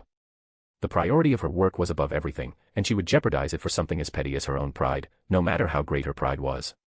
Back at the Ice Crown Citadel, the clansmen of the Partis tribe from all branches of the Partis tribe were celebrating the glorious return of the valiant warriors who had destroyed the Frozen Coven. The long-term rivals of the Partis tribe, in a rather spectacular and splendid fashion that not only saw the total downfall of the Frozen Coven but also they managed to seize the complete legacy of the Frozen Coven. This only made the situation even more important for the people of the Partis tribe, because it meant that they would be soon enough master their powers in the sorcery and produce sorcerers, the Psykers like the Frozen Coven was. All things considered, the mood within the Ice Crown Citadel was especially joyous when we have returned back to the home of the Partis tribe, as thousands upon thousands of people were welcoming back the warriors of the tribe and, namely the General Esteth Partis, who was the most anticipated and decorated general in this entire war between the Partis tribe and Frozen Coven, as she was responsible for the conquest of the Frozen Coven. The Partis tribe had a thing for war and conquest, so the war heroes were most celebrated. Even before this, Esteth was regarded as the stronger warrior and hunter of the Partis tribe, and it was sure that she would soon enough inherit the position of the chieftain of the Partis tribe from her father, Ezran Partis. Even the current patriarch of the Partis tribe was very proud of his daughter because the achievements that his daughters brought to their tribe were something that he would be proud till the end of his days. Meanwhile, the person of interest was looking at everything that was happening in the streets of the Partis tribe with something that almost gave me a heart attack, because she was softly smiling. Even though Esteth was a tough woman who spent all of her life in the military of the Partis tribe and was a strict believer in the concept of survival of the fittest, she, in fact, was also someone who cared for her tribe very much. Seeing all of the people that were gathered here, to celebrate her return, made her unconsciously smile as she oversaw everything. "You seem to be very happy," I said while sitting on the sofa in the vehicle that we were riding as we were heading towards the center of the place, where an official welcoming delegation was awaiting our arrival. It was a tradition of the Partis tribe, after their warriors or hunters returned from the conquest or some conflict. Then, her father bestowed her with honors and medals for the successful conquest of the Frozen Coven. Subsequently, she delivered a speech to the members of the Partis tribe who were gathering on the plaza as we were speaking right now. It seems so. While I may not seem like it, this place is my home, and I love it very much. The Partis tribe is where I lived, and we take care of each other because only by united can we survive in this hellish world. Perhaps the destruction of the Frozen Coven put me in too much of a good mood. She chuckled as she said that, though I was somewhat surprised to see her this kind of sentimental. Right now, she seemed like an entirely different person to the point where it was beginning to fascinate me. With this, the Partis tribe would be the dominant force on this side of the continent, and once the Northern Tribe Alliance is defeated and destroyed, then the entire northern area of the continent would be under your rule and prosper. Unless the ones in the south don't create any problems for your people, your prosperity is guaranteed. If you want, I could also give you some other boosts, best the experimental procedure on the Psyker gene. I said, because maybe in the future, when there is time for me to leave the Immaterious universe, I consider taking the entire Partis tribe with me back to the Kadith universe. Chapter 672, Progression and Slice of Life. Several days later, Ice Crown Citadel, headquarters of the Partis tribe. Several days have passed since we turned back to the Ice Crown Citadel, and I could finally start the experiments on the Psyker gene and create a method of transplantation of the latent Psyker gene into my body. That would be rather a lengthy process, but it was certainly rather fortunate that I had a lot of samples from the members of the Frozen Coven. From the several hundreds of corpses of the Psykers of the Frozen Coven, I had far more than I really needed for my own experiments, creating the Psyker gene for myself and also some for the Partis tribe. Because I am seriously considering taking the Partis tribe with me to the Kadith universe if everything goes according to the plans, I wouldn't really mind giving some more boons to the Partis tribe. Not to mention, less being said that it was Esteth was the one who asked me for the favor, and I couldn't really give her a negative answer. They were becoming rather close. In the entire Partis tribe, it was only Esteth who was talking to me on a regular basis without any fear. Apparently, due to the power that I had, none of the tribesmen of the Partis tribe dared to be informal with me. Due to their deeply ingrained respect for the strong and powerful. I already had more than enough of this behavior back home. It was rather annoying when everyone you spoke to looked at you with the utmost reverence and worship. That was one of the reasons why I liked it in the Partis tribe. Everyone was mostly informal and very friendly towards me, so it was rather unfortunate that even here, it was becoming similar to the Thonian Empire of Baator. Nevertheless, the work on the Psyker gene was progressing rather smoothly due to the research having almost no bottlenecks. Within the Icecrown Citadel, I have my very own laboratory made with the most advanced technology that the STCs in possession of the Partis tribe could create. Esteth wanted me to create some sort of Psyker gene therapy for the Psykers of the Partis tribe so that they could use the Psykery like the sorcerers of the Frozen Coven and not just like till now. It wouldn't be long before I had a stable result that could be used for the members of the Partis tribe, which would allow them to channel their Psyker powers freely.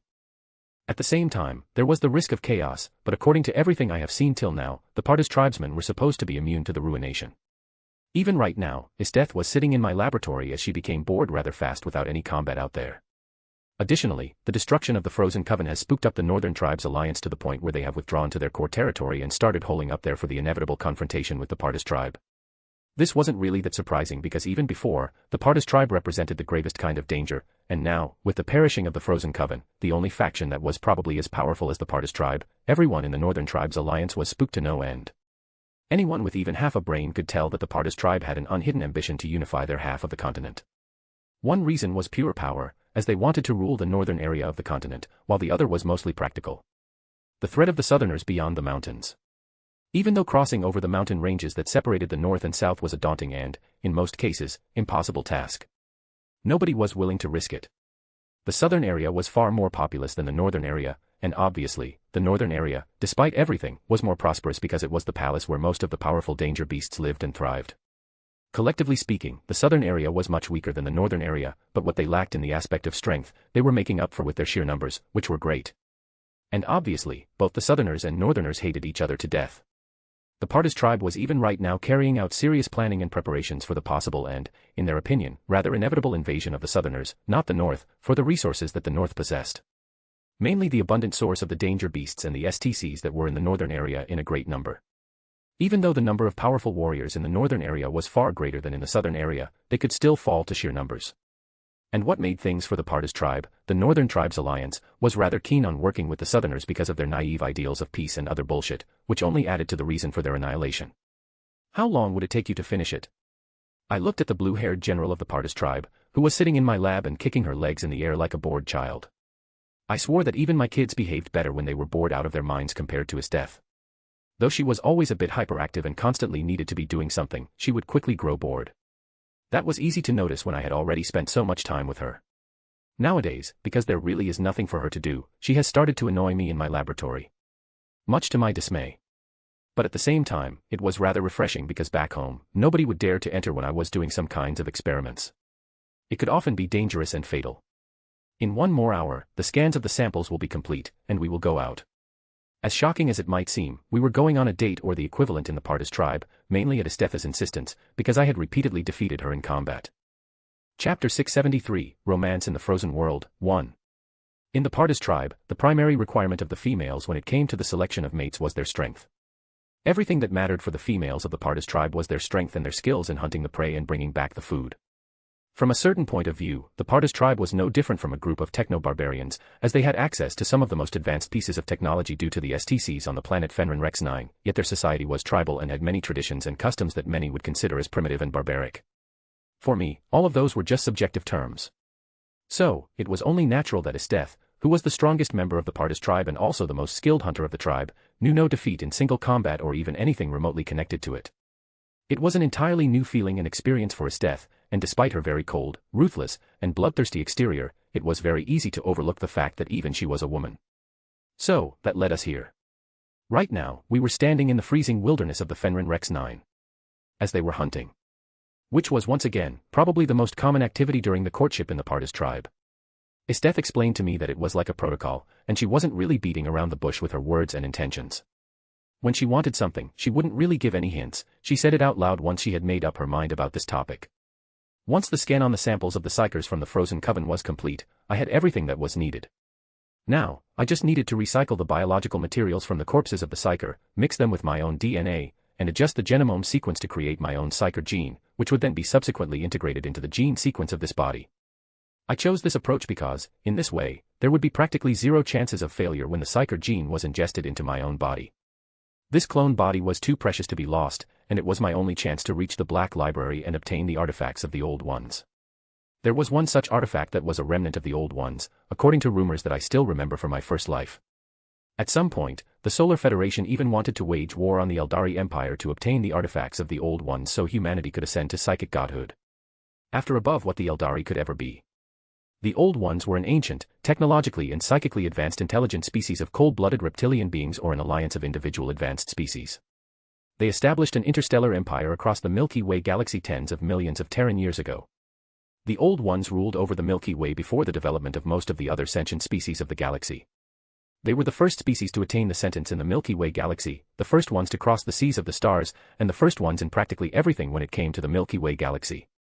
The Old Ones became embroiled in a great conflict over 60 million Terran years ago with the Tan and their Necron servants, a war that they lost. After their defeat, the Old Ones either went extinct or disappeared from the galaxy, their fate or destination unknown. Nobody knows what happened with them, but one day, they disappeared. But their legacy remained here. Zeo, are you here? I found the track of the Silverhorn tattooed bear.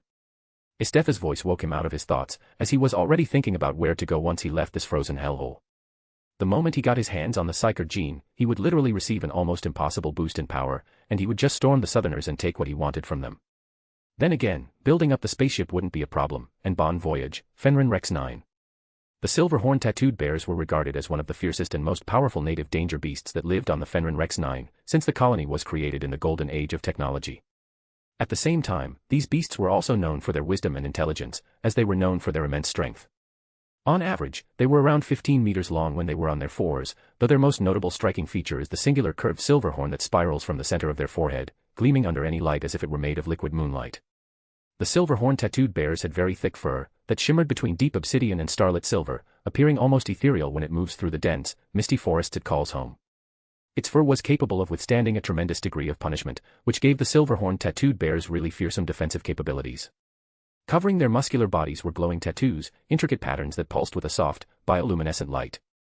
These tattoos shifted and changed depending on the bear's mood, faint and subdued when calm, blazing with brilliance when enraged. The markings were said to be ancient sigils of protection, granting the beast immunity to dark magic and allowing it to communicate with spirits of the forest. Among the natives, it was often told that legend spoke of a Silverhorn tattooed bear that appeared only to those in dire need, guiding lost travelers with its luminous patterns or offering cryptic visions of the future.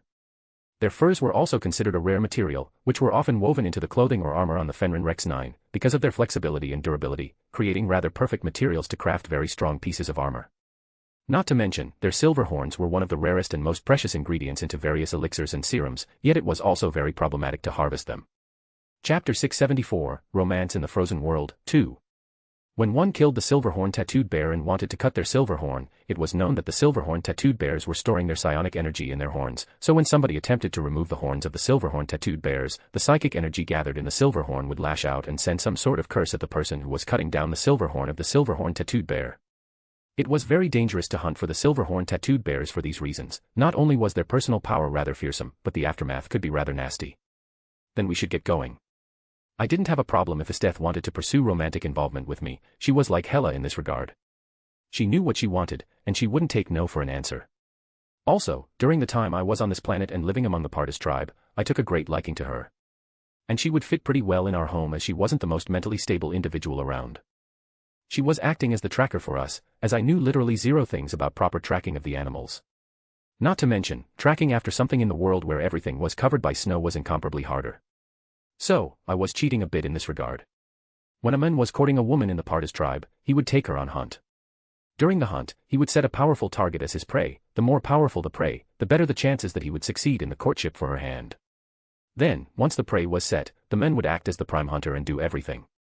He would track down the prey on the planet and then hunt it down. As I didn't know anything about tracking the prey, Isteth was doing this for me, though I seriously doubted that it would be much of a problem because I was far, far stronger than annoying in the Partis tribe, even in my weakened state.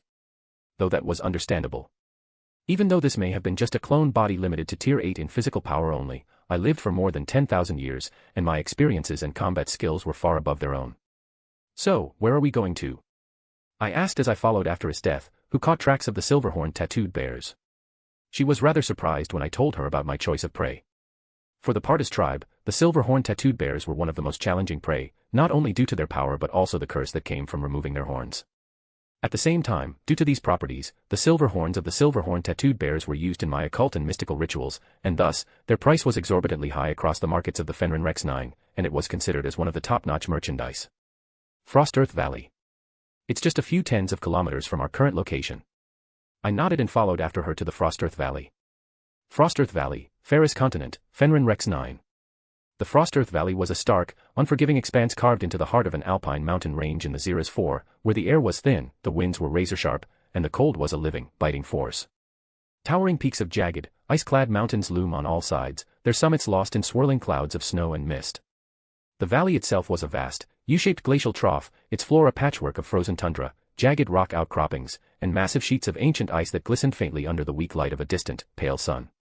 The ground is a mosaic of frost-heaved boulders and cracked permafrost, with deep crevices splitting the earth like scars. In some places, the ice is so thick and ancient that it has formed towering blue-white glaciers that creep imperceptibly down the valley, their surfaces riddled with deep crevasses and serrated ridges. These glaciers reflected the faint light in eerie, shifting patterns, casting an otherworldly glow over the landscape. The air was filled with the sound of howling winds that whipped through the valley, carrying with them stinging particles of ice and snow. The temperature was perpetually below freezing, and the cold was so intense that it seemed to seep into the very bones of anyone who dared to venture here. The sky above was a pale, washed-out gray, with the sun barely visible as a faint, cold disk that provided little warmth.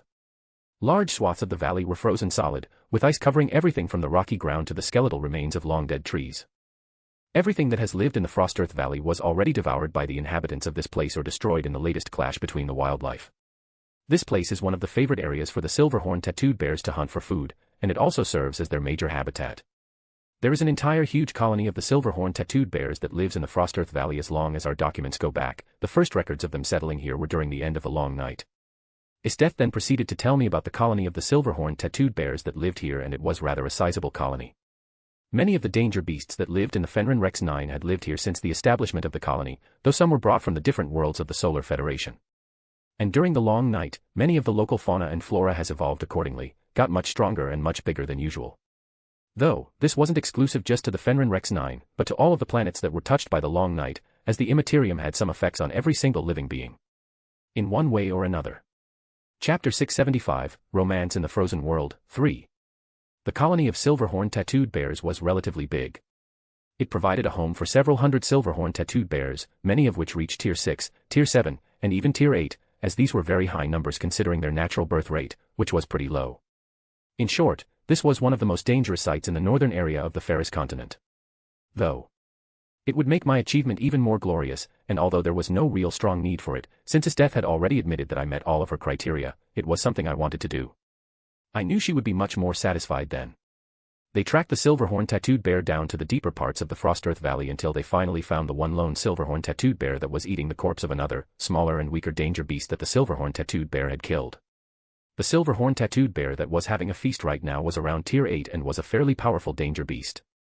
I looked at the Silverhorn tattooed bear as it was eating the corpse, and it could sense the power of the bear. I summoned one of the power swords that I helped to manufacture with the new infrastructure that was created in the Partis tribe and stepped forward toward the Silverhorn tattooed bear. Due to the influx of the STCs into the hands of the Partis tribe was capable right now of producing some of the best technologies from the golden age of technology. The power weapons and even the more advanced force weapons were some of the neatest technologies that the Partis tribe could produce, though when it came to the force weapons, it was rather problematic, as they lacked appropriate materials.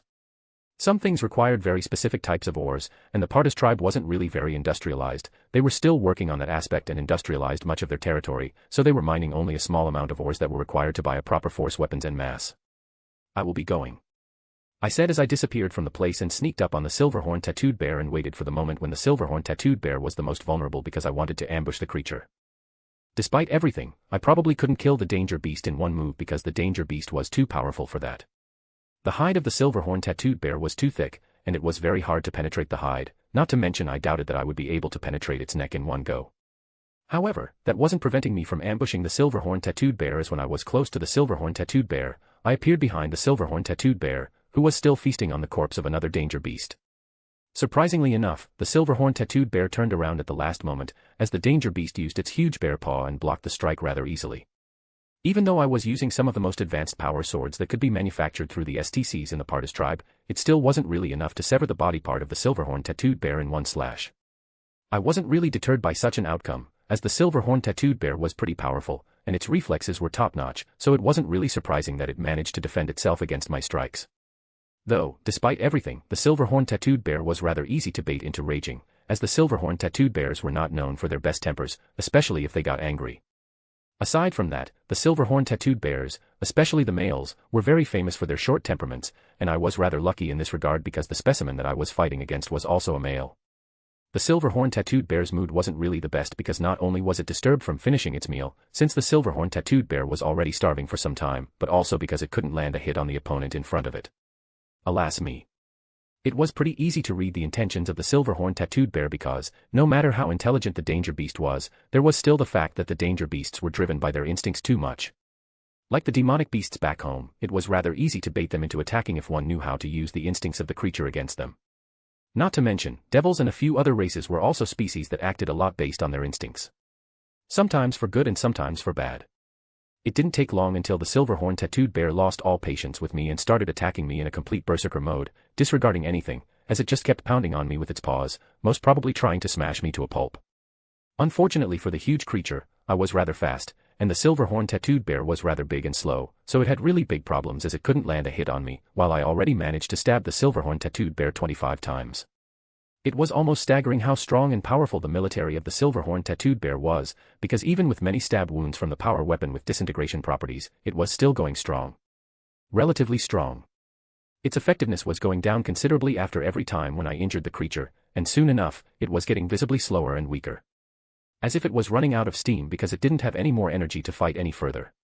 My combat style was best suited for opponents like the Silverhorn Tattooed Bear.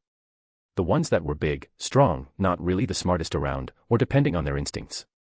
Even after all of the years, I never really changed the core of my style, which lay in tiring my opponents out while considering my own power. Chapter 676, Romance in the Frozen World, 4. It was the very same combat style that had driven Hela to madness before, and now, when I was sparring with Esteth, she was raging to an end after some time. Both women had rather short tempers, and they were the worst match when fighting someone who knew how to ignite that spark. Someone like me, because I have developed this fighting style specifically to counter people who were far more powerful than me, and it allowed me to defeat those who were far more powerful than me.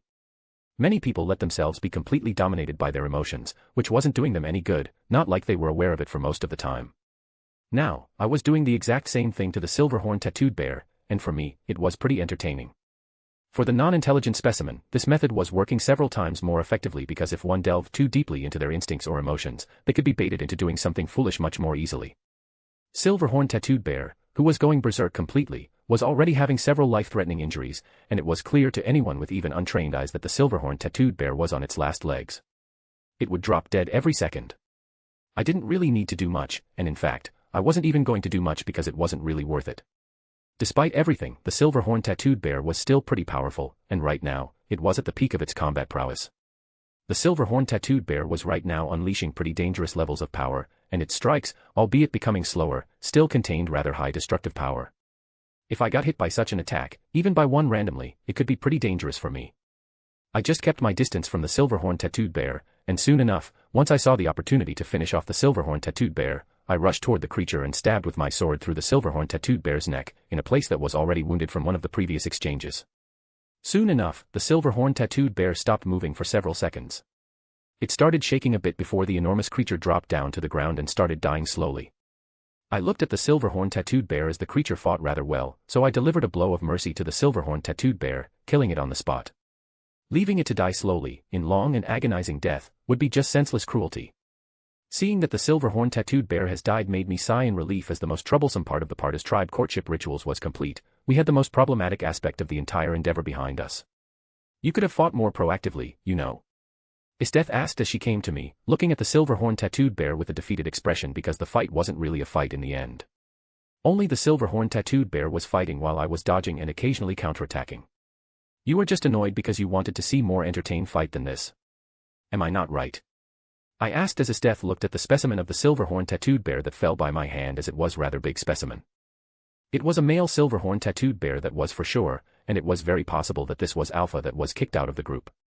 According to Esteth, the silver-horned tattooed bears lived in the colonies while the colonies were consisting of the groups. Each group consisted of a few tens of silver-horned tattooed bears, with the Alpha at the top of the hierarchy. When a new Alpha silver-horned tattooed bear emerged from the group, the scenario that followed would be rather simple. The two bears would clash for the leadership of the group, and the one who was defeated would either be killed or banished from the group. You are really insufferable sometimes. Esteth muttered as she started dissecting the silver-horned tattooed bear and focused on the silver horn of the silver-horned tattooed bear. As a member of the Baator tribe, she actually knew of the method that could safely remove the silver horn of the silver-horned tattooed bear. Normally, during the courtship tradition, the man would be doing this as he would present the woman that he wanted to court with the most valuable part of the hunted prey. Esteth knew that one slight mistake would lead to severe consequences and spectacular failure.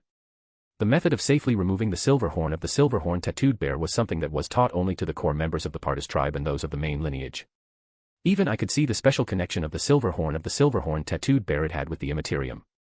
Though not in a bad meaning, like it was being connected to the chaos gods and the ruination, but the silver horn had something even more precious. The purification properties of the psychic origin in the Immaterium. This silver horn could be used as a method of killing the demons in the real world, which was something that was extremely rare and scarce. Normally, if the demons are killed in the material world, they are not really killed, but instead, it was just their physical form that was destroyed.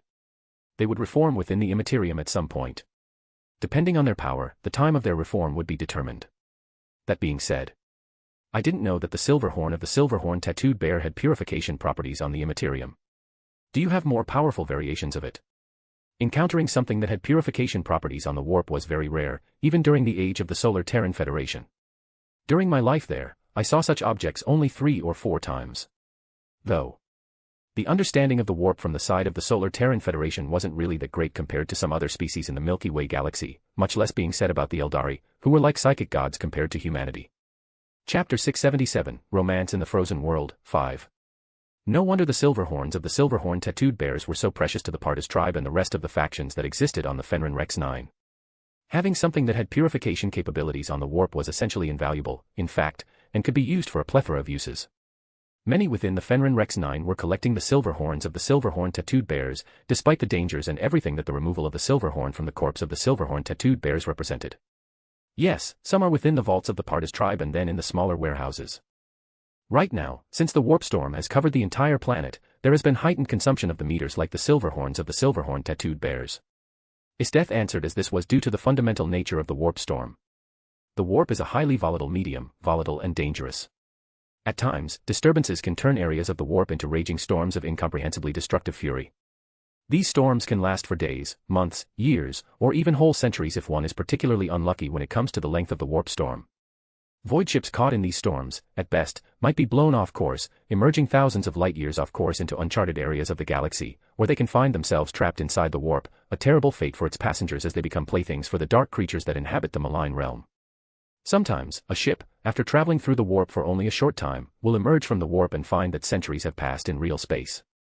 The storms also cut off warp travel through certain regions, isolating systems from the wider galaxy for months, years, or even centuries. Some systems have always been isolated and show no hint of becoming otherwise. Not to mention, during the warp storms, the barriers between the Materium and Immaterium got thinner, much thinner. It was much easier for the demons of the warp to materialize in the material plane or to possess some psyker or other beings. When the warp storm enveloped some territory in space, the number of demon incursions into the real space would skyrocket. Particularly dangerous warp storms were noted during the Age of Strife, which led to the devastation of the Solar Terran Federation and the entire Old Night. They only dissipated with the birth of Slaanesh. Even during my stay on the Fenrir Rex 9 the amount of the demonic incursions was much higher than it should be usually. Especially if one considers the fact that the Fenrir Rex 9 was just a remote frozen hellhole without any significant population. Compared to the other worlds in the Imperium or that of the other species, which had a population in the billions or trillions, when it came to the hive worlds, the state of the Fenrir Rex 9 was too shabby. Yet, even then, many demons materialized on the planet from time to time. Well, the demonic incursions are the problem, though if we want to leave this planet in one piece, then having something that has a purification effect on the warp would be a tremendous help.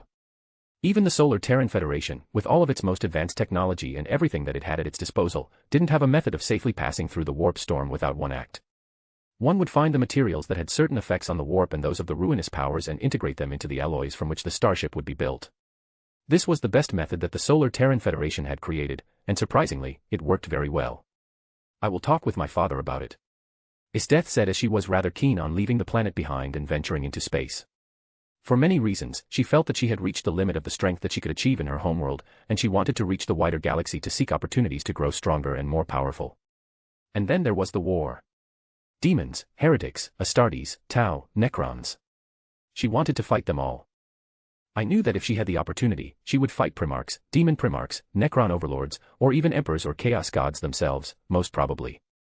I wasn't sure about the last two, as the Emperor and Chaos Gods would be pretty tough even for my true body in fact.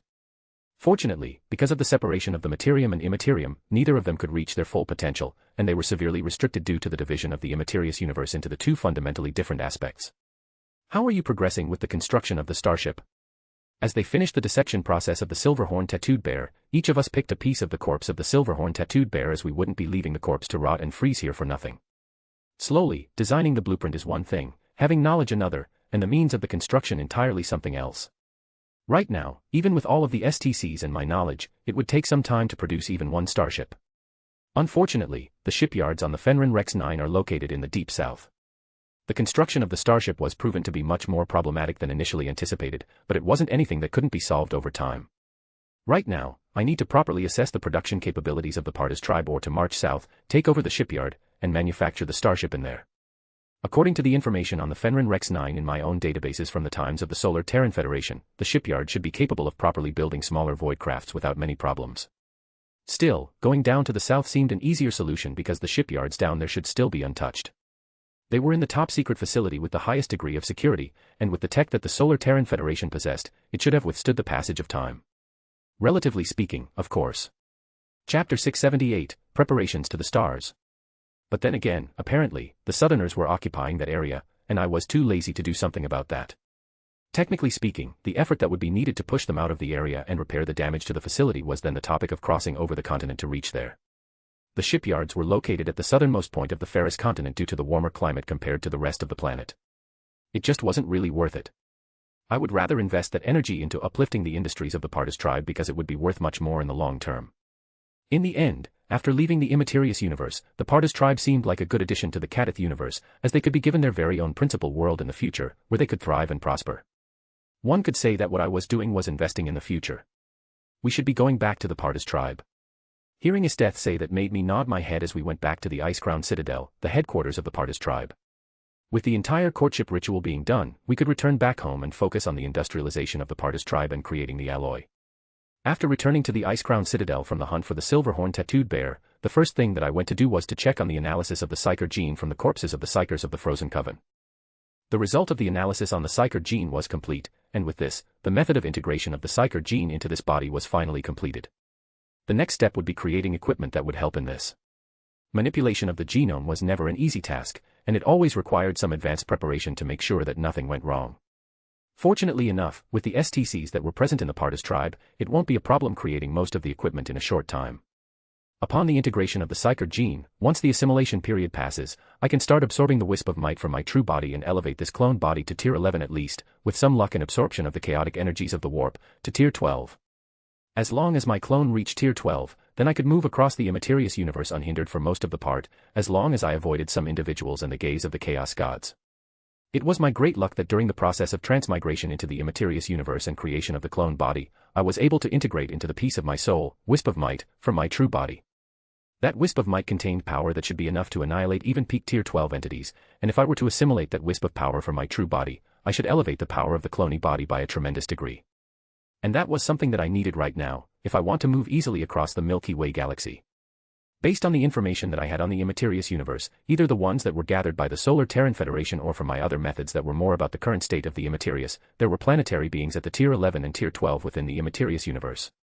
Though the assimilation of the wisp of power of my true body would take months alone, as this clone body wasn't really that strong when it could assimilate something from a peak tier 13 Primarch universe master easily. It would be a lengthy process that would take a lot of time. For the next few days, I spent most of them creating the pieces of the equipment that were needed for the most advanced gene therapy and surgery that would integrate the psyker gene into the genome of my clone body. At the same time, I also needed the help of the Partis Trib in the construction of the containment room that would contain me during the time of the psychic awakening when I would awaken as a psyker.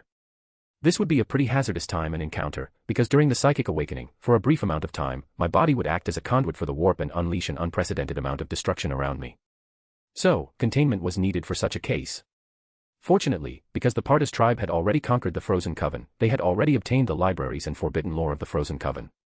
Among them, there were several methods that the Frozen Coven was using to handle the psychic awakening of the Psykers. The Frozen Coven was a faction that consisted mainly of the Psykers and focused on the cultivation of the Psyker powers, and due to that, they had methods of safely containing the Psykers that went berserk and out of control. This was something that was a must for a faction like theirs. And I even had to admit that the methods used in the Frozen Coven were rather effective. They were crude, that was true, and they were almost primitive compared to the methods I saw during the golden age of technology, yet nobody could deny their effectiveness, as they were very effective. With the effectiveness of the Partis tribe and their construction methods, the construction of the continent room was not particularly difficult, it was merely a matter of time and sufficient resources that were now flooding into the Partis tribe in abundance. With the newly industrialized methods of the Partis tribe, they started mining and processing more and more natural resources than before. With this, their construction capabilities also increased, and through the STCs, they were able to manufacture a lot of things. Everything from things for civilian use to those for military purposes. Chapter 679, Psyker and Stars, 1. So, after you go into that machine, you will become a sorcerer once the procedure is completed. Isdeth asked me as we were standing in the middle of my laboratory in the Ice-Crown Citadel, a few weeks later, after the equipment for the advanced genetic surgery and gene therapy was finished. During the past weeks, not only was all the equipment needed for the genetic surgery and gene therapy for the successful integration of the Psyker genes into my own genome completed, but we also managed to build a large part of the starship that I plan to use to leave the Fenrir Rex 9 behind. Yes. This machine will be able to perfectly integrate a Psyker gene into the body of a non-Psyker and create a Psyker.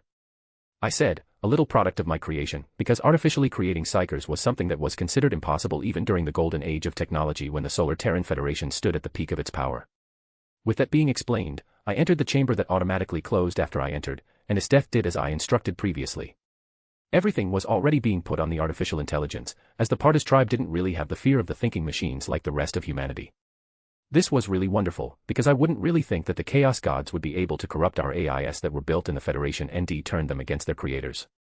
Our greatest achievement was turned into the sharpest sword against humanity as the men of iron slaughtered the entire world. Yet, it was also something akin to a tiny miracle, because the AIs were not alive. They were artificial constructs, and yet despite all of that, the gods of chaos managed to possess them because they were incredibly close to the real beings. In a certain sense, they were real beings even though they lacked souls. As per my instructions, Isdeth pushed a few buttons on the holographic keyboards and inserted several objects into the machinery as I instructed. The objects that she was inserting into the machinery were containers that contained special liquid, a solution that would help this body to accommodate the Psyker gene better and go through the genetic surgery and gene therapy. Isdeth POV. It has been more than 24 hours since Geron, or rather by his true name Zeoticus, was in the weird machine that was making him a sorcerer. I was never for the technology thingy, but if it could make sorcerers through artificial means, then it would be good. The Partis tribe was only something akin to a sorcerer. Due to the bloodline of the danger beasts that we have in our veins, we could use the energies of the warp on the subconscious level to strengthen our physical capabilities to an unnatural level. But that was all. We cannot consciously control the warp energies and bend reality to our whims like the sorcerers of the Frozen Coven could do during their peak. Or rather, during the time when they were still alive. Yet, after the destruction of the Frozen Coven and then subsequently the last hope for the Northern Tribe Alliance was gone, it was only a matter of time until the Partis tribe unified the entire northern area of the Ferris continent under our banner. It was boring. The Southerners were weak. Yes, they had their numbers and were outnumbering us 10-1, but in terms of their power, they were far, far weaker. Their strongest could measure only against the average warriors in our tribe. However, that was understandable because in the south, there was nobody like the Frozen Coven or the Partis tribe. Only few occasional sorcerers or people who underwent genetic strengthening with the help of some STCs from an age long gone. Hearing that Zeoticus wasn't interested in leaving this place made me curious. I was a warrior, and there was no greater pleasure and more worthy goal than to grow stronger and more powerful. And apparently, the rest of the Milky Way galaxy was full of powerful people and opportunities to grow much stronger. That was the reason why I decided to leave the planet behind, to search for new opportunities to grow stronger. It was a one-time opportunity, because I slowly realized that by staying on this planet, I had reached the limits of my current growth. Technically speaking, I could undergo the same genetic surgery and gene therapy and become a psyker, but there was a huge problem afterwards. The Fenrir Rex 9 was without anyone stronger than me currently. Aside from a few ancient super danger beasts, there were no opponents to fight against and no worthy foes to challenge. There was nobody. It sounded rather boring to me, so I would rather go to a wider space. Not to mention, it was hard to find a suitable mate to take care of some specific needs who meets all of my criteria. Suddenly, I felt that the machinery performing genetic surgery and gene therapy on Zeoticus began emitting strange sounds, and warp energy started appearing in great quantities all around the laboratory. First POV. Next time, when I opened my eyes, it was in the tank filled with the blue liquid as my entire body was being pierced by hundreds of needles and several tubes, which were carrying the genetic surgery and gene therapy on this body. The bad news was that the pain that I was feeling right now was tremendous, but fortunately, it wasn't anything that I couldn't really bear. The good news was that the genetic surgery and gene therapy were successful, and this body has become officially a psyker. The power that I obtained from becoming a psyker was tremendous, because I could probably go toe-to-toe with peak tier 9 entities back home with the amount of warp energy I can control. Overall, being a psyker was weird. Like, really, really weird. Chapter 680, Psyker and Stars, 2. The psykers were not storing the energy levels in their bodies, but instead, their bodies were acting as conduits for the energies of the warp. The psykers were using their bodies as the conduit for the warp to descend, and the stronger their soul and body were, the higher amount of warp energies they could summon to the real space. My soul was extremely powerful due to my true body, yet the quantity of my soul was still something around tier 10 or the peak of tier 10. The more problematic thing was the strength of my physical body, because the physical body needed to be strong enough to handle the flow of the warp energy into the real space. My body in this world wasn't really powerful enough to handle warp energies that were above the limits of tier 9. Anything more and I would be risking severe injuries to the body, and if I summon the warp energy comparable to the peak of the tier 10, then I could even risk the destruction of my clone. Which would be the most troubling. And it was something that was to be avoided. Right now, I needed to train with the warp energy, because as much as I hated to say it, I noticed my manipulation and control over the warp energy sucked. Absolutely. The warp energy wasn't any kind of internal energy that was my own right from the start, and I could manipulate it on the instinctive level. The warp energy was something that was never mine and would never be. I can maximally summon it from the other dimension and control it. And this was the problematic thing. For my entire life, I was only using energy that was my own, because using energy that wasn't my own in the first place was extremely dangerous. I greatly disdained the usage of the dimensional energies, and even in the Kadith universe, the Thonian Empire of the Baator held a great disdain towards the dimensional energies. It was an undeniable truth that if one was very talented, they could basically skip tiers at a fast speed and reach tremendous realism of power. Yet there was an underlying danger of using the dimensional energies. If someone managed to sever the connection between the dimensional energy and the user of the energy from the dimension where the energy originated from, the person was as good as dead. They would simultaneously lose all of their power, and most of them, 99% of users, died shortly after they were connected to their dimension, which was severed.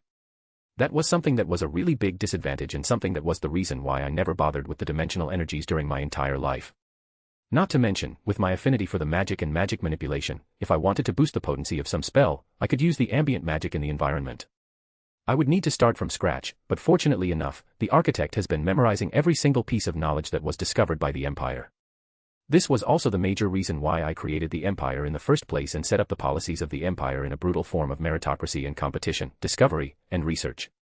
Everything that was researched, upgraded, discovered, and so on would, in the end, one way or another, find its way into my hands. And fortunately, I bought the backup systems of Architect with me, so I can just download the knowledge about the usage of the dimensional energies into my brain and assimilate the knowledge. Even though it was an unpopular topic in the Imperium, there were still many thousands of people who were carrying out comprehensive and very extensive research into the usage of the dimensional energies. Though that was all for later, right now, I needed to get out of this damned contraption, as the doors seemed to be stuck. Surprisingly. Much to my luck, Isteth came in and opened the doors to the chamber with her sheer strength as she helped me get out of the machine. I guess that the procedure was successful. I nodded to Isteth's statement, merely confirming that he had succeeded, which was indeed the fact, as he was successful in the endeavor. Yes, I was, the process was successful, and right now I am Psyker. Yet it would require a considerable amount of training to get used to the manipulation of the warp energies. It's harder than it seems. I said, and it wasn't even a lie, because manipulating the war energy was indeed a bit harder than it really seemed. It was troublesome because one needed to project their mind into the warp and draw out the warp energies and project them into the real space. Through the body as the conduit. And at the same time, one needed to protect one's own soul from the demons in the warp, as the inhabitants of the Immaterium would try to possess anyone who was using the warp energies. Not even the Eldari created a perfect method of shielding themselves from the warp possession, though they had the most advanced ones, where the possession was pretty low compared to the other species in the Milky Way galaxy. Unfortunately, the Solar Terran Federation lacked many advanced methods, so I would need to work with what I had and combine it with my knowledge to create a better method. Right now, this avatar contained a whisper of power from the true body, yet that wasn't enough to protect me against the gods of chaos, as they were more powerful than the Tier 12 entities. If I had to guess, they were something akin to pseudo Tier 13, and they were also boosted in the warp. I needed to be very careful when using the energies of the Immaterium, because it would inevitably attract the Chaos Gods and also the Emperor. And these were just the threats that I was aware of. There was also an untold number of entities that I was completely unaware of, and they posed a danger to me. Chapter 681, Psyker and Stars, 3. The Milky Way Galaxy. It is one of hundreds of billions of galaxies in the observable universe. Its name is a translation of the Latin term Via Lactea, which in turn is derived from the Greek galaxias, referring to the pale band of light formed by stars in the galactic plane as seen in the night skies of Holy Terra. The stellar disk of the Milky Way galaxy is approximately 100,000 light-years in diameter and is considered to be, on average, about 1,000 light-years thick. It is estimated to contain at least 200 billion stars and possibly up to 400 billion stars, with an estimated average of 300 billion, the exact figure depending on the number of very low-mass, or dwarf stars. This can be compared to the 1 trillion stars of the larger neighboring Andromeda galaxy. Milky Way galaxy was a very dangerous place, and it was always a dangerous place, even during the age of the Solar Terran Federation. Old Ones. Star Gods. Necrons. Eldari. Chaos. And this was just the start of the list of dangers in the Milky Way galaxy. Now, after the Old Night and the Age of Strife, the dangers of the Milky Way galaxy reached entirely new heights that had never been seen before. For me, one of the greatest dangers was the Imperium of Men due to the Emperor of Mankind and his theocratic fanatics. Fortunately, the Imperium was significantly weakened, with the Emperor immobilized on the Golden Throne and the Primarchs lost across time and space. Some things that I planned to do would attract the inevitable attention of the Imperium of Mankind, and I would be for sure their enemy. Life and death, one to be precise. The current state of the Milky Way galaxy was shit. It seemed that after my death, things really started spiraling. Following the birth of the Chaos God Slaanesh at the end of the Age of Strife in the early 30th millennium, the Milky Way galaxy was rent by the implosion of the Eldari Empire and the fall of the greatest empire that the Milky Way galaxy has ever seen. Where the core worlds of that ancient stellar realm had been in the galactic northwest, a vast new warp rift spilled out into real space, the Eye of Terror. The Eye of Terror, called the Ocularis Terribus in High Gothic, is a massive warp rift and permanent warp storm approximately 20,000 light-years across, a nexus of psychic energy and physical spacetime where the Immaterium coexists with real space. Fortunately enough, the Fenrir Rex 9 had some records about the Eye of Terror and its implications from the time when the planet had contact with the rest of the Imperium, as this place was technically on the list of planets that would soon be added to the Imperial space. The sole reason why it wasn't yet was due to the warp storm. It was the largest and most well-known warp rift in the Milky Way galaxy and is located at the rimward edge of the galaxy, to the galactic northwest of Terra, in the Segmentum Obscurus. It was home to the largest concentration of the forces of chaos in real space, including the traitor legions of Chaos Space Marines that fled from Terra after the end of the Horus Heresy. Not to mention, since the creation of the Eye of Terror, the number of chaos incursions into the real space has increased tremendously, while at the same time, the demons of chaos have found it much easier to enter the real space. The barriers between the Immaterium and Materium were much weaker due to the Eye of Terror, which was giving the demons more and more freedom than one would have thought or wanted. This allowed more and more demons to descend from the Immaterium and possess Psykers, and even in some places, the demons could materialize directly. So, when can I undergo the process? Not long after I finished the genetic surgery and gene therapy, Esteth also wanted to undergo them and become a Psyker. In the end, she was in for everything that would increase her strength and power. Give me a few days. I need to do some tests and adjust the procedure. Afterward, you will have your own go. There was still a lot of room for the improvement, and now that I underwent the genetic surgery and gene therapy, I got a lot of data to work with. I had already instructed the architect to begin working on potential upgrades to the machinery used for genetic surgery and gene therapy, while I would start working on some process tweaks. During the genetic surgery and gene therapy, I noticed that there were some things that could be done much better and more smoothly for better results. The integration of the Psyker gene wasn't perfect, and I noticed that when undergoing the genetic surgery and gene therapy, there was some minor resistance toward the Psyker gene. Even though the Psyker gene that I was integrating into my body was already cultivated using my own DNA and genetic sequence. Do what you want. I am going to training for now, and I will await you in the evening, at 2100 hours. Not a second later. She said as Esteth left my laboratory and started working on the genetic surgery, gene therapy, and their adjustments. Today at 2100 hours, we had another part of the courtship ceremony, after the most important part, which involved hunting down the silverhorn tattooed bear. Esteth was always very punctual and precise all the time. Even though she wasn't fond of these traditions, she was going through every single one, and now, it came the time for the presentation of the trophy for the patriarch and father of the tribe, and asking for her hand. Nevertheless, I still had some 10 hours or something for my research, and considering all the things that I needed to do. There was a lot of work that was awaiting me. Chapter 682, Psyker and Stars, 4. Several days later, Ice Crown Citadel, Industrial Area. The industrial area of the Ice Crown Citadel was a new addition to the place, which was constructed shortly after my own proposition to industrialize the entire Partis tribe and their faction. The industrial sector of the Ice Crown Citadel sprawled beneath a sky choked with steam and flickering neon. Towering factories stretched high like jagged teeth, their exteriors a patchwork of rusted steel and glowing circuitry. Conveyor belts snake along the sides of buildings, carrying crates of unknown tech and humming with magnetic pulses. Gigantic exhaust stacks belch plumes of synthetic vapor, casting shifting shadows across the maze of metal catwalks below. Autonomous drones buzz overhead, scanning shipments and workers alike with cold, unblinking optics. Below, mechanized loaders with spider-like legs shuffle heavy containers between platforms, their hydraulics hissing with every movement. The air was thick with ozone and oil, a constant reminder that this place never slept as the Partis tribe was going all out on the industrialization as they knew the power of the advanced technology. Pipes crawled across every surface like metallic veins, carrying streams of coolant and glowing plasma through the belly of the city. Flickering billboards in alien dialects advertised nanite repair kits, fusion tools, and exosuit upgrades.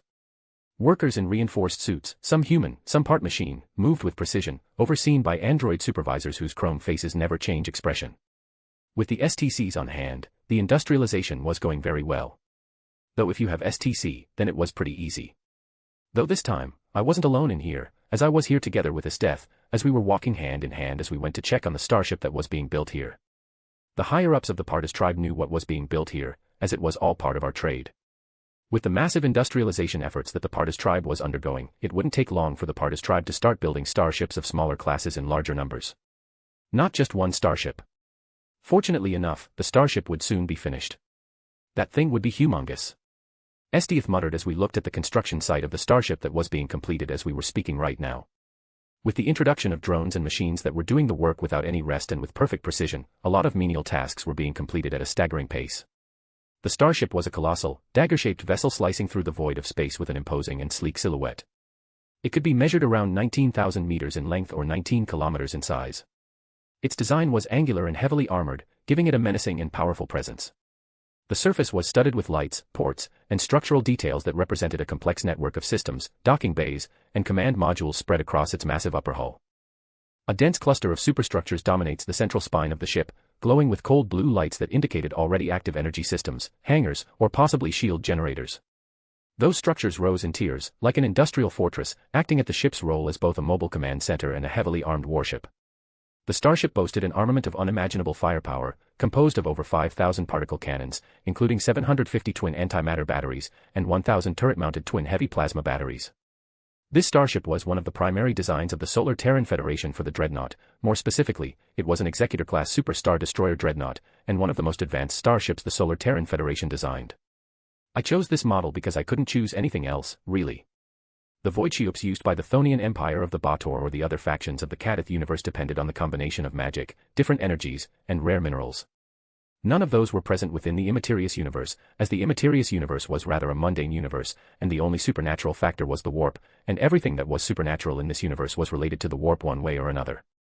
Yes, it is. Actually, what are you looking at? Is one of the most advanced designs that the Solar Terran Federation has ever designed with all technology and everything. One could say that you wouldn't be able to find more advanced piece of the human-based starship in the entire Milky Way galaxy in today's age.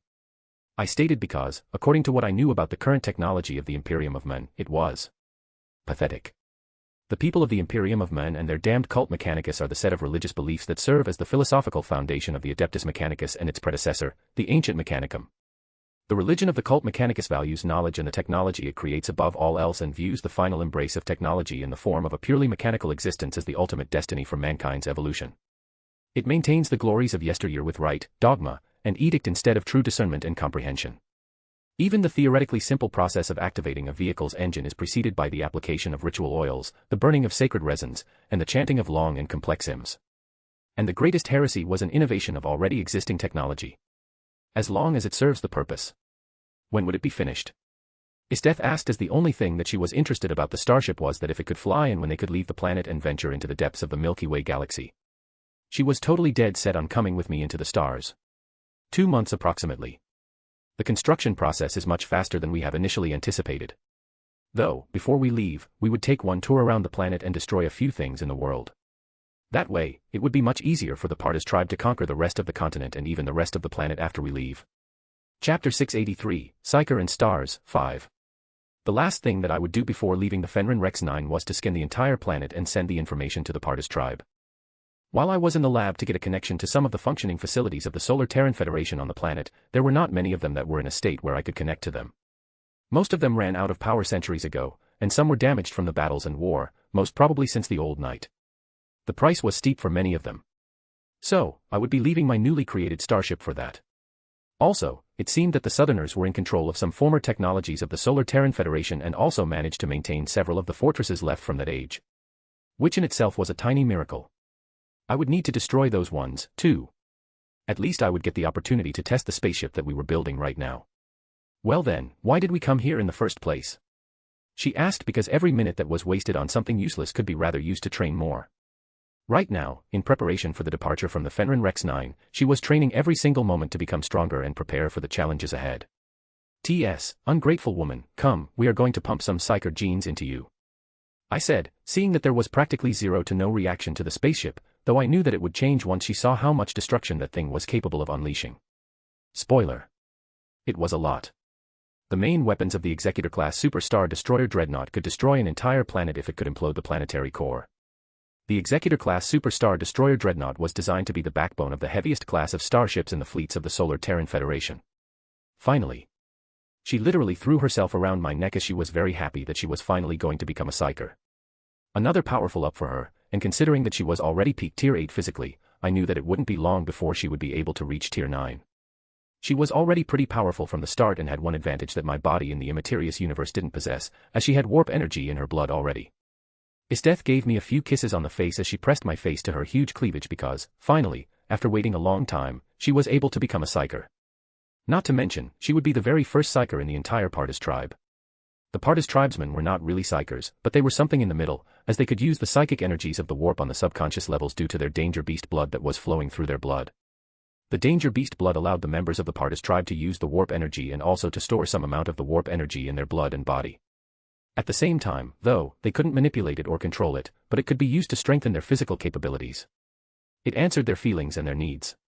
It worked in a rather fascinating way, because it was acting entirely independent of almost anything, and yet it was providing them with rather huge supernatural strength and power. Then let's go already. Isteth stated as she literally dragged me to my laboratory, as she wanted to undo the genetic surgery and gene therapy for the psyker gene. She was extremely eager to undergo the procedure to obtain more power for herself. Soon enough, we arrived at my laboratory. This time, though, it was filled with some more advanced pieces of tech. After my own genetic surgery and gene therapy, I came up with several upgrades to the original process, and there was also a redesign of the machinery that was used in the genetic surgery and gene therapy. You can already let me go. I said as Isteth let me go, because during the entire time, she was holding me tightly as if I was to disappear any moment. Now, listen to me for a bit. Your psyker gene for the genetic surgery and gene therapy has already been cultivated based on your DNA and genetic sequence. The only problematic aspect is its reaction with the Danger Beast blood in your body. This could have some really unforeseen circumstances that we need to address if they arise. I said that because, contrary to my own genetic surgery and gene therapy, Isteth's was much more problematic. She had the Danger Beast blood in her body, and in truth, I didn't know if some unpredictable situation would happen during the procedure. According to my calculations, the chances of it happening were actually pretty low, but well, anything could happen during situations like this, and nobody could say confidently that this process was 100% safe.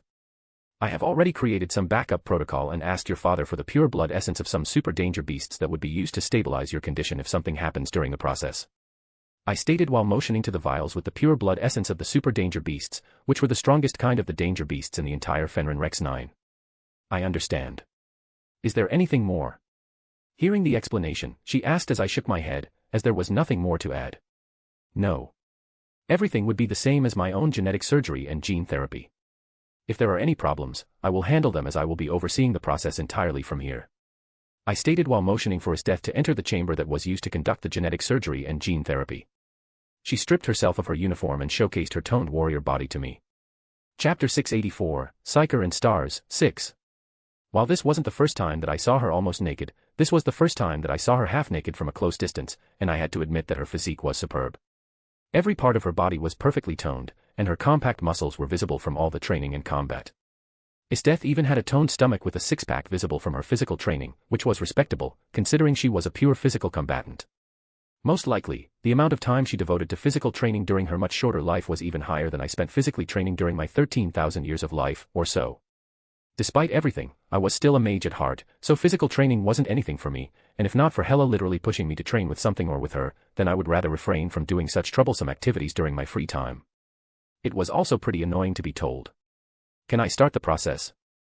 I asked, and seeing Edeth nodding from the chamber, I pushed a few buttons on the console command and started the genetic surgery and gene therapy.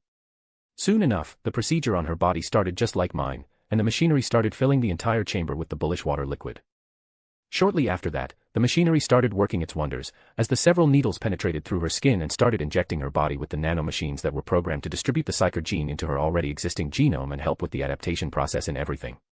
It was rather a lengthy process, one must admit, but it was working rather well. I designed it that way, because with the nanomachines that were helping to accommodate the Psyker gene into the already existing genome, the chances for success were much higher. Though the two variables were still remaining. Danger Beast bloodline. Already existing warp energy in her body that was now fused with her body. The second one was actually a much smaller problem than the first one, because the second one could actually be helpful in the entire process. After something around half an hour, I could see that, exactly like my predictions, the first wave of the Psyker gene was being integrated into her genome rather well. And the rejection rate was, according to the latest data, something around 15%. Which was very good. Even when I was doing the genetic surgery and gene therapy on myself, the rejection rate in the first wave of the Psyker gene integration was something around 35%, which was more than double Esteth's rate. It seemed that the presence of the warp energy in her body and also that of the Super Danger Beast bloodline were helping the Psyker genes to acclimate much better into her already existing DNA sequences. Which was a wonderful result. With the rates like this, it was to be expected that she would be able to accommodate the Psyker genes much better than me during the genetic surgery and gene therapy. Which, from a certain angle, sounded pretty logical, as she already had the presence of the warp energy in her body. And according to my research, the members of the Partis tribe were hardly even humans anymore. Nor were they traditional Psykers, and even after awakening as the Psykers, they would be something more. The warp energy that was brought into their bodies has, over the course of 5,000 years or something, already remodeled their bodies on the fundamental level. When compared to the DNA sequence of a normal human, the match was only something around 30%. Which was pretty low. It wasn't even half. This meant that the members of the Partis tribe were already an entirely new species, which wasn't actually that surprising. Even though, in terms of outward appearance, the Partis tribesmen were actually no different from the general human population. Aside from the fact that all of them were extremely good-looking, in fact, but that was all. 3 hours later. The genetic surgery and gene therapy on Esteth was progressing very well, without any complications, to the point where the Super Danger Beast bloodline was reacting positively to the treatment and becoming stronger. Around 1 hour earlier, I even used the purified blood essence of the Super Danger Beast that I got from the patriarch of the Partis tribe, Ezran Partis. This brought an after effect, that Esteth's body, which was now undergoing the genetic surgery and gene therapy, started assimilating all of the Super Danger Beast blood and her body was being strengthened at a staggering rate. I wouldn't be surprised if she managed to reach tier 10 in terms of physique alone, because it seemed like she was assimilating the Super Danger Beast bloodline as her own. The thing about the members of the Partis tribe was that, even though all of them possessed some sort of Danger Beast bloodlines, while the direct descendants possessed the Super Danger Beast bloodlines, there was still some sort of resistance within their bloodlines. Like some kind of imaginary barrier that was preventing them from utilizing their potential to their fullest. But it seemed that with the genetic surgery and gene therapy that was inserting the Psyker gene into their genomes, that last hurdle was disappearing. And her body was answering to it, making the Super Danger Beast bloodline truly there, and it seemed like the Psyker gene was the last missing piece of the puzzle. Everything seemed to make sense right now. I observed the changes with great eagerness, because this was all happening on its own without any outside interference. I wondered if the other members of the Partis tribe would undergo the same thing as Esteth, most probably yes. All of them in the end bore the same kind of bloodline, and if the Psyker gene was inserted into their genome, it would create a chain reaction and everything would start out on its own. Chapter 685, Psyker and Stars, 7. Esteth's very own genetic surgery and gene therapy was much smoother than my own, and it was even faster when she exited the chamber. Even though she felt a bit tired from the procedure, it wasn't anything serious, as she was in very good condition after the genetic surgery and gene therapy. Not to mention, I could clearly sense the power that she was giving off. Peak Tier 9 just after the completion of the genetic surgery and gene therapy. And these were just the outward scans. I was wondering how much warp energy she could summon. She was in much better condition to do it than I, because due to the super danger beast bloodline, it seemed that the members of the Baator tribe were perfect psychers.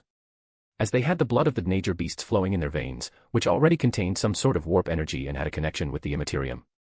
This made them perfect conduits for the warp. Far better than the average psychers. So, how are you feeling? I asked as I went to her and brought her some clothes that were already prepared beforehand for the time when she was finished with the genetic surgery and gene therapy. Powerful and weird. It seemed that she was just in the adaptation phase to the presence of the warp energy, because her entire worldview was changing. When one became a psyker, their entire being was changed as well as their perception of reality became much different compared to what it was before. I underwent the same thing when I became a psyker, but at the same time, for me it wasn't really much different. The fundamental basis of the change was that the ordinary person became extraordinary in the sense that they obtained access to the supernatural energy that allowed them to perceive reality very differently.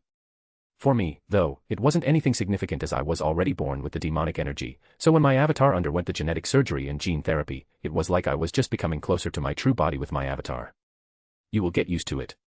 Right now, I will take some of your blood and do some scans.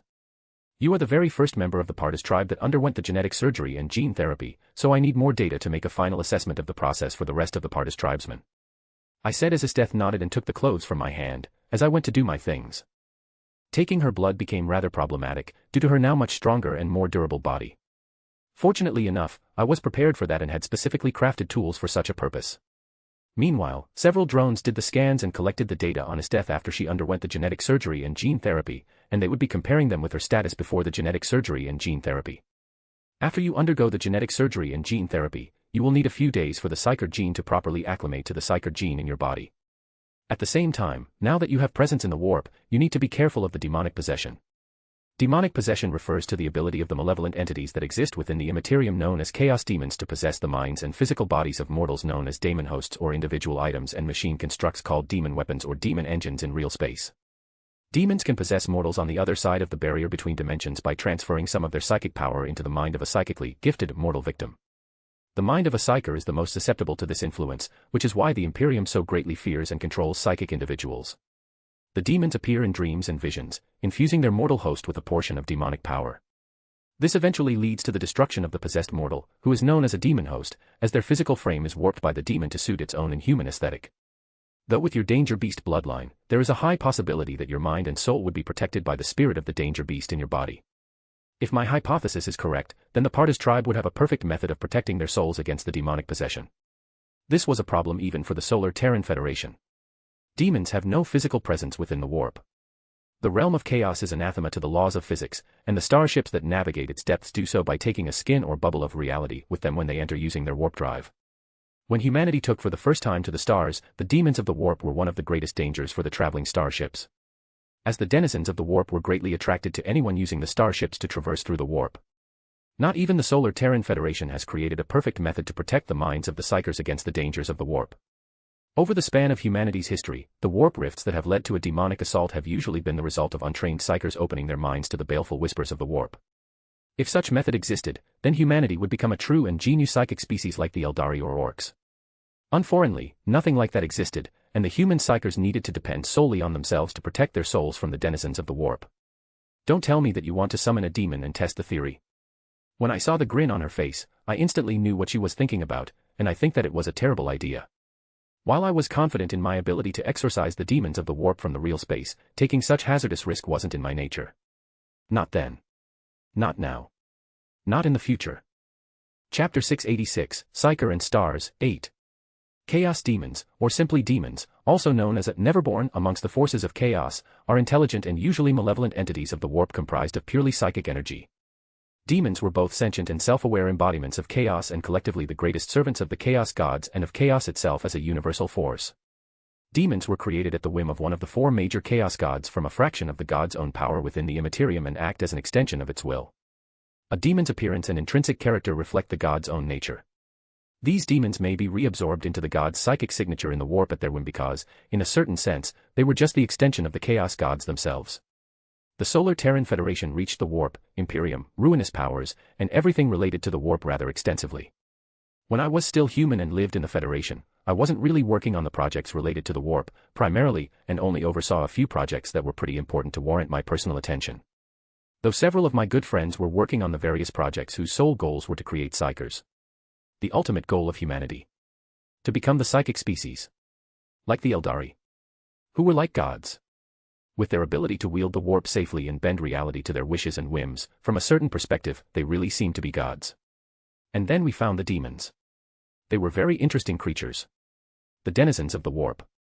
When manifested in the material universe, demons have particular invulnerabilities and weaknesses, as well as many strange powers derived from their warp-born nature as psychic beings. Slaying a demon's physical projection does not kill it, but only severs its presence in reality. Its true essence in the warp remains unharmed. Retrospectively thinking, this wasn't an ability that was exclusive to the Chaos Demons, yet, even outside of the immaterious universe, the number of races that had such perfect conversion of energy. As creatures of pure emotion and psychic energy that are native to the twisted mirror dimension of the Empyrean, demons cannot survive for long in the cold reality of the material universe. They need some manner of focal point, some channel through which they can transfer their uncanny power from the immaterium and make themselves manifest in the worlds of flesh and blood. Well. If something goes wrong, I have you to take care of it. Hearing her to say something like that made me cringe, but alas, it was true, because I was confident in handling the demonic possession if something like that even happened.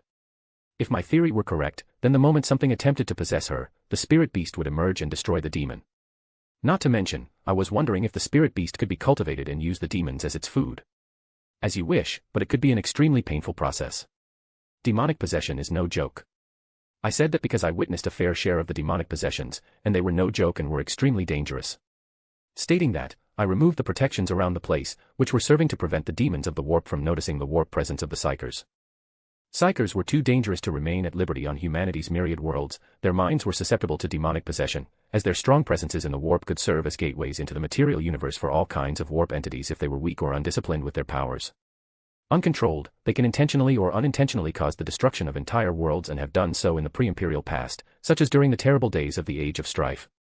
Even during the golden age of technology, during the heights of the Solar Terran Federation, there wasn't a method that would shield the psychers from the demonic possessions, much less right now when the technology of humanity has degraded greatly at that.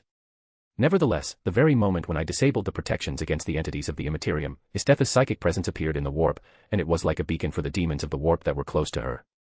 The stronger the psycher was, the more powerful their presence within the warp was, and her psychic presence was very powerful. It was a combination of multiple factors, but the very potent danger beast bloodline that she possessed was the main reason why she was psychically very powerful, and her presence in the warp was like a flame attracting all moths. And as I predicted, soon enough her sheer presence within the warp attracted thousands of lesser demons, because it wasn't every day that someone managed to project such powerful presence to the warp. Such a person would be almost a dreamlike host for the demons to possess. Yet the very moment they approached his death, suddenly the entire area of the warp shook as an enormous silhouette of the danger beast appeared. I couldn't really see it clearly, because it was in the warp and my own power wasn't stabilized enough, but I could hear it. The anguished screams of the demons of the warp, that were being butchered in hundreds within the heart of the warp. Which meant that they were dead. For real. Killed. End. Finito. I knew that it was being done by the spiritual manifestation of the super danger beast that was the primogenitor of the Partis's bloodline lineage. And the slaughter continued for some good time, as the spiritual avatar of the super danger beast didn't stop anywhere as it continued slaughtering its way through the hordes and hordes of demons that wanted to possess his death.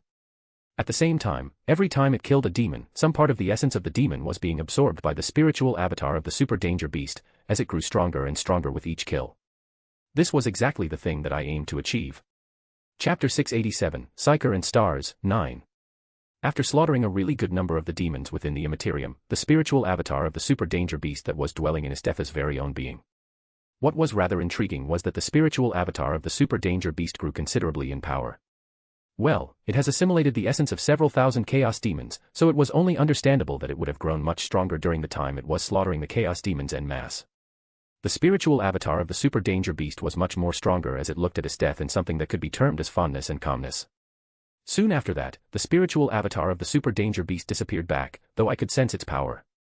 Tier 10. If Isthetha could assimilate the spiritual avatar of the super danger beast and absorb its power into her own, it would be a tremendous power update, and at the same time, she would obtain an immensely powerful presence within the warp and also become immune to the corruption of the warp. The chaos demons would become nothing more than just food for Isthetha. That's enough. With a single command, I utilized some of the power from my true self and dispersed the connection between the immaterium and real space, because the spiritual avatar of the super danger beast started attracting too much attention. Rather too much for my tastes. Esteth returned to normal, albeit she was feeling very weakened from the entire ordeal, as she was extremely close to being possessed by the demons. Not to mention, she was able to sense the demons that were attempting to possess her, which was also a pretty disgusting and nasty feeling.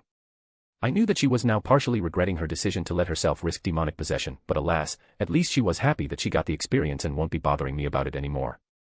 At least that was something that I sincerely hoped for. How are you feeling? I asked while running some diagnostics on her, to see if there were any aftereffects from the attempt at the demonic possession, but there shouldn't be. There were no particularly powerful demons attempting something like that. Nor even one of the greater demons, exalted demons, or demon princes attempted to do something like that, or rather, she wasn't in the immaterium long enough to catch the attention of some really powerful denizens of the warp. Maximally, she could catch the attention of some lucky greater demon that was close to her location within the warp, but even that didn't happen, and all that was attracted to her warp presence were the lesser demons. Rather tired, mainly mentally. You were right, attempting the demonic possession is a plainly stupid thing to do.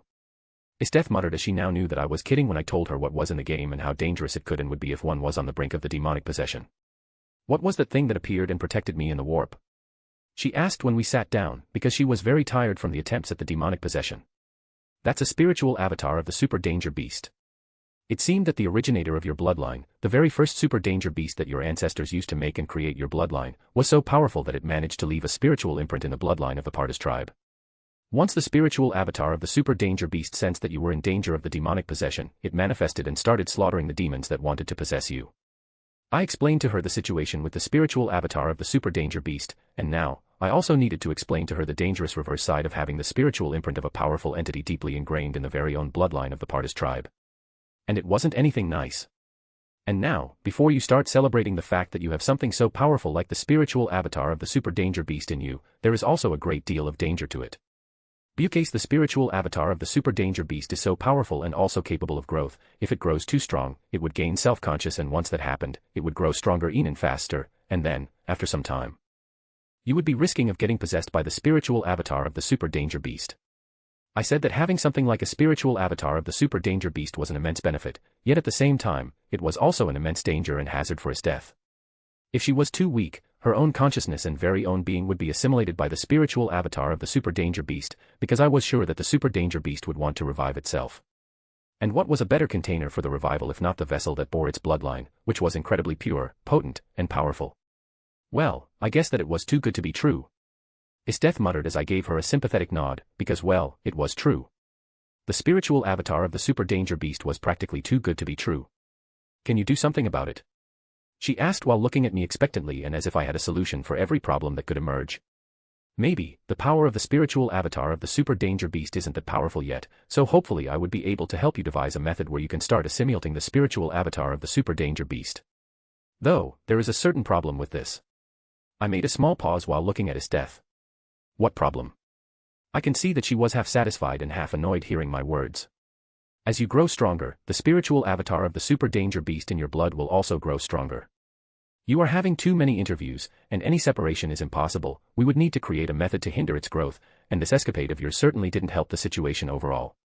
Chapter 688, Psyker and Stars, 10. This was the main problem of the spiritual avatar of the super danger beast within her lineage, as it would be growing stronger with her, which in turn, would make it much more challenging to deal with the spiritual avatar of the super danger beast. We needed to destroy it, because the underlying dangers of the spiritual avatar of the super danger beast within her blood were too high. Devising a method that would deal with this problem would be very hard, because the spiritual avatar of the super danger beast was an essential part of her entire being. Any possible tampering with it could be potentially fatal and extremely hazardous, so that was the main reason why I was refraining from doing something about it right now. And this wasn't about just Esteth, but also about all of the members of the Baator tribe. Every single tribesman had some blood of the danger beast in their veins, so all of them had something like the spiritual avatar of the super danger beast dwelling in them. Of which, some were stronger and some were weaker. Still, it would be a problem that needed to be addressed, and technically, while I can use some more esoteric methods that were stemming from the power of my true body, that wasn't something that I wanted. We would need to address it at a later date, because for the time being, the spiritual avatar of the super danger beast wasn't posing a huge threat as long as Esteth's growth was controlled. Once I got a better handle on my psyker powers, I could recreate the magic seals from the Thonian Empire and seal the spiritual avatar of the super danger beast until we were ready to completely deal with it. That was the best solution that I could create right now from my head, because there was nothing better on the table without sufficient research on the topic. The only problem with this was the time that I would need to get a handle on my psyker powers, which wasn't really that easy. Getting used to using energy that wasn't my own but was stemming from the different dimension, a hostile dimension, to be added and filled with the chaos demons and under the constant oversight by the dark gods, wasn't something easy. Though, fortunately, once I downloaded the knowledge of the Imperium on the usage of the dimensional energy, the process became much faster and smoother, but it was still a pretty lengthy process. For instance, combined with the library of the Frozen Coven, which was pretty extensive at that, I was making some really steady progress. You should go and train to adapt to your power. For the first days after becoming a psyker, you will need to get used to the new worldview and everything. The senses of the psykers are much different from those of the non-psykers, because psykers see the world from the perspective of the Immaterium. I will prepare some exercises for the psychic energy control and some runes that would help you to hide your presence within the Immaterium when you would be drawing the powers of the warp. The runes which I had in mind wouldn't be powerful enough to conceal drawing out the energies of the warp on the tier 9 or above, but it would be enough to hide her warp presence that was below the tier 9 rather well. These runes were a must, because if not for them, then she would need to depend once again on the spiritual avatar of the super danger beast to destroy the chaos demons that would want to possess her. Every psyker's warp presence was a target for the demons. Ones like Parta's tribesmen that had bloodlines of the danger beasts and had some of the warp energies deeply ingrained in their DNA were perfect daemon hosts for the demonic possession.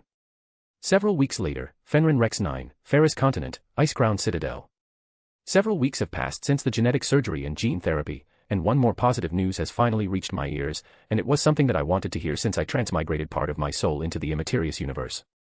Executor-class Superstar Destroyer Dreadnought was finally finished, or rather, it was capable of flight, defenses, and stealth. The rest of the things could be finished by the droids when we are in space. Once the Executor-class Superstar Destroyer Dreadnought was finished and capable of war travel, I knew that it was time to leave the planet, and most obviously, Isteth was coming with me. She was extremely eager to see the outside world, and now that the Partis tribe was stronger than ever, she could wander into the stars, knowing that her tribe would prosper. And that was bringing us here, to the command deck of the Executor-class Superstar Destroyer Dreadnought, as I was giving the orders to the AI that was in charge of the starship and activating the engines. Most of the weapon systems were not activated. That would be done during the journey through the warp itself, because well, as long as the main weapon systems were working, it was more than enough, and I wasn't planning on engaging in any kind of combat with the Executor-class Superstar Destroyer Dreadnought. Are we leaving already? Isteth asked as when she saw me adjusting some buttons on the command chair and checking over some things. Be a bit more patient, I need to check some things. I said while checking over the systems, and when I concluded that everything was alright, I gave it a green light and we could go. Soon enough, the Executor-class Superstar Destroyer Dreadnought's engines came to the life and the Geller field was being activated. The technology that generates a protective Geller field around a starship intended for faster-than-light travel was invented along with the warp drive by humanity sometime in the 18th millennium AD during the Golden Age of Technology. Chapter 689, Warp Travel After the 5 Millennia, 1. Several days later, Fenrir Rex 9, Ferris Continent, Ice Crown Citadel, on the command deck of Executor-class Superstar Destroyer Dreadnought. Generally speaking, traveling between the star systems could take many generations of travel, and most human interstellar colonies were isolated outposts established by the crews of generation starships or vessels that made use of suspended animation technology. The warp drive was one of the most revolutionary inventions in human history. What had once taken many generations of human lives now took only Terran days or weeks. I still remember the golden age of technology where the warp travel was much faster and safer, compared to the scraps of the technology that I managed to get on the Fenrir Rex 9. In approximately the 22nd millennium, further technological progress led to the creation or the discovery of the human mutant warp pilots known as navigators. These mutants allowed warp-capable spacecraft to make longer, safer, and more accurate jumps through the warp, and further accelerated the galaxy's colonization by humanity. This lasted until the warp storms of the Age of Strife in the 25th millennium prevented further warp travel and once more isolated all the human-settled worlds from one another for almost 5,000 Terran years. Before a starship can enter the warp, it must first travel at sublight speed to a star system's so-called Mandeville point. This is the closest distance that a void ship can safely enter or exit warp space from its origin or destination system, respectively. Right now, the Executor-class Superstar Destroyer Dreadnought, which was named as Fenrir's Rage, would be leaving the planet Fenrir Rex 9 and heading toward the vastness of the galaxy. Over the past few days, I used Fenrir's Revenge to destroy strategic locations in the Northern Tribal Alliance and in the South, pushing the Southerners back to the Stone Age with relative ease. Currently, the entire South has fallen into a state of very brutal civil war between the Southerners for the remnants of the technology that remained and were not destroyed by me. Hold on to the seat, we are going to the atmosphere. I said to my companion, as the Architect's clone, that was in the control of the Executor-class Superstar Destroyer Dreadnought Fenrir's Rage, did its job, and the ship started rising from the ground and headed toward the stars. Activate the warp drive. The warp drive, which was installed in the Fenris Rage, was far better and more advanced than anything that was currently used by the Imperium of Men. It was rather staggering how much humanity has regressed in terms of technological advancement, because they were reduced to a bunch of superstitious fools who were worshipping technology like it was some kind of god. Plainly stupid. And rather ironic. The warp drive was soon enough activated by the architect as the entire ship started shaking a bit. This would be the first flight, not to mention, they were going straight through the warp storm that was covering the entire region and a bunch of star systems. Once a spacecraft activates its warp drive, it would be plunged into a dimension very different from the material universe. It is convenient to imagine warp space as consisting of a relatively dense, almost liquid energy, devoid of stars, light, and life as it is commonly known. Once within warp space, a warp-capable void ship may move by means of its main reaction drives, following powerful eddies and currents in the warp, eventually reaching a point in the Empyrean corresponding to a destination in real space. Though this was just a theoretical basis in the ideal world. From a distance, one could see how the Executor-class Superstar Destroyer Dreadnought disappeared from the real space and entered the war space. Executor-class Superstar Destroyer Dreadnought Fenris Rage, 1 hour later. Okay, we are now stabilized and are en route through the warp storm. The most difficult aspect of warp travel is that it is impossible to detect the spatial movement of warp space once a ship is in the warp. The ship can only blindly carry on, its crew trusting that it is going in the right direction. The longer a ship remains in warp space, the greater the chances of encountering some unexpected current that can turn it unknowingly off course. Traveling through the warp was very dangerous, and sometimes I wondered why nobody in the Solar Terran Federation bothered to invent a new system of FTL, the faster-than-light travel. Just within the Milky Way galaxy, there were several methods of faster-than-light travel, and the most prominent among them was using the Webway and the Dolmen Gate. The Webway is an extra-dimensional pocket dimension partitioned off from the Immaterium millions of Terran years ago by an extremely advanced xeno-species known as the Old Ones that traverses most of the known galaxy and perhaps beyond. Today, it is utilized by the Asuryani of the Craft Worlds and their Drakari and Harlequin kindred for faster-than-light travel. The Dolmen Gate was something like a living stone portal that served as a gate into a portion of the Webway created by the Old Ones. Dolmen Gate technology was first developed by the Necrons with the aid of the Tanyadrazatha, the Burning One. With this technology, the Necrons were able to gain a major advantage during the War in Heaven and were finally able to move rapidly through interstellar space without relying on sublight, antimatter-powered stasis ships. This many species of the Federation were able to gather from the Eldari Empire when the Eldari Empire was the dominant and prominent power in the Milky Way galaxy. Interestingly enough, both of them were pieces of technology that I greatly desired. Even though the Thonian Empire of the Baator was technologically very well advanced, the technological trees of the Eldari and Necrons were, in many regards, eclipsing that of the Thonian Empire of Baator. Not to mention, something like Webway and Dolmen Gates would provide an immense advantage to the Kadith universe if they were recreated back home, and most importantly, once placed under the control of the Imperial House, it would greatly strengthen our power and control once again. Chapter 690, Warp Travel After the 5 Millennia, 2. So what now? Are we going to be just lost in the Immaterium? Won't that attract the demons sooner or later? It was not like Esteth was fearing the demons of the warp, especially with the spiritual manifestation of the super danger beast within her soul that was protecting her from the corruption of the demons. But right now, we were on the home ground of the demons and warp. Demons were immensely stronger in the warp when they could fight on their playground, and right now, even I was cautious about being in the Immaterium. There were many ways through which this could become a huge problem. Like attracting the demon princes, champions of chaos, or other monstrosities in the warp. Much less being said about the chaos gods, the better. Aside from the 4 great gods of ruin, the warp was also home for many, many lesser gods of the chaos that were no less dangerous than the current me. Right now, despite the Psyker gene and becoming a Psyker, I wasn't in a state to fight the gods of chaos. While I was confident taking on the demons princes and exalted demons, taking on the chaos gods was out of the question. Until this avatar wasn't a tier 12, I would be staying away from the chaos as much as possible. No. As you would have known, if you bothered to read the books that I gave you on the topic of Immaterium, the warp travel could be navigated through. A person can gaze into the warp and guide the ship around the hazards to be found there, and a stable reference point to triangulate one's position against. If these 2 conditions are fulfilled, we can safely navigate through the warp and arrive where we want to arrive. I said as I was exactly doing that. I wasn't the navigator, but with my spells, I could mimic the effect of the navigation through the warp, not to mention, my very own soul was rather apt for something like that. In the golden age of technology, humanity first learned of this realm of unreality and how, in part, to manipulate it, and found that they could project vessels through its depths and have them emerge into real space, having crossed vast distances that even at light speed would have taken generations to accomplish. Yet the travels were always dangerous, and only relatively short jumps, although still many light years in span, could be attempted with any margin of safety as the tides of the warp move in complex and inconsistent patterns. Void ships attempting long journeys often end up wildly off course, lost permanently within its complex weave or simply shredded to splinters. But there were some humans, psychers in fact, albeit different from the common psychers, that possessed the navigator gene.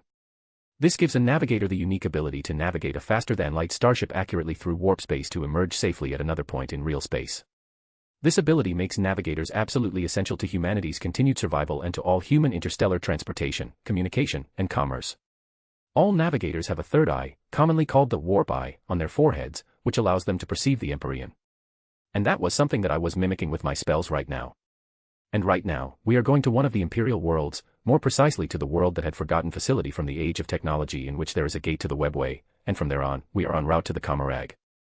I explained that Esteth was already aware of some things about me and my connection to the golden age of technology, so she was rather eager for the exploration. But what she was mostly eager for was the trip to the Comarag and to fight Drakari.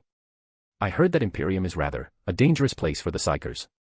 Even though the Fenrir Rex 9 was a world that was covered by the almost permanent warp storm that had already lasted for many centuries, here and there, some void ships of the Imperium of Men managed to land at the Partas tribe managed to find some and obtain a lexicon of knowledge about the Imperium, and knew that the Imperium was rather hostile towards Psychers and mutants.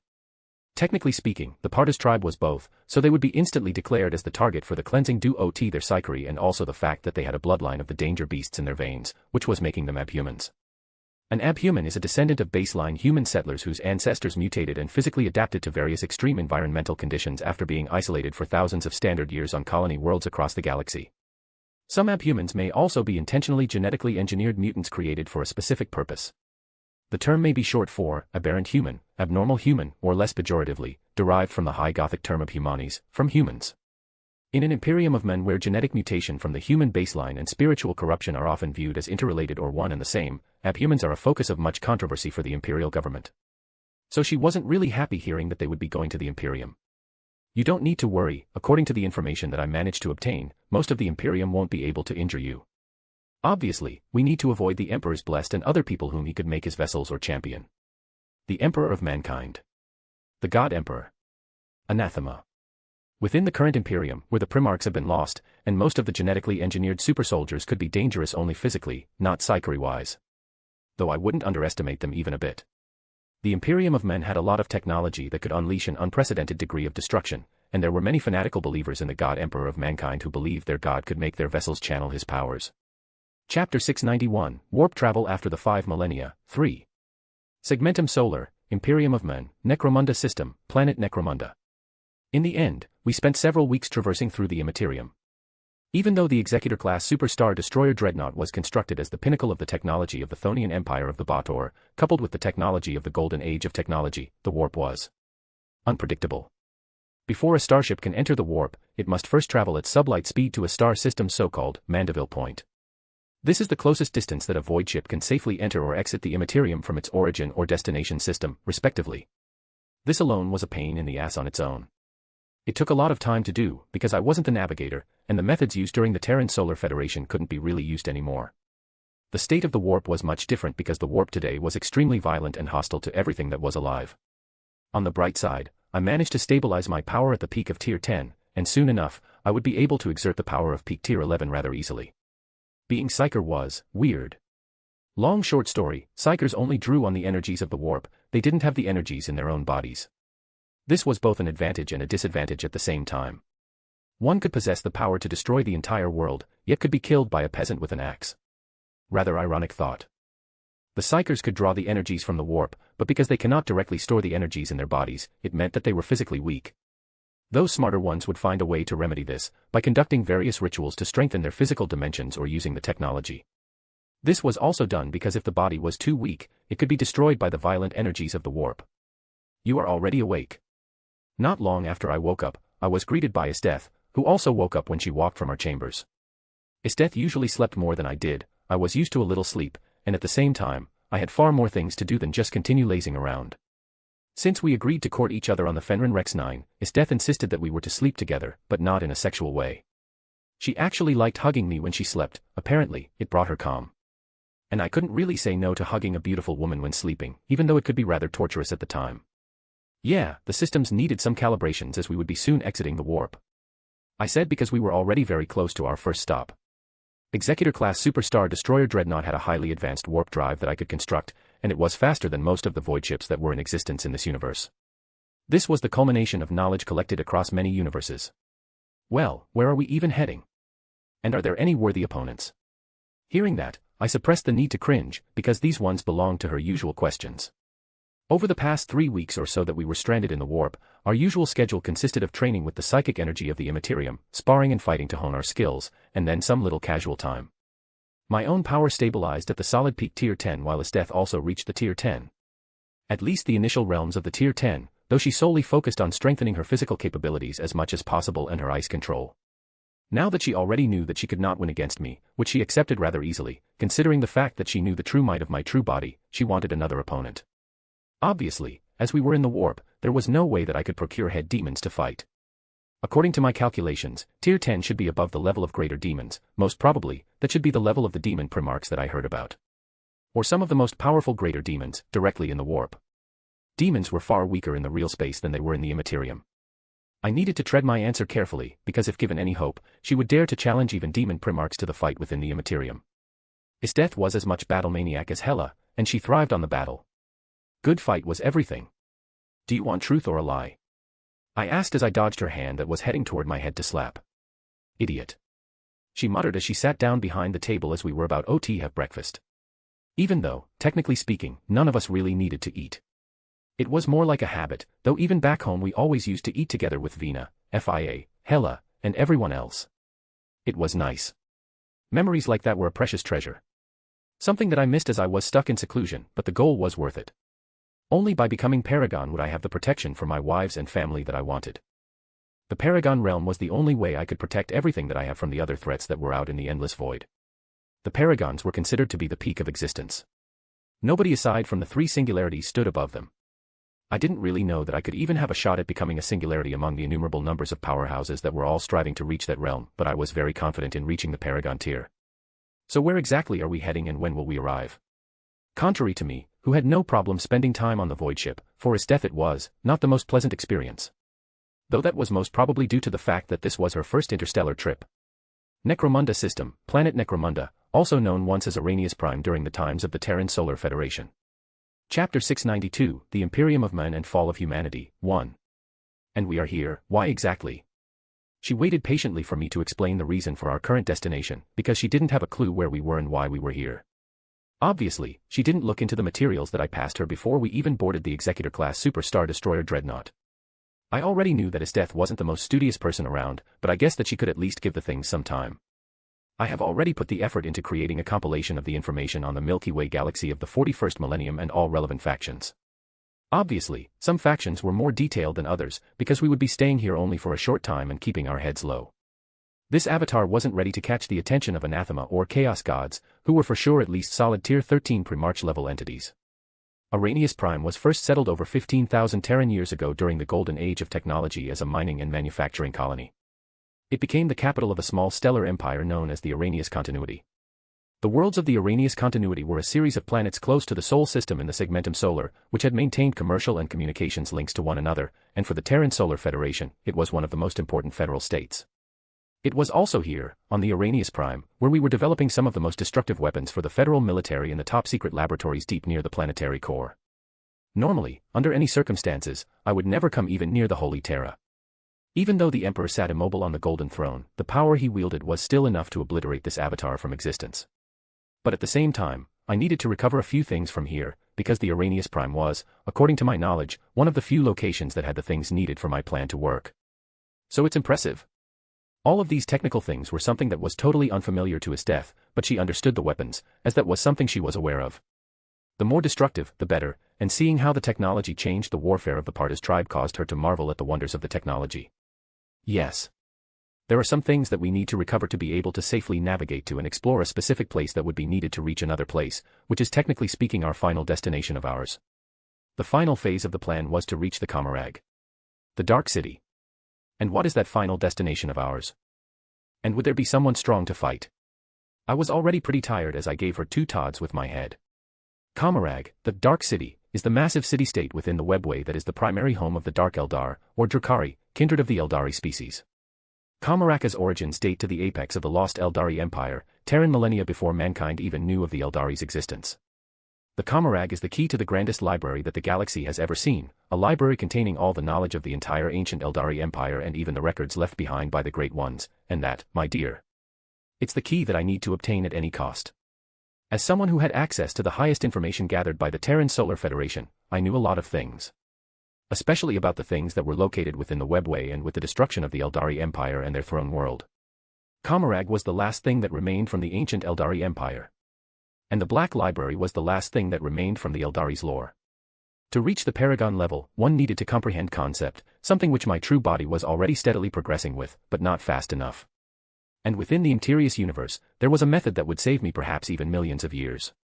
I needed to reach the Paragon level as soon as possible, and this was a heaven-sent opportunity to me. So, it's like something impressive, right? Obviously, Isdeth had only a rather faint idea who the Eldari were, though they were apparently calling themselves Eldar these days, which was pretty ironic. If their stupid species didn't create the chaos god of pleasure and excess, then perhaps the fate of this damned universe would have looked different. Though from the pure academic point of view, it was even questionable whether the Eldari were really behind the creation of the chaos god of pleasure. Nobody really knew, and I was no expert on the Immaterium. Obviously. The Black Library of Chaos, also known simply as the Black Library, is the secret Asuryani craft world that serves as the Eldari's repository of forbidden lore not only of the ruinous powers but practically everything in the Milky Way galaxy. It was created by the Eldari deity Segurak, better known as the Laughing God, though for what purposes the god created this repository can only be guessed. The Black Library is spoken of by the Eldari as a dark craft world existing within the webway, far beyond the reach of the Imperium of Men or even the Solar Terran Federation when it existed. I said while reminiscing over it. More than 60 million years of knowledge is stored there, and that's the only thing that I know of. Even the Terran Solar Federation didn't really know what exactly the Eldari had, we only had incomplete information, parts and shards of the whole image, and things gathered from the rumors. It wasn't the ideal. But we knew it existed and was located in the depths of the webway, inaccessible to most, hidden and protected from the prying eyes of those who might want to uncover its secrets. Not like any had the power to do so, because during that time, the Eldari Empire stood at the pinnacle of its national power and was second to none. Great ones were long gone, Fen shattered, Necrons sleeping, orcs were just ragtag groups. Chapter 693, The Imperium of Men and Fall of Humanity, 2. To reach the Black Library, we need to go through the Kamarag because the Drukhari have the means to reach the Black Library and I cannot think of any other means of reaching that place aside from that one. I said that because going through the Kamarag wasn't something I was really pleased about, but there wasn't another choice. Due to the extensive efforts of the Terran Federation, we managed to get the location of the Kamarag within the webway, as it was one of the most important imperial cities for the Eldari even during the age of the ancient Eldari Empire. But the Black Library? That was an entirely different matter. According to the rumors, only those whom the Laughing God personally permitted could find their way to the Black Library. The existence of the Black Library was known to only a few and entry is allowed to even fewer individuals. The library defends itself against the weak and those who would misuse its knowledge by refusing entry to all except those who have acknowledged and tempered the chaos within themselves. The fact that I was aware of its existence was already considered a minor miracle in itself, because the Terran Federation was preparing to wage all-out war against the Eldari and thus was sparing no effort in espionage and information gathering. And as one of the prime core personnel of the Federation, I had access to all the information that the Terran Federation gathered. Also, when we arrive there, you can go wild and kill anything you see. According to the info, the Dark Eldar are the plague that needs to be eradicated from the face of the galaxy. The Drukhari or Dark Ones, in the Eldari lexicon, also known to outsiders as the Dark Eldar, are a forsaken and corrupt Eldari kindred, the sadistic, malicious counterparts of the Asuryani. The Drukhari feed on negative emotion, dedicating themselves to a non-stop war with the peoples of real space in which they strive to inflict as much pain and misery as they possibly can. They and their kin were the reason for the birth of the fourth Chaos God. And also for the fall of the Terran Solar Federation. Well, excellent, and here on this world Necro something, are there any worthy foes? Soon enough, Isdeth was in a good mood, even though I seriously doubt that she would encounter some really powerful Dark Eldar in there, but one could always hope. With her current power, there were not many who could give her an actual challenge outside of the warp. Or the Emperor's Primarchs. Not the Primarch tier. That was a bit confusing in my head. I seriously doubt that. The ordinary Space Marines would be killed in one hit of yours. I muttered because, according to the information gathered on the Arrhenius Prime, now known as Necromudna, there was nothing significant. Not even powerful Psykers were present, though the Imperium was greatly wary of the Psykers. On one hand, I considered their approach to be utterly foolish and ignorant, while at the same time, I can understand it. Demonic possession was something that was extremely dangerous, and all psychers were in danger of being possessed. This planet is now called Necromunda, a hive world in the Imperium of Man's Segmentum Solar, and a major producer of weapons and munitions for the Astra Militarum. I then proceeded to explain about the planets, and the more I spoke, the less interested Esteth became. When Necromunda's great hive city-based manufactoria produce lasguns, autoguns, shotguns, and bolters, among other weapons important for the Imperial Armed Forces. The planet also levied huge numbers of troops for the Astra Militarum, most notably the regiments of the Necromundan Guard, as well as other crucial supplies. Necromunda is one of the worlds from which the Space Marines of the Imperial Fists chapter recruit new neophytes, often from the vicious criminal gangs that riddle the lower levels of the planet's hive cities. The Imperial Fists maintained a recruitment keep on the world in one of its hive clusters. The overall conclusion was that the planet was relatively harmless aside from the sheer number of its inhabitants because they numbered in the trillions. That's why I hate hive cities. I muttered while looking at the images from the scans of the planet Necromunda. Hive City is that big city. Like a continental-sized one. Esteth asked because this was the first time that she would see the hive city of any kind, and I just nodded. Technically, yes. Hive City is a massive arcology, or fully self-contained city, that is home to millions or even billions of human beings packed in one place, which is often too small for them to live properly. They are layered constructions of rockcrete and adamantium, comprising thousands of residential and industrial blocks leveraged one atop the other, forming a massive, man-made mountain usually capped by a crown of great spires that stretch thousands of meters into the sky. I said with enough disdain for the concept, more than evident in my voice. Within the Terran Solar Federation, the hive cities were not really a thing. Mostly because the Federation had more than enough worlds to settle and no real need for things like hive cities. Only a few of the Federation plans were actually arcologies, but they were nothing like the ones in the Imperium of Man. The arcologies within the Federation were hyper-advanced megacities that were built with the most advanced technologies of the Federation. They were clean and self-sufficient in all aspects. The ones here, though. The Imperium's hive cities are disgusting abominations of how the hive city should look. You will find they're an extremely divided society where few people have access to all the wealth of the city, including fresh air, while the rest are fighting for every drop of water. On the lower levels of the city, in the underhive, cannibalism and other more barbaric practices are still very much alive and encouraged. Chapter 694, The Imperium of Man and Fall of Humanity, 3. Hive cities were originally created in the Golden Age of technology as a way for a large number of humans to live together in an advanced society without damaging the surrounding planetary ecologies and biosphere. However, the terrible damage wrought by the Age of Strife on human-settled space led many hive cities to lose the technologies and behaviors that had allowed them to remain in balance with their environments.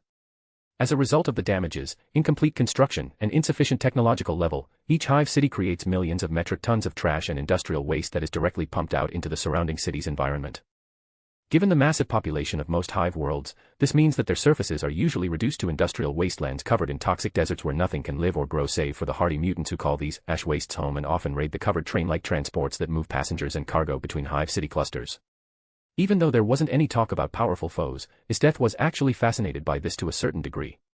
She never left the Fenrir Rex 9, or rather, she never even crossed through the borders and reached the southern hemisphere of the planet where the more advanced remnants of the Federation were located. I noticed that she was still pretty curious about the outside world and about everything outside of her home planet. So she even patiently listened to my ramblings with keen interest. Why are we even here in the first place? Considering all the things that you said, this world should be very important for the Imperium, right? I nodded, knowing the gravity of the situation. Executor-class Superstar Destroyer Dreadnought was certainly one of the most advanced starships of the Terran Federation, not to mention I made many adjustments based on the Thonic technology, meaning that this was a really wondrous piece of tech.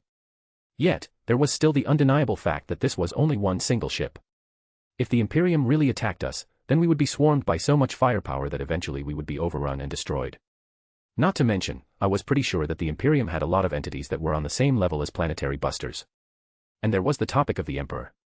One thing for the two purposes. You see, in the ancient past, Arrhenius Prime was one of the most important worlds for the Federation, and there was a very important research facility within the world. Deep near the planetary core, there is a research facility that not only contains a complete STC, but also one of the few mainframes of the MTC and my own laboratory with some things that we need to open the portal to Webway and do some other things. I explained because this was one of the pristine research centers of the Solar Terran Federation in the past. During the Golden Age of technology, Arrhenius Prime served as one of the core worlds for the Federation. The Arrhenius continuity also became one of the major hubs for technological development within the Federation and was one of the most crucial member states of the Federation. So how do you want to do it? Isteth asked, as I could already read her thoughts without even having such an ability, because it was clear that she wanted to use frontal assault. Executor-class Superstar Destroyer Dreadnought could certainly push through it and conquer the planet alone if there were not many ships that would overwhelm us with their sheer numbers. Which they fortunately didn't have, but that wasn't the approach I wanted to take. We will infiltrate the planet and take the MTC and the things needed to open the webway to the Executor-class Superstar Destroyer Dreadnought, and then we leave. Necromunda is one of the most important Imperial worlds for the Imperium of Men. Any frontal attack would be met with reinforcements, and even though I have confidence in my technology, we could be overwhelmed by their numbers. In the Immaterious universe, there were, technically speaking, not many things that could pose a viable threat to me, because this universe had a somewhat random power structure.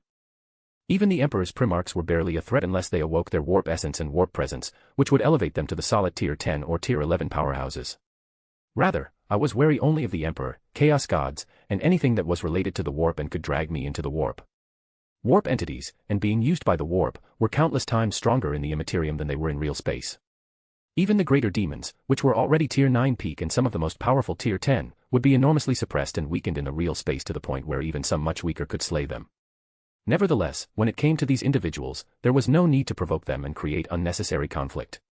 Contrary to some of my wives, I was always and constantly careful not to provoke or create needless conflicts if they could be avoided. My main reason for that was that I wasn't really sure whether the powerful Psykers or others in the Immaterious universe had a way of dragging me into the warp with them. Don't need to stare at me like I killed your wolf. You will have an opportunity to wreak havoc within the Comarag later. But not right now, though on the second thought, if we go into the Underhive, you can do what you want.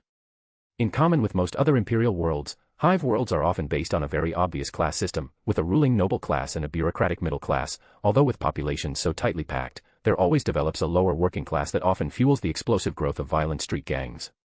As can be expected, the upper classes are situated in the affluent upper areas of the Hive cities, whilst the middle classes are situated in the middle areas, and the working classes are packed together in the lower areas.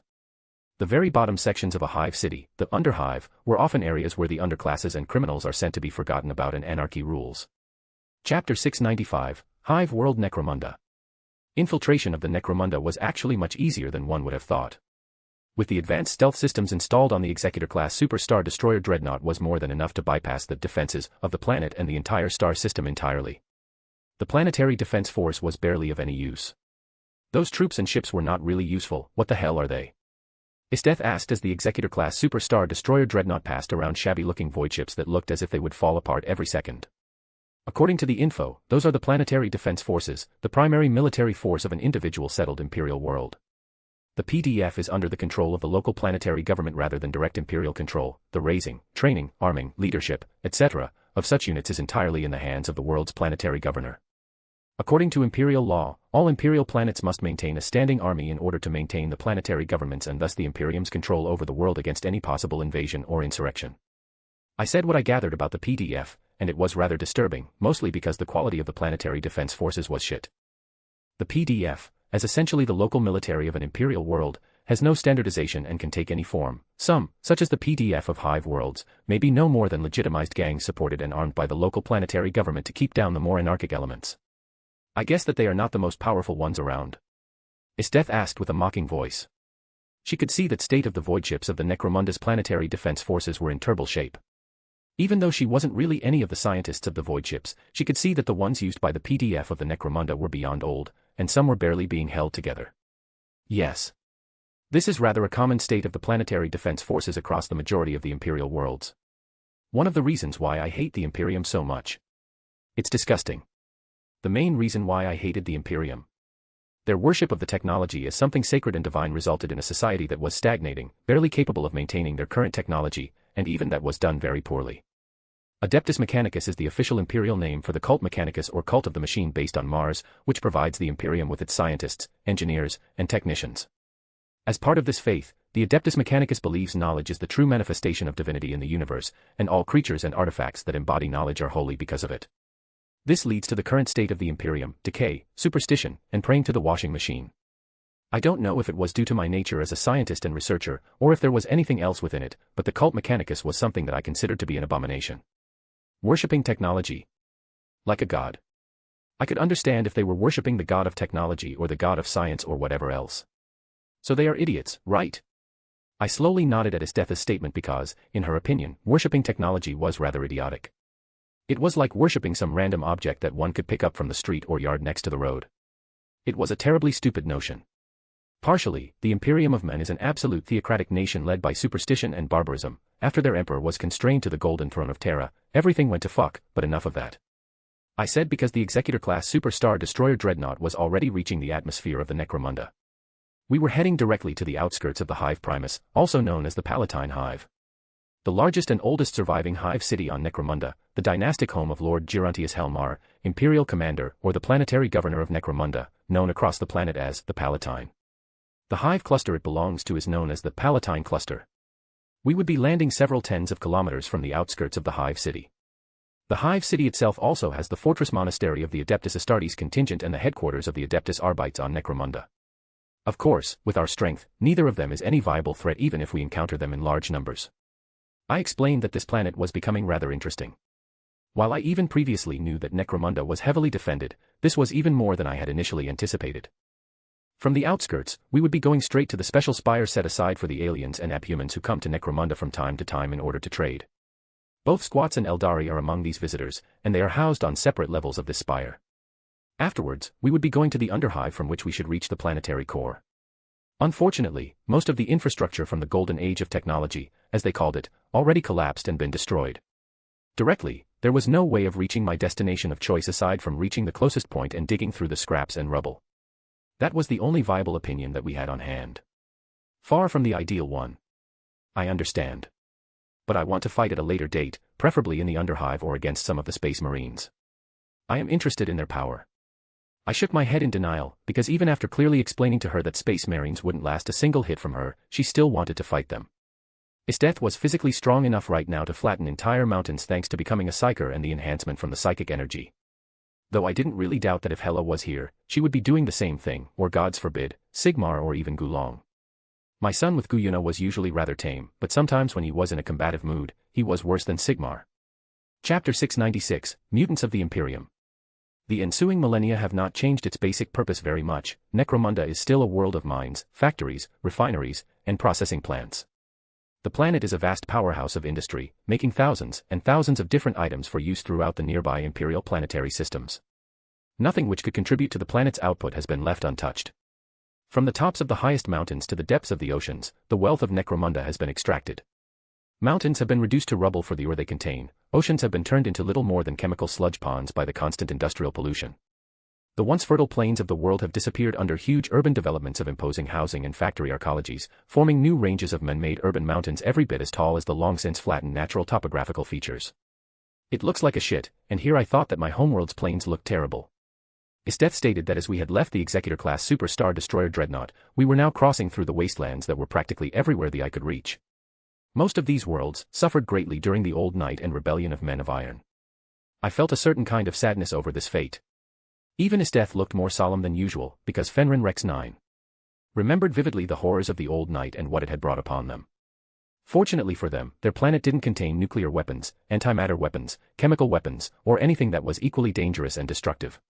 The Age of Strife, also sometimes referred to as Old Night based on the name for the era on Terra in older imperial histories, is the name for the apocalyptic and highly fragmented period of human history that began roughly in the 25th millennium AD and ended in the 30th millennium with the birth of the Imperium of Men. When the Old Night started, due to the birth of the God of Pleasure, the Federation apparently descended into total chaos, and with the cybernetic revolt, many planets were embroiled in the nuclear civil wars, and with the Psykers appearing around all worlds, and what do you think will happen when Psykers start going out of control? I asked more like a rhetorical question as Isteth nodded gravely because she knew what would happen then. I showed her some effects of it, and it was sometimes pretty staggering when a Psyker went berserk with his powers going out of control. Uncontrollable psychic energy flowing into the real space directly from the Immaterium was more than enough to obliterate entire cities from existence during the Old Night. Come on, we need to cross these wastelands and reach the special spires for the Xenos and Abhumans, the checkpoints, and there should be easier to bribe or more lax considering the kind of clientele that is arriving at the Hive City. I said as we continued our journey, which would be rather dangerous to the average person. Gangs, scavengers, scrap collectors, and who knows what else roamed the wastelands between the various hive cities, which were results of the proliferate usage of the nuclear and chemical weapons during the Old Night. It seemed that terraforming technology had been lost during the Age of Strife, which was rather a shame, because in the Age of Terran Federation it had been standard technology used for literally everything, and countless federal worlds were created through terraforming technology. The outskirts of a hive city are not as terrible a place to live as the underhive, but the outskirts carry their own terrible risks. The biggest problems are dealing with the toxic environment of the ash wastes that surround most hive cities and the constant threat of attack by the fearsome mutants of those wastes. Obviously, the two of us traveling through the wastelands between the hive cities was something so rarely said that we immediately became targets for anyone who wanted to obtain something from us. Be it the slavers that were selling slaves, gang members who wanted to rob us and sell us as slaves, scavengers who wanted to rob us and sell us as slaves. It was like endless drama. Though the added bonuses from everything were that, Esteth finally got the fight she wanted as I let her loose on the poor humans. If they could even be called such, because they were suffering from countless mutations and other genetic defects from being in the vicinity of the radiation and other dangerous materials that were causing them some really severe side effects. What are those things? They look utterly disgusting. And that was when we finally encountered the mutants after nearing the hive primus, as the radiation and poisonous smog was even more prevalent in these parts. Though for us it wasn't any kind of problem because of our enhanced physiology, which was taking care of everything for us. Even Esteth, who was a hardened general, looked at the figures that were rising from the hiding places with disgust and recoil, as he attributed it to being some female aversion to really disgusting and filthy things. These mutants certainly were. These are the mutants. There are millions of people across the Imperium of men who have been deformed from the baseline human phenotypic state by genetic mutation. This mutation can be caused from birth by environmental factors like ionicing radiation acting in utero or by exposure to the raw psychic power of chaos, but in the case of these unlucky individuals, it's the radiation and waste. I explained as while I summoned a huge amount of psychic flames in my hands and hurled them toward the mutants. Pyromancy was one of the major disciplines of the psyker sorceries. A pyromancer is a master of fire and flame, a psyker who is able to create searing infernos out of thin air, powered by the energies of the Empyrean. Pyromancy is one of the most spectacular and destructive forms of psychic ability. Those who face a skilled pyromancer in combat are often reduced to naught, but a pile of charred bones, and truly mighty psykers could reduce entire cities to ash. Chapter 697, Psyker Power and Glory of the Federation. Although the powers of psykers are many and varied, they usually fall into one of several disciplines. The 5 most common psychic disciplines are biomancy, divination, pyromancy, telekinesis, and telepathy. I was personally most skilled with pyromancy, biomancy, and telekinesis. Especially the pyromancy that allowed me to create the Empyrean flames to burn my enemies was pretty easy, because I just needed to recreate the spells used in the Kadith universe, specifically the ones used in the higher dimensional world of Baator.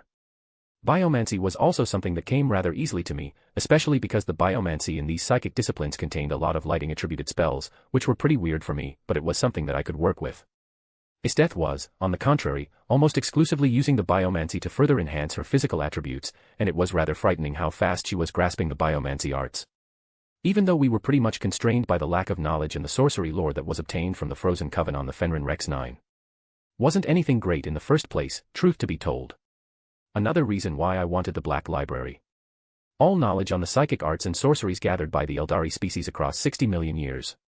Not to mention, it was highly possible that there were also legacies of the Old Ones present in there. And if I was right, which I usually was. The Old Ones were genuine universal level species, which meant that they were born at Tier 9 and, at adulthood, reached Tier 11, and with a little work, they don't have a problem reaching even Tier 12 or Tier 13 for the stronger ones. There were not many universal species, each one of them was beyond rare, and they were extremely dangerous and powerful. Even though it wouldn't be usable in the Kadith universe, I could still repurpose a lot of that lore to the tier magic system used in the Kadith universe and elevate it to a much higher level. The Empyrean flames that I created burned all of the mutants to ashes, and even I was rather surprised by the fact that I now killed approximately 200 of the mutants. This place was swarming with them. Well, this batch is already dead, we need to move. Not like the mutants were any problem for Esteth or me, but they were annoying and disgusting to look at. Good riddance, they are revolting. Esteth said with mild tremor through her body as we smelled the scent of burned flesh in the air that was now filling the entire arena. These people are destined to become the outcasts and lower classes of Imperial society. They are shunned and are often hunted down and killed as the Imperium has little tolerance for anyone who deviates from the divine perfection of the baseline human form in mind or body. Mutation is actually considered a heretical crime against the Emperor of mankind. I made a slight pause, because despite this, I didn't really feel any sympathy toward the mutants. The world was fundamentally twisted, and either you had power, or now, everything was about that.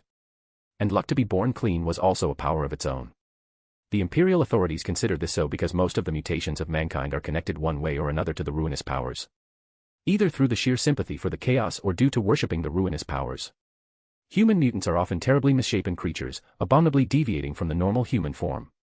On the other hand, not all mutants are degenerate beasts, many only bear a few extraordinary traits, setting them apart from the rest of mankind.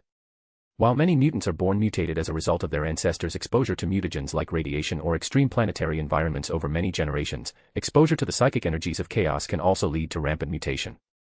In the Terran Federation, we too had mutants. They were rare, indeed, but their presence was sometimes noticeable on specific worlds and planets, especially the ones in the Federal Frontier or among the most hazardous and dangerous planets. Did you know that we had the mutants in the Federation, too? Not many people would think of mutants when you say the Federation or the Golden Age.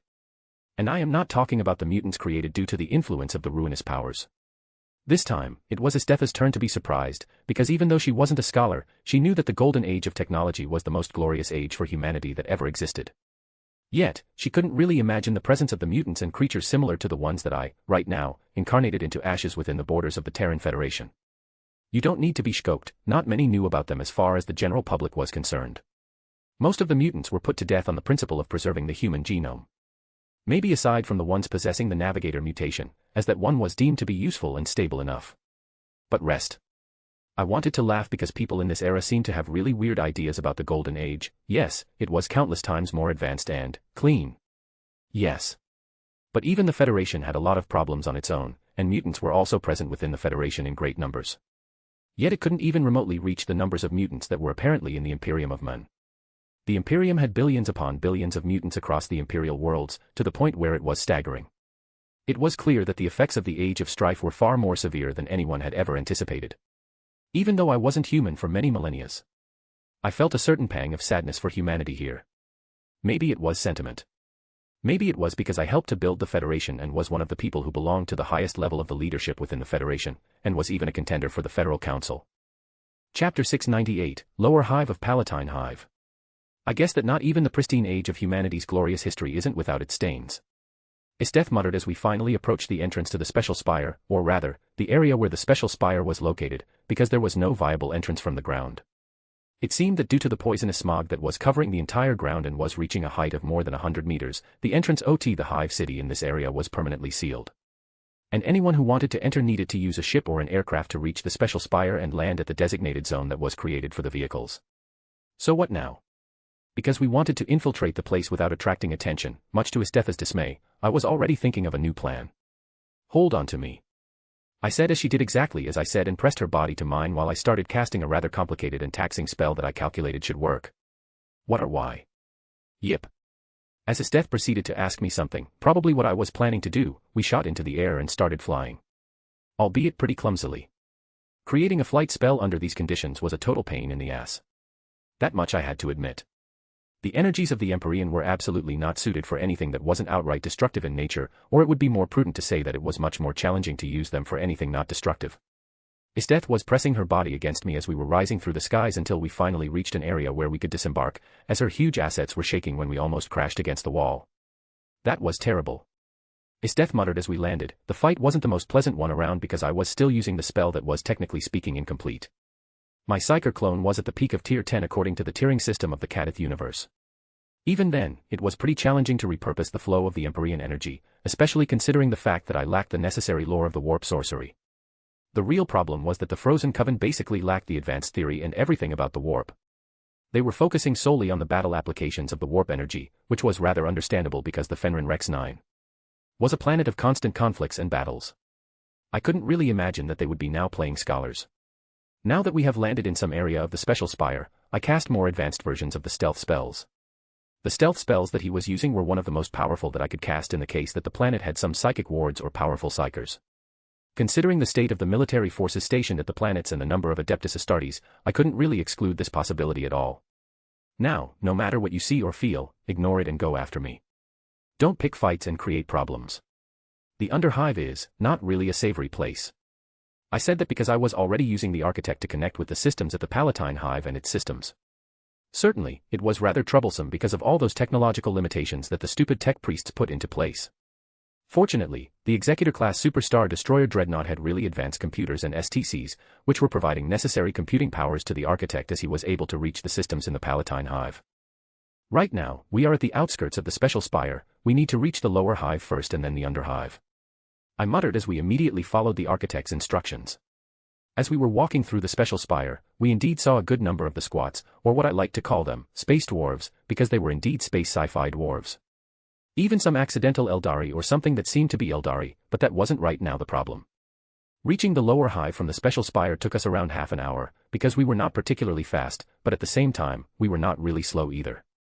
The entire hive city was like one enormous maze of countless streets, corridors, and God knows what else. This place is filthy. Are there really people living in here?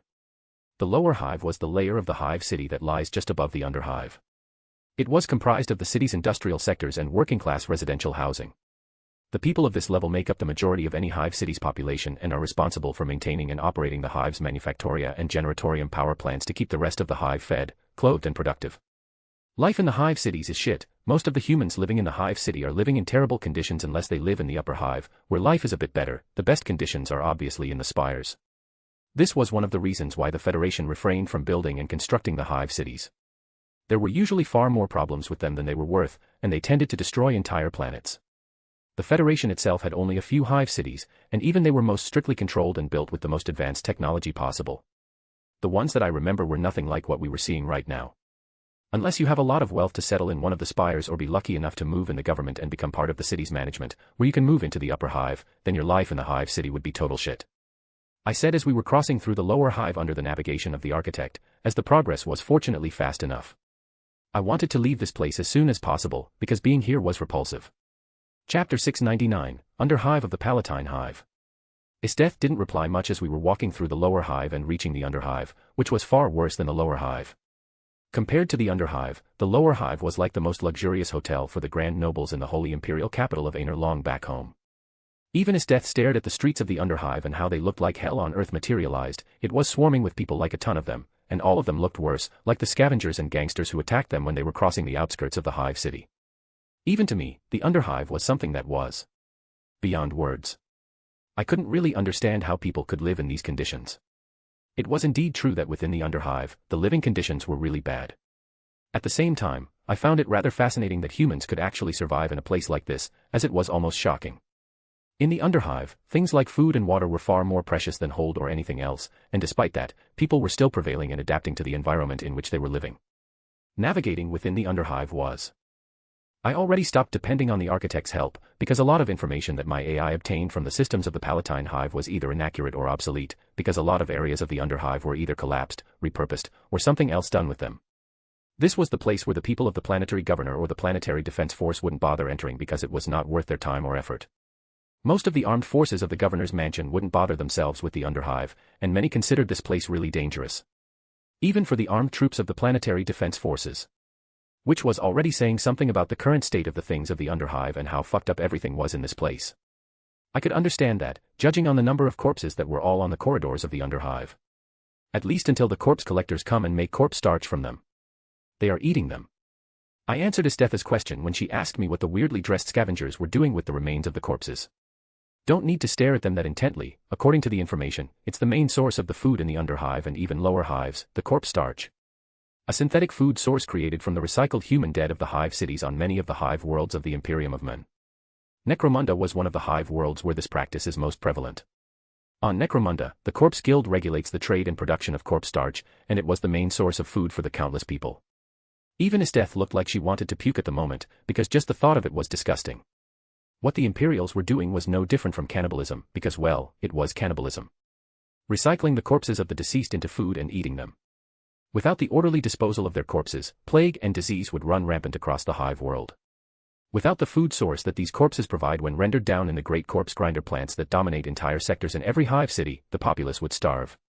In a certain sense, it creates some twisted balance where everything functions as it should and maintains the balance between each other.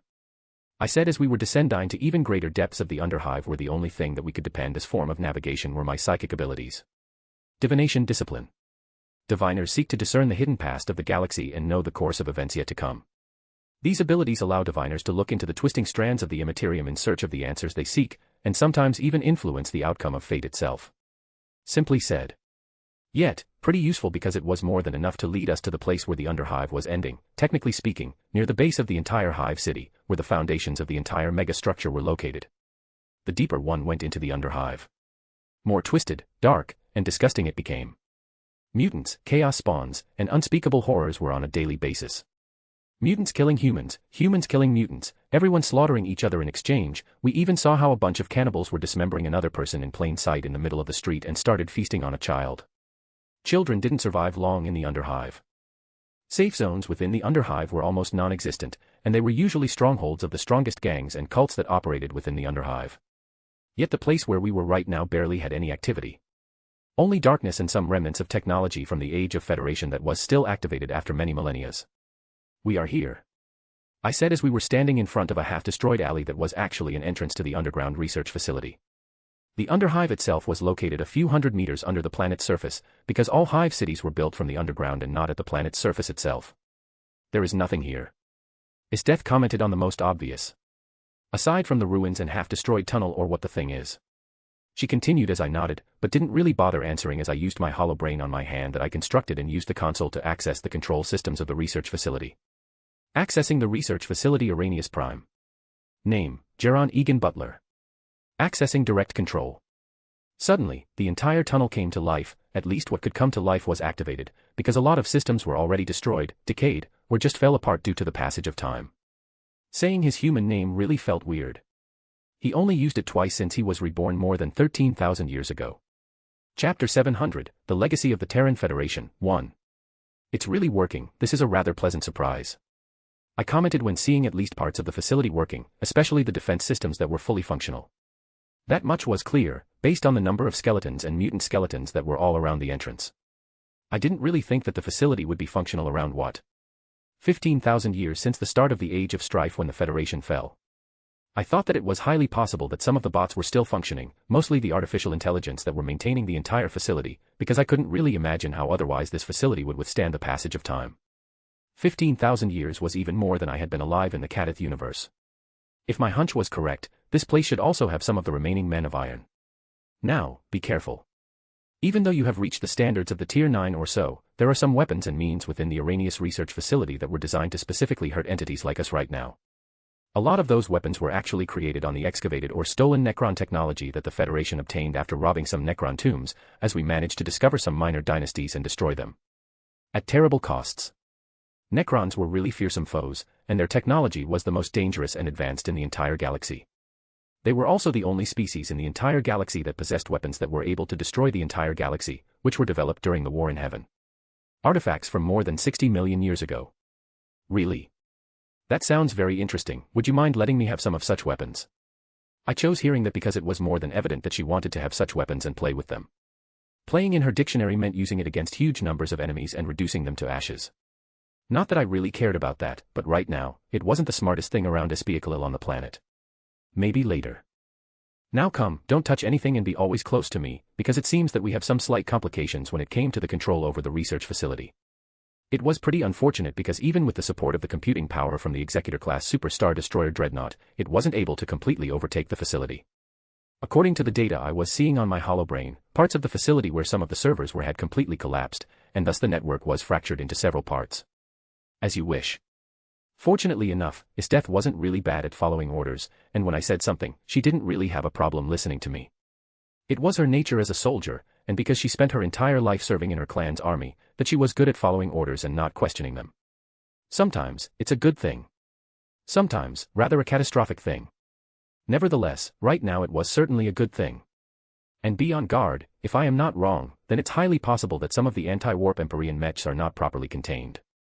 Isteth raised her eyebrows because my voice was actually more serious than it would be normally. Something that you were developing in here? I nodded as this was one of the critical projects of the Federation, but never finished one as it seemed to be because the birth of the fourth Chaos God brought the end of the Federation and thus also of this project. At least on the surface. The Terran Federation knew that it could not measure up to the Eldari when it came to the psychic potential. We were very slow in becoming psychers and obtaining psychic powers, so we had another idea of countering the Eldari Empire. I said as we entered the tunnel that was barely lighted, but that wasn't really a problem for our night vision as we were heading toward the central gate. Which was once in the long past, the first security checkpoint when the facility was still functioning. Thus, some elements within the Federation proposed creating something that would be anathema to the psychic powers and entities of the warp. Thus, we started incorporating the elements of the Necron technology and material called Blackstone to create autonomous combat units, basically the automatons that you have seen that were created with the sole purpose only, destruction of anything connected to the warp. I said with a certain kind of irony, because a lot of technology that humanity was using in the golden age of technology was based on the Necron technology itself and technologies from different species. Humans were good at incorporating different technological trees into our own. I wasn't working on this project directly, but rather as an overseer and consultant, so I was very well acquainted with it. And I knew the capabilities of the automatons of the highest degree that we created, and because I was now a psyker, these things proved to be highly dangerous and lethal even to his death and me. Despite our current power. Due to the Blackstone and some experimental Necron technology in the automatons, they are quite dangerous even to us right now. Not dangerous to kill, but they would be a pain in the ass to deal with. I said carefully because this was one of the few technologies that were missing from my MTC when I died and transmigrated to the new universe. At the same time, I was rather eager to obtain this to add it to my repertoire, because this could be one of the few last remaining technologies from the Terran Federation in existence. The Blackstone, scientifically known as Noctilith, was a mysterious, black-hued, stone-like substance of unknown provenance that, under certain conditions, can outright nullify the psychic energies of the immaterium or absorb them and unleash them with spectacular force. Though relatively rare, it is found in concentrations on certain worlds across the galaxy, particularly those planets that are tomb worlds of the ancient Necron Empire. Chapter 701, The Legacy of the Terran Federation, 2. Wait a moment, doesn't it mean that those tech-worshipping weirdos are basically worshipping Xeno's technology? As expected, his death caught on pretty fast as we were walking through abandoned corridors, with occasionally flickering lights that were malfunctioning, as the entire place looked like a horror book. The cult Mechanicus believes knowledge to be the manifestation of divinity and holds that anything embodying or containing knowledge is holy because of it. The supreme object of devotion is therefore the omniscient machine god, also known as the Deus Mechanicus or, in its embodied form, as the God Emperor, the Omnia, an eminent and omnipotent spirit governing all machinery and knowledge in the universe. The ultimate goal of the cult Mechanicus is to understand and fully comprehend the glory of the Omnia. The communal and personal attempt at this form of enlightenment is known as the quest for knowledge. The cult believes that all knowledge already exists in the universe, and it is primarily a matter of time before it can be gathered together to complete the quest. Obviously, this belief also includes a strict ban on the usage of the Xenos technology or anything that wasn't of human origin, because these technologies were unveiled and not intended for humanity by the machine god. I couldn't really understand and would probably never understand how such bullshit could have been born on Mars. Mars. The cradle of technologies and all scientific advancement in the Terran Federation. It's really funny, don't you think? Even the concept of the STCs was actually made possible because we took technology of some extinct civilization and incorporated it into our own tree. The Terran Federation was exceptionally good at discovering, reverse engineering and incorporating different technologies into our own technological tree. How else did our technological tree manage to grow so fast and advance that we were able to fight one-on-one against the Eldari Empire? It was through this assimilation and incorporation. One could say that approximately 60% of the technologies used by humanity during the age of the Terran Federation originated from Xenos, one way or another. And when it came to the core technologies, this number would be around 85% because everything came from some more advanced species. We just reverse engineered it and took it as our own. Over time, the technologies that were taken from the other species were readjusted more and more, until they were thoroughly incorporated into humanity's technological tree.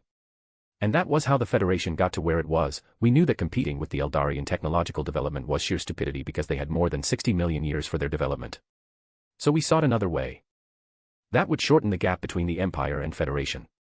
I said as we finally entered the huge sealed room, where both of us stood in front of the huge vault doors, as I started typing something into HoloBrain and connecting to the console that was adjacent to the doors. Uploading the Architect's subprogram into the next segment of the system architecture needed to be done manually. As many of the systems have collapsed, now what was once one entity was divided into several segments of the systems that were maintaining the entire facility. And unfortunately, because of this, I needed to upload the Architect's subprogram into each new segment system manually through some console or anything, as the segment systems were no longer connected with each other. Nevertheless, we managed to open the next part of the facility and enter the elevator that was still working, much to my delight. I knew of the other paths that were leading to the core of the Arrhenius research facility, but none of them were direct and fast enough for our usage. Right now, we are heading to the core of the facility, and it's highly possible that some of the anti-psyker night mechs are already waiting for us, and I have a hunch that they won't be really friendly.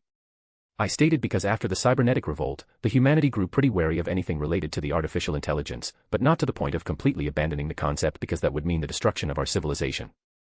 The Men of Iron, these powerful and fully autonomous intelligent robots intended for both labor and combat, won many wars for humanity, but they turned against their masters at the end of the Age of Technology, sometime in the late 23rd millennium, and unleashed a terrible war upon the human worlds.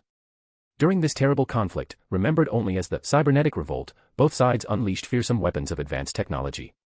The cybernetic revolt was eventually won by an alliance of galactic powers, some of whom may not have been human, but at a terrible cost. The damage to interstellar human society was catastrophic and shattered much of humanity's hard-won economic strength and political unity, and laid the foundation for the later collapse caused by the onset of the Age of Strife.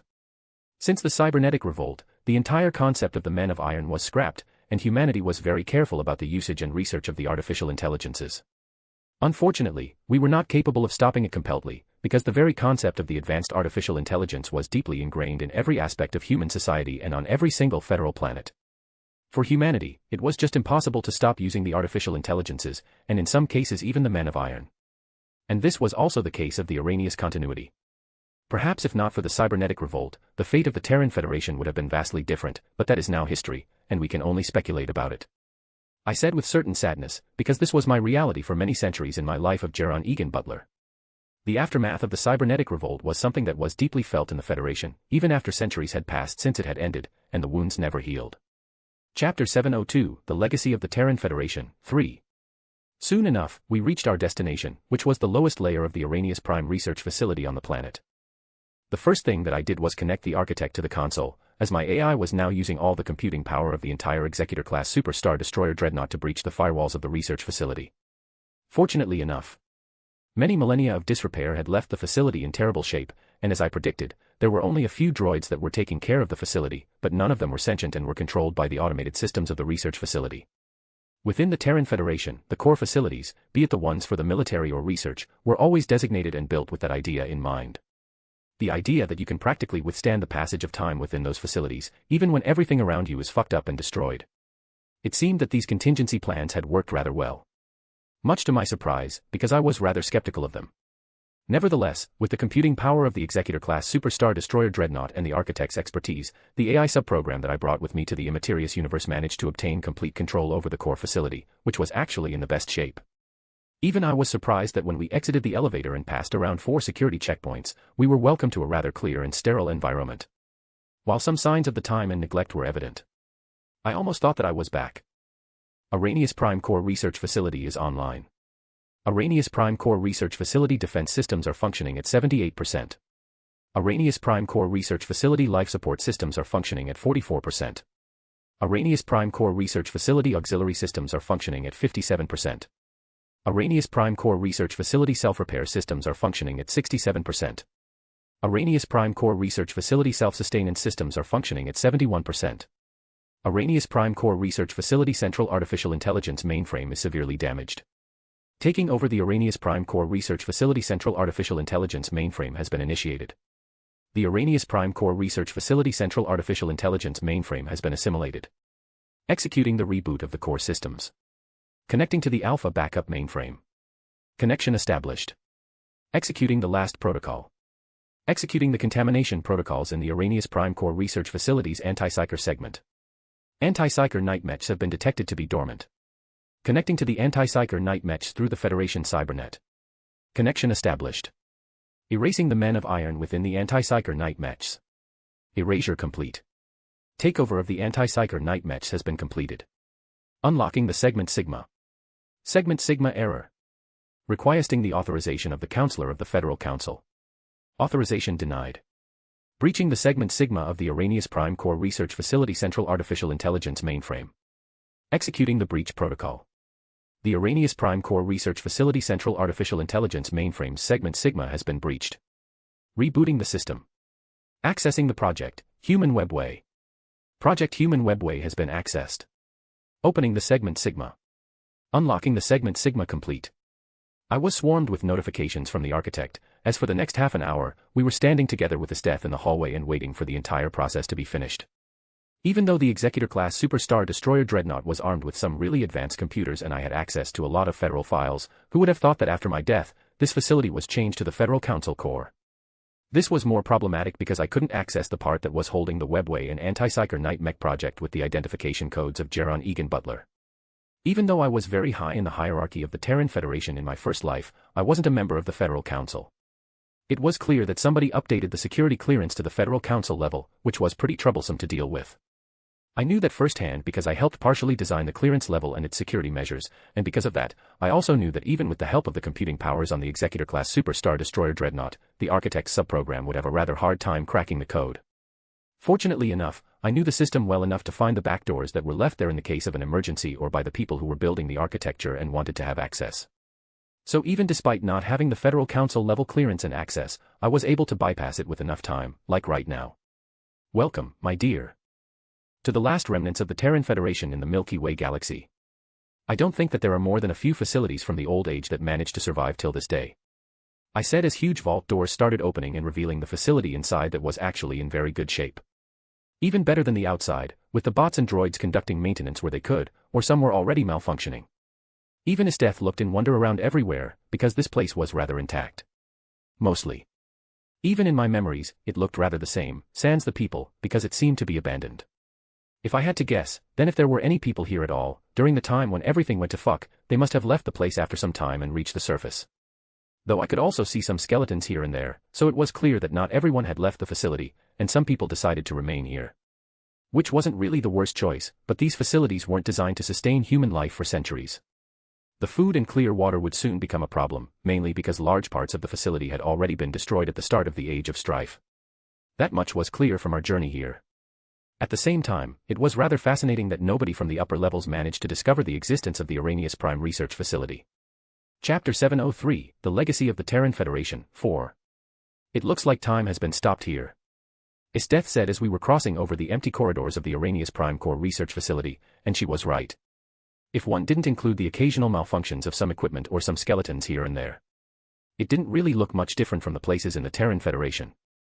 For me, it was rather surreal and nostalgic experience that I got to enter these places once more and walk through the areas of the long-lost federal glory. For Esteth, on the other hand, seeing a place that was straight away from the golden age of technology was something that she only heard from the legends. On the Fenrir Rex 9, they had some tech ruins from the golden age of the Terran Federation, but all of them were in terrible shape and state. Where are we heading right now?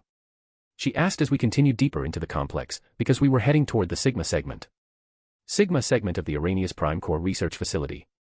It's basically a non-standard area that is separated from the rest of the Arrhenius Prime Core Research Facility and holds the most critical research projects for the Federation that were known only to the Federal Council. Anti-Psyker Night Mechs and Human Webway Project. Another thing that was located within the Arrhenius Prime Core Research Facility Sigma segment was the Central Artificial Intelligence Mainframe's Physicla servers. Even though the architect managed to take control over the large parts of the systems, due to the limitations of the hardware, he couldn't download data. This was done in a specific way by the scientists of the Federation. When it came to the Sigma segments, not like the one at the Arrhenius Prime Core Research Facility, it was impossible to download the data on the Central Artificial Intelligence mainframe without physical access. This was done to prevent someone remotely accessing the critical data, especially the technology species or the races like Necrons. Federation was very wary of beings like that, thus obtaining the data was possible only through physical connection. So the Federation indeed had access to the webway. She asked as I nodded, but only reluctantly. She was aware of the existence of webway because I gave her rather extensive lectures on the war travel and mysteries of the Immaterium, and she knew the importance of the webway. Not entirely, the webway is in a state of beyond disrepair, and even the Eldari, despite their arrogance, couldn't claim to master the webway as they were mere inheritors, and anyone could use the webway as long as they knew how. The webway, also known as the Labyrinth Dimension, or the Labyrinthine Dimension in older texts, is an extra-dimensional space partitioned off from the Immaterium millions of Terran years ago by an extremely advanced Xeno species known as the Old Ones. The webway has been described as an incredibly complex network of arteries and capillaries, a maze of glowing tunnels, and a mystic tapestry of hidden threads that spread across the veil between real space and the warp. Eldari had once in the past entire cities within the webway, and they were technologically speaking the inheritors of the Old Ones after the race disappeared and Krorks were disposed of. Or rather, they were devolved into a more primitive form called Orc. We found a part of the unclaimed webway that the Federation started studying and fortifying against the incursions of the Eldari. Despite everything, the Eldari knew the webway like none other, and the Federation could use it only in the most basic and primitive way. The webway was a hyperdimensional construct that spanned the dimensions of creation, primarily defined by the fact that it sits between the material realm and the roiling tides of the Immaterium, an interstice comparable to the fabric of a veil cast over something foul. The webway was created by the Old Ones, an ancient and technologically advanced intelligent species who established an interstellar empire across the galaxy tens of millions of standard years before the development of most of the other self-aware species. They created the webway as a conduit that allowed its masters to travel at will to countless far-flung worlds without risking the fickle tides of the warp. Yet, after the disappearance of the Old Ones and war in heaven 60 million years ago, the webway is in a state of disrepair. This much the Terran Federation was able to learn about the webway and what dangers it brought with it. Certainly, it was a much better alternative than the warp and using immaterium to travel the space, but traversing the webway required its own form of knowledge and cautiousness. We are already here, I said while typing access codes on the console, as the path we had revealed in front of us, when the hidden doors were opened, and we entered the Sigma segment of the Arrhenius Prime Core Research Facility. First, we are heading to the Central Artificial Intelligence mainframe's physical mainframe to download the necessary data and all data within the entire facility. Afterward, we are going to the place where the Human Webway project was researched. Within that place is one item, called a Webway lexicon that would allow us to search for the functioning Webway gate in the galaxy with a few spells. I wouldn't really take the anti-psyker night mechs with us, because I had no way of transporting them effectively to the Executor-class Super Star Destroyer Dreadnought, which was also the case with the Webway gate that lay in the deepest parts of this facility. But as long as I had the Webway lexicon, then there was no problem at all. The Webway lexicon was something akin to a universal key that was used to activate and control the Webway gates. There were not many of them, and the one that the Federation had ended in the Arrhenius Prime in this research facility. As long as I had the Webway lexicon, I could easily track some functioning Webway gate on some nearest worlds and activate them to access the Webway. Another advantage of possessing the lexicon was also the ability to navigate within the Webway. Chapter 704, The Legacy of the Terran Federation, 5. When we entered the Sigma segment of the Arrhenius Prime Core Research Facility, I noticed that it looked almost no different from the last time that I was here, which was around 15,000 years ago. Reaching the Central Artificial Intelligence mainframe's physical mainframe room was rather fast thing, because I still remembered the path into the server room, which was an enormous underground room filled with black boxes. Hundreds of huge black metal boxes. All of them were actually servers. The most advanced technology that the Terran Federation built, mostly based on the obtained Necron technology, because they were the most advanced species in this area, and they were often in conflict with the Federation. When the Federation managed to encounter a tomb world and woke the slumbering dynasty. Give me a moment. I need to access the main console and biometric locks and bypass them to initiate the download process. The area of the servers on the Central Artificial Intelligence mainframe where the research data were being stored was completely isolated from the rest of the Central Artificial Intelligence mainframe. It was like a state within a state. Network within a network. With zero connection between them. Thus, I needed to manually connect to the servers that were storing the research data on everything in the Arrhenius Prime Core Research Facility and download it manually to the data storage in the Executor-class Super Star Destroyer Dreadnought. Fortunately enough, the entire process was rather smooth and fast, and within 20 minutes, everything that I needed was right now stored in the Executor-class Super Star Destroyer Dreadnought, and I would be through the data at a later date. When the download was completed, we headed to the area that was storing the remnants of the Webway project. It was essentially a huge vault that was holding the Webway gate and some other Eldari devices that were used to traverse and navigate the Webway that the Federation obtained through various sources. That's the gate. In the middle of the vault that was as huge as an entire warehouse, was a Webway gate. Also known as a Webway nexus when multiple destinations from a single gate are possible, it is a Xenos technological artifact composed of wraithbone. They were typically incorporated into the Eldari craft worlds and ships, which provide an opening into the labyrinth dimension of the Webway. Webway gates large enough for void ships to pass through are known as waygates and are often constructed in orbit around certain prominent worlds within the Webway network. Yes. Webway gates are also found scattered on worlds throughout the galaxy, allowing the Eldari to use them in times of need or to reach the individual planets according to their wishes. Once in the past, the entire Eldari Empire was interconnected through the network of the Webway gates. I said that because the Webway and the critical material were basically wonderful.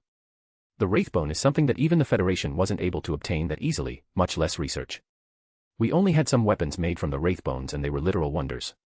When I remember them.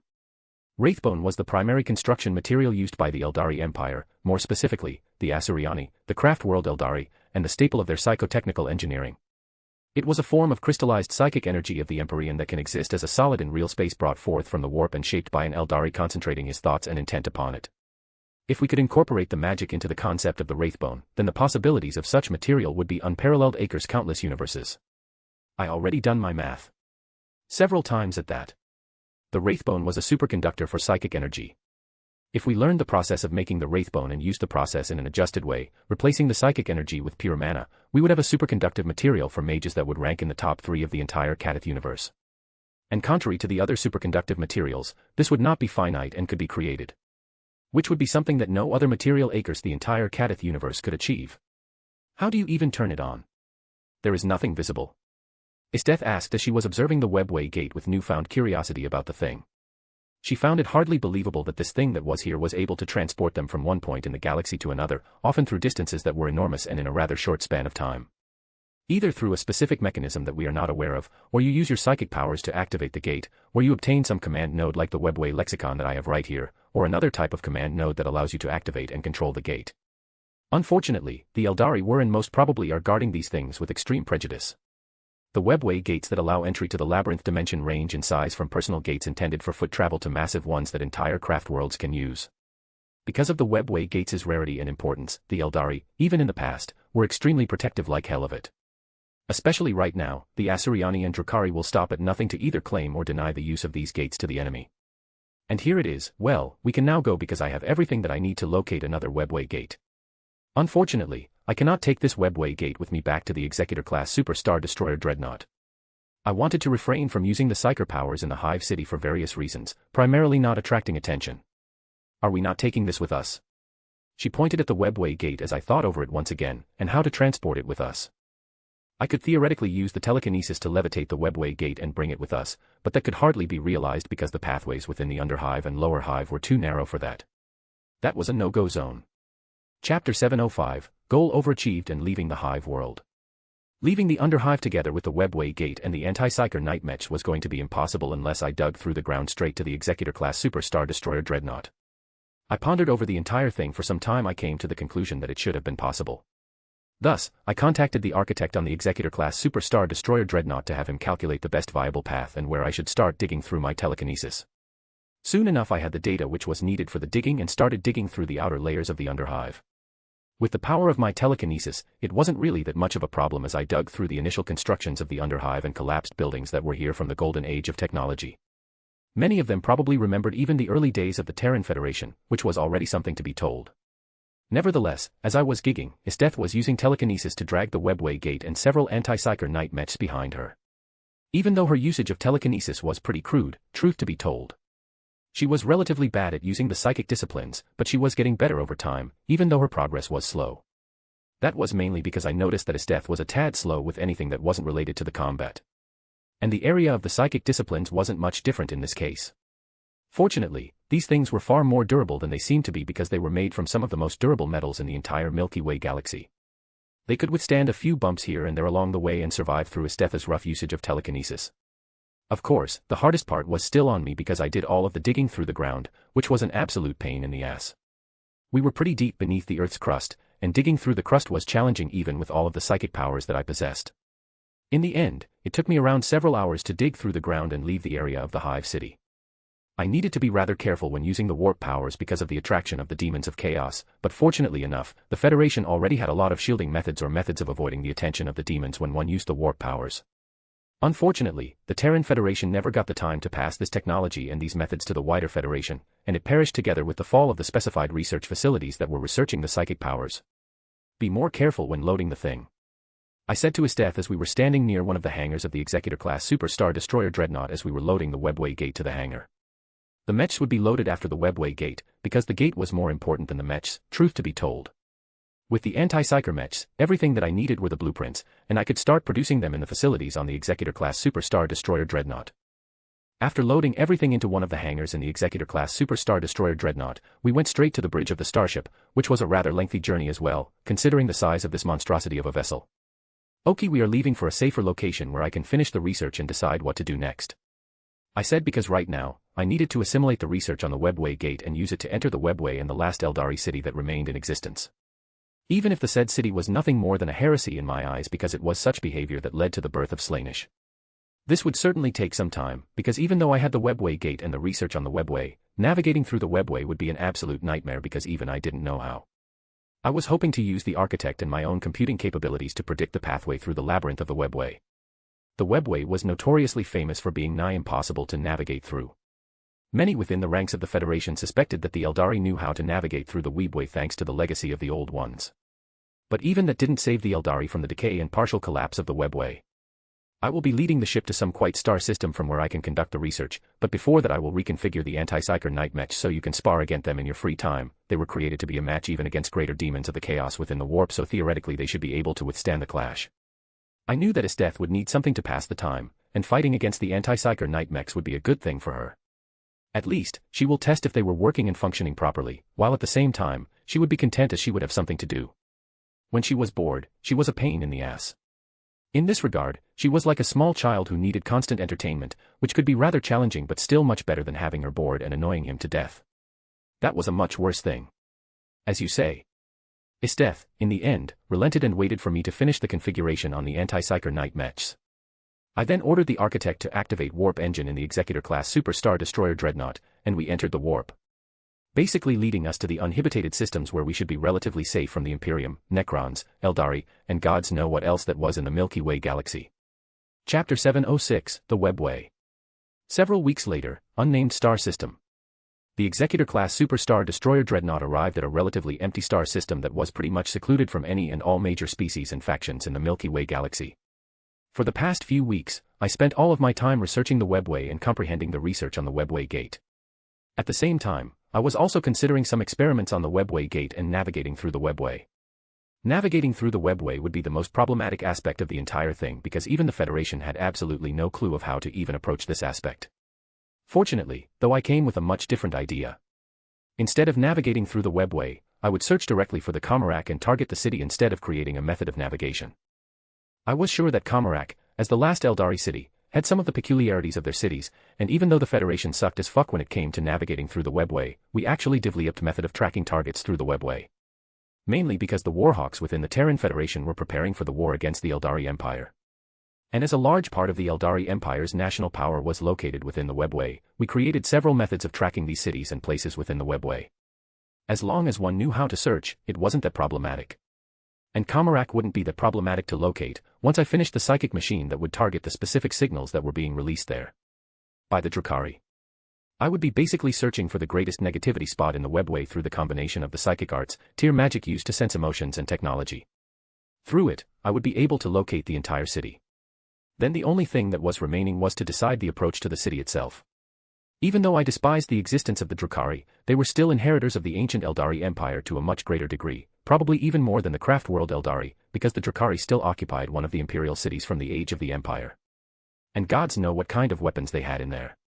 I was pretty sure that the Empire had some weapons that were effective even against the tier 10 beings like me. If some of such weapons were in the Comarak, it could be problematic. Not to mention Eladri has even more powerful weapons. Fortunately enough, my clone body was assimilating more and more Empyrean powers as time passed to the point where this avatar would soon break through to the tier 11, which would be more than enough to bulldoze through the entire Immaterious universe. As long as I didn't set foot in the Immaterium itself. Which I didn't really plan to do so in the near future at all. Nevertheless, I could try to reach tier 11 as soon as possible, which shouldn't be really impossible, and then use some tricks to start assimilating the power that my true body left in this psyker clone. With that being said, I should be able to reach tier 12 with ease and be practically powerful enough to fight against the lesser warp gods and other similar entities directly in the warp, as I would possess even the fractions of the concept of ruination, concept of void, and the path of the end. And when I was seriously thinking about it, I decided that this was the best course of action. It was not like I was pressed for time or anything, because I had more time than enough. Currently, it was the early 41st millennium. In the 41st millennium, the long-dormant Necrons have finally awoken from their great sleep to begin their conquest of the galaxy once more. In many cases, over the millennia, their tomb worlds had been resettled by the unsuspecting humans of the Imperium, leading to horrific scenes of devastation as the newly awakened Necrons cleansed whole planets of their populations of fragile human souls. The reason for the awakening of the Necrons in the 41st millennium is still debated amongst the entire galaxy, as nobody could tell. Eldari, or at least what has remained from them, were most profoundly distraught from this revelation because the Necrons were their ancient enemies. Meanwhile, I was delighted at that. Necron technology. It was something that was able to imprison the Kthan. The star gods. Beings that were at least at the tier 11 in my native universe. And Necrons were able to do it with technology alone. Nevertheless, the time that I was right now was pretty much perilous.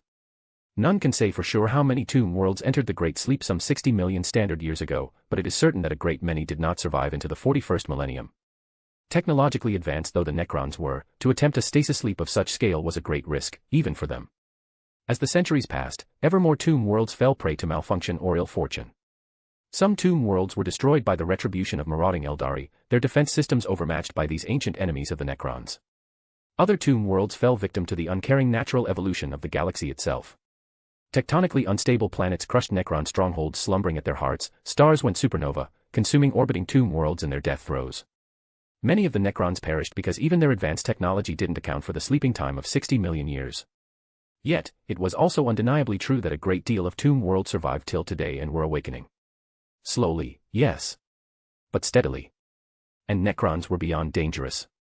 The Terran Federation classified them as the most dangerous threat to the galaxy, straight after the Empyrean.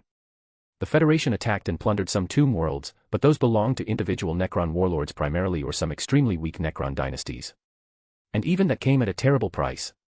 Chapter 707, Elevation of the Avatar, 1.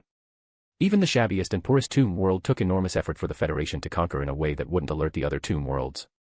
We were extremely careful when it came to the Necrons, and after pillaging some of the targets, the Federal High Council decided that the Terran Federation wouldn't be dealing with the Necrons anymore. It happened during the time that I was alive, because I remember it rather well. One day, we were almost led to the Tomb World that was inhabited by the Subikar dynasty. The Subikar dynasty was a powerful dynasty of the Necrons whose worlds are located within the Jericho Reach and who may be related to the phenomenon known as the Dark Pattern. From then on, the Federation forbade any exploration of additional Tomb Worlds, with the punishment of execution. I decided to go for the second version of the plan in the end, as I would push this avatar of mine to the tier 11 and then start assimilating the sliver of my true power from my true body. It should take me around a few weeks to achieve, which wasn't really the worst time span around here. Once it was done, I could enter the webway and take what I wanted from the Comarak without any danger or repercussion. After deciding on the next course of action, I went to fight Death, who was spending most of her time in the training grounds within the Executor-class Super Star Destroyer Dreadnought, as that was her place. The entire Executor-class Super Star Destroyer Dreadnought had relatively extensive modifications because both of us needed a lot of space for the training. Mainly because we were training a lot, especially Death, who was spending all of her time fighting against the anti-Psyker Knight Mechs. The anti-Psyker Knight Mechs of the Terran Federation proved to be highly suitable sparring partners for Death and even for me during the time that we were on the ship. The pieces of machinery were expertly countering any psychic powers that one possessed and could even create null fields that were completely nullifying the psychic powers. The basic pattern of the anti-Psyker Knight Mechs was based on the null field matrix technology, or at least something that appeared to be the null field matrix. A null field matrix is a form of advanced Necron technology used to project a large anti-psychic field around itself, similar to that employed on a smaller scale by gloom prisms and the night shroud barriers created by monolith phalanxes and Gauss pylon networks. Most commonly used to shield Necron Tomb Worlds from psychic disturbance, they display the Necrons' mastery over technology and their ability to create a technological defense for nearly any threat they encounter. Necrons were using this technology against the Psykers since immemorial, as it was specifically created to counter the Old Ones during the War of Heaven. And the technology worked rather too well, because it was effectively rendering even some of the most powerful Psykers powerless. Of course, it didn't really have that good effect on Death or me, due to the peculiar nature of our psychic powers. But I guess that if it were used on any other Psyker in the galaxy, then the effects would be devastating. For Death and me, as the psychic energy was deeply ingrained in our DNA and Death's Partis tribe, which was deeply connected with the psychic energy through the consumption of the danger beasts, such devices were not 100% effective. But they were still more than enough to weaken us to a great degree. Death couldn't properly use the spiritual avatar of the Super Danger Beast when she used the power of her Super Danger Beast bloodline, as the anti-Psyker Knight Mech used the null field matrix against her during the fight. When I arrived at one of the many training grounds of the Executor-class Super Star Destroyer Dreadnought, Death was once again engaged in the fight against anti-Psyker Knight Mech. The mech that was shaped like an autonomous knight armor of the Middle Ages, Terra, moved at lightning speed against the general of the Partis tribe, and the two of them were locked in a fierce fight. Because of the null field matrix that the anti-Psyker Knight Mech was employing, Death's body was being affected like a Kryptonian under the kryptonite. But the effect wasn't that drastic, it was just that she was being weakened, and her use of psychic powers was highly unstable. Clearly the technology used to create the anti-Psyker Knight Mech is incomplete, the Genu Necron tech is far more advanced and would be effective even against Super Danger Beast bloodline of the Partis tribe and similar species that have merged the psychic energy into the very concept of the bloodline. I thought as I observed the anti-Psyker Knight Mech and its faults. Like many other things within the Terran Federation, this piece of technology was also created on what the Imperium would call Xenos tech. Like most of our technology. And Ufnroturianal, because it was created on the crude imitation of the Necron's null field matrix that the Federation obtained from some ruins. Unfortunately, we barely understood the concepts of the Immaterium, much less what was said about the Necron technology, which was an even bigger mystery in many regards. As creatures long without any kind of spiritual essence, the Necrons cannot project their minds into the warp or harness its power to any degree. They are unable to use the warp to journey across the galaxy and are thoroughly bereft of any native Psykers. In many ways, this was a boon, for the Empyrean is always a fickle servant, given to wreaking havoc on those who seek to claim its power. Many were corrupted and destroyed in their path of using the warp for their goals, as the warp in the end claimed their very own souls. The Eldari could attest to that, as their connection to the Immaterium was also their doom. In a twisted sense of irony. Chapter 708, Elevation of the Avatar, 2. To compensate, many Necron tomb worlds are shielded from psychic disturbance by vast null field matrices. Developed during the War in Heaven, these networks of anti-psychic field emitters generate an unknown energy field that destabilizes a psyker's connection to the warp, rendering him unable to utilize his full power.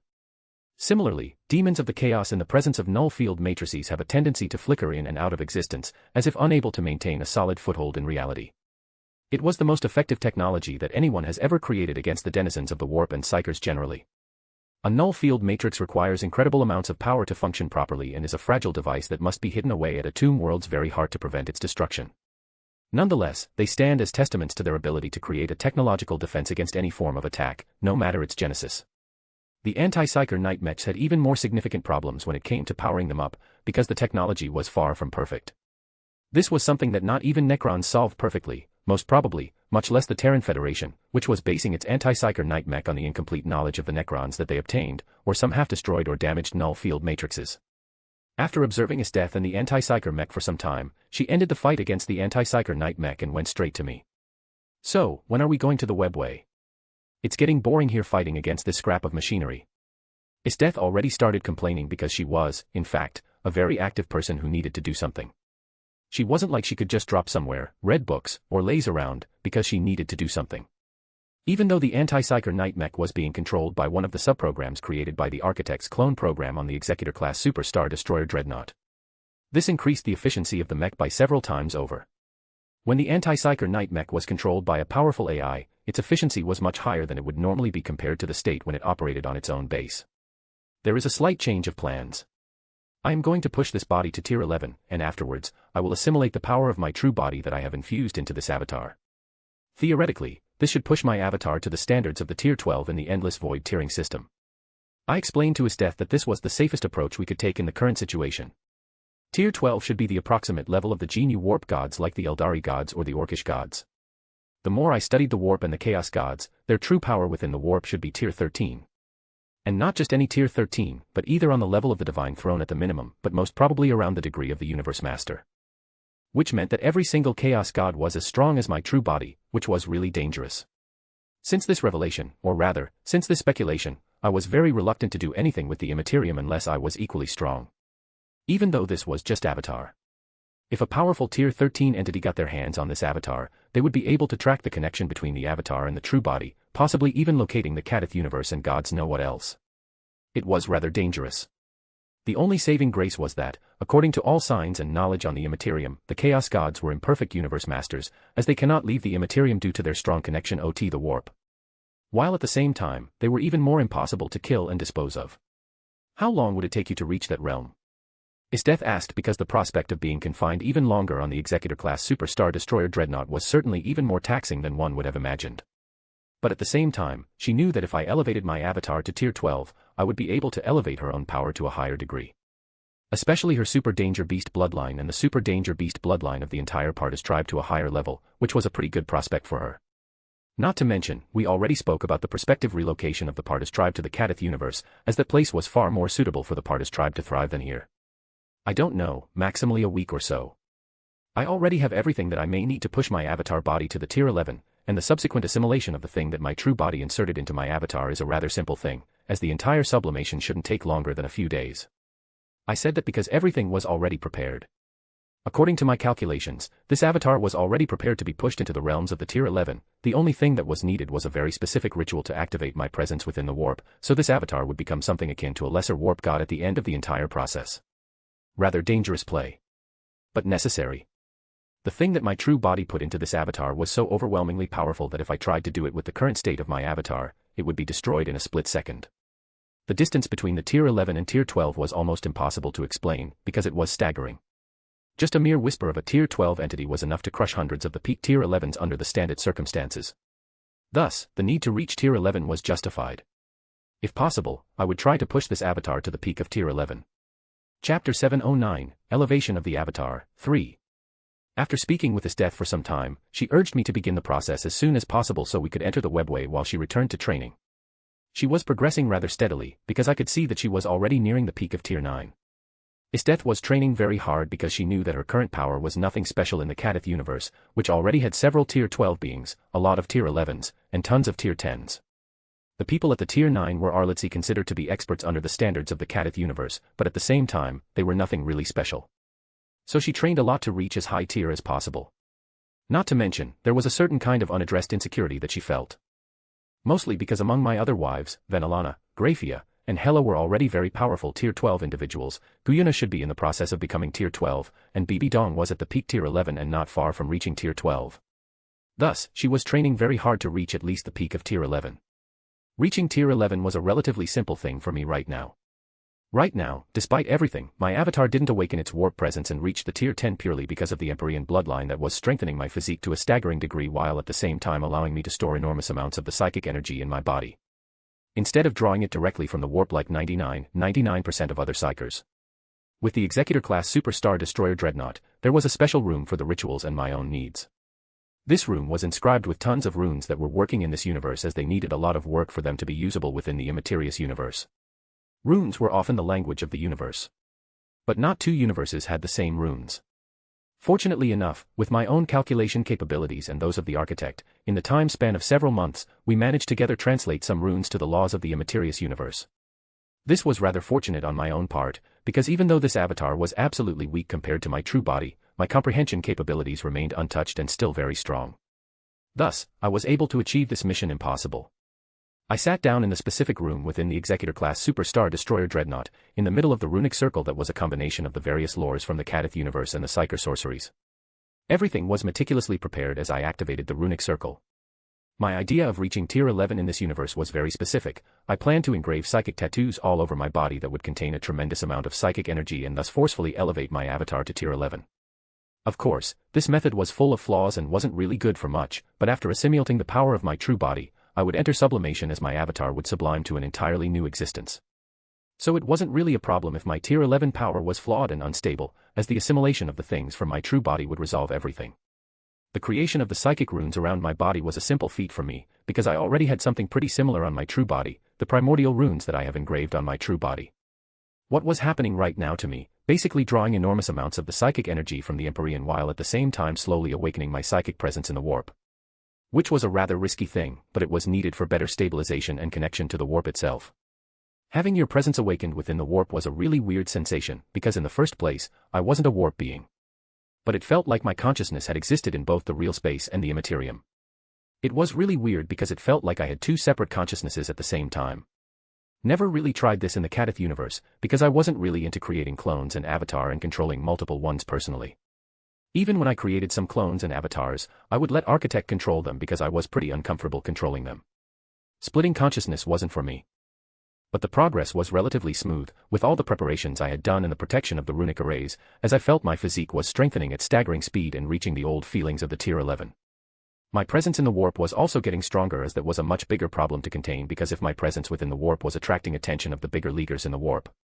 I was most beware of the Emperor and the Chaos Gods. But they were not the only ones.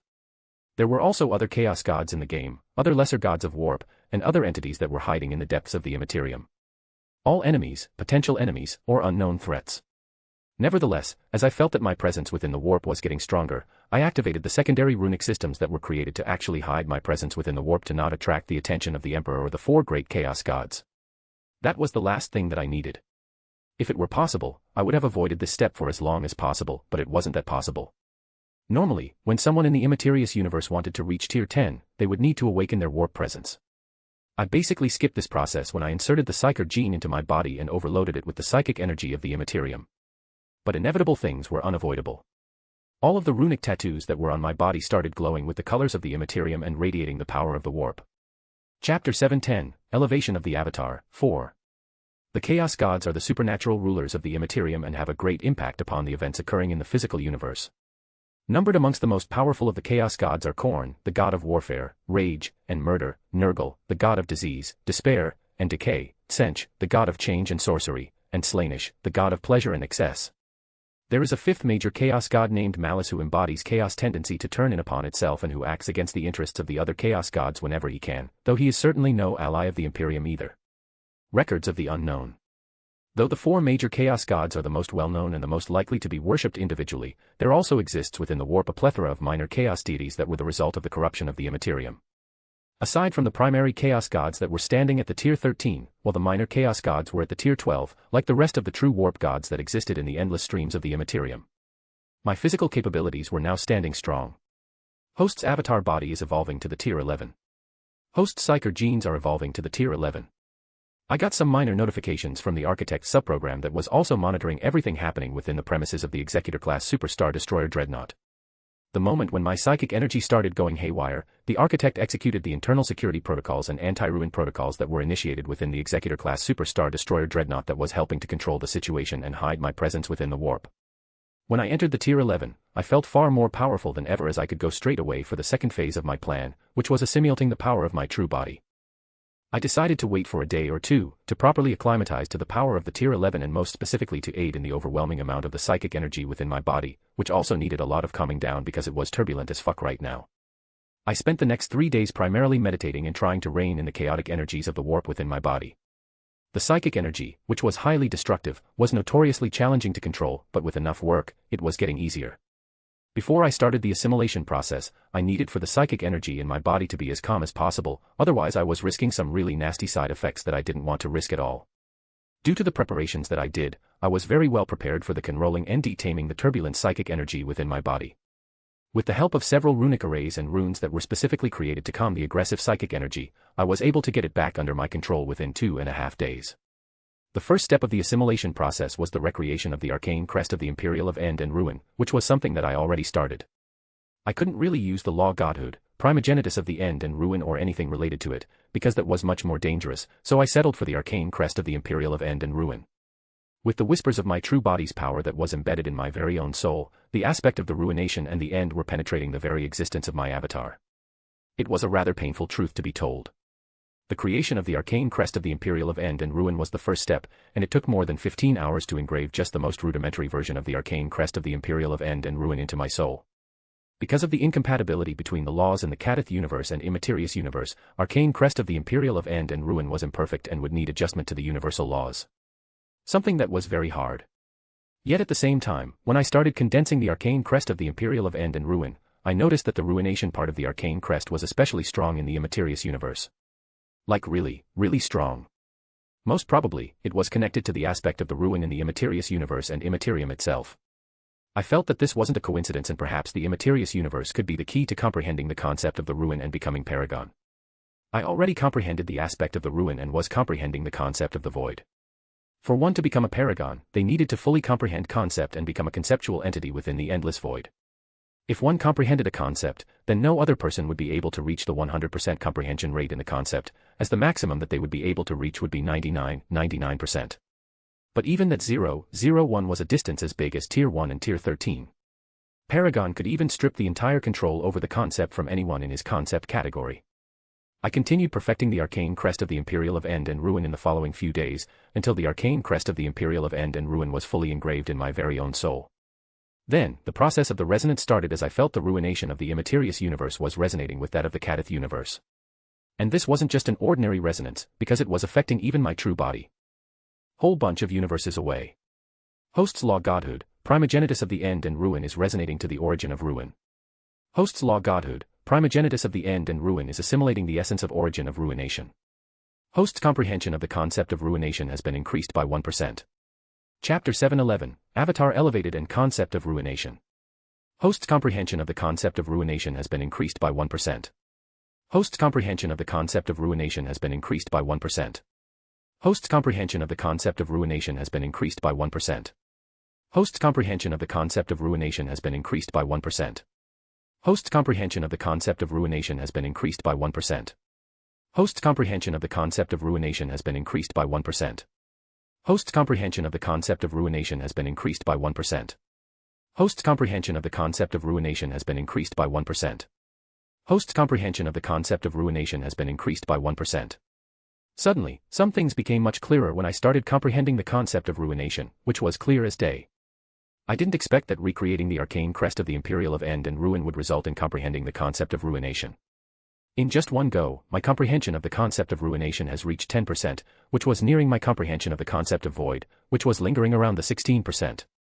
Increasing the comprehension of the concepts was something extremely challenging, and largely depended on one's talent and luck.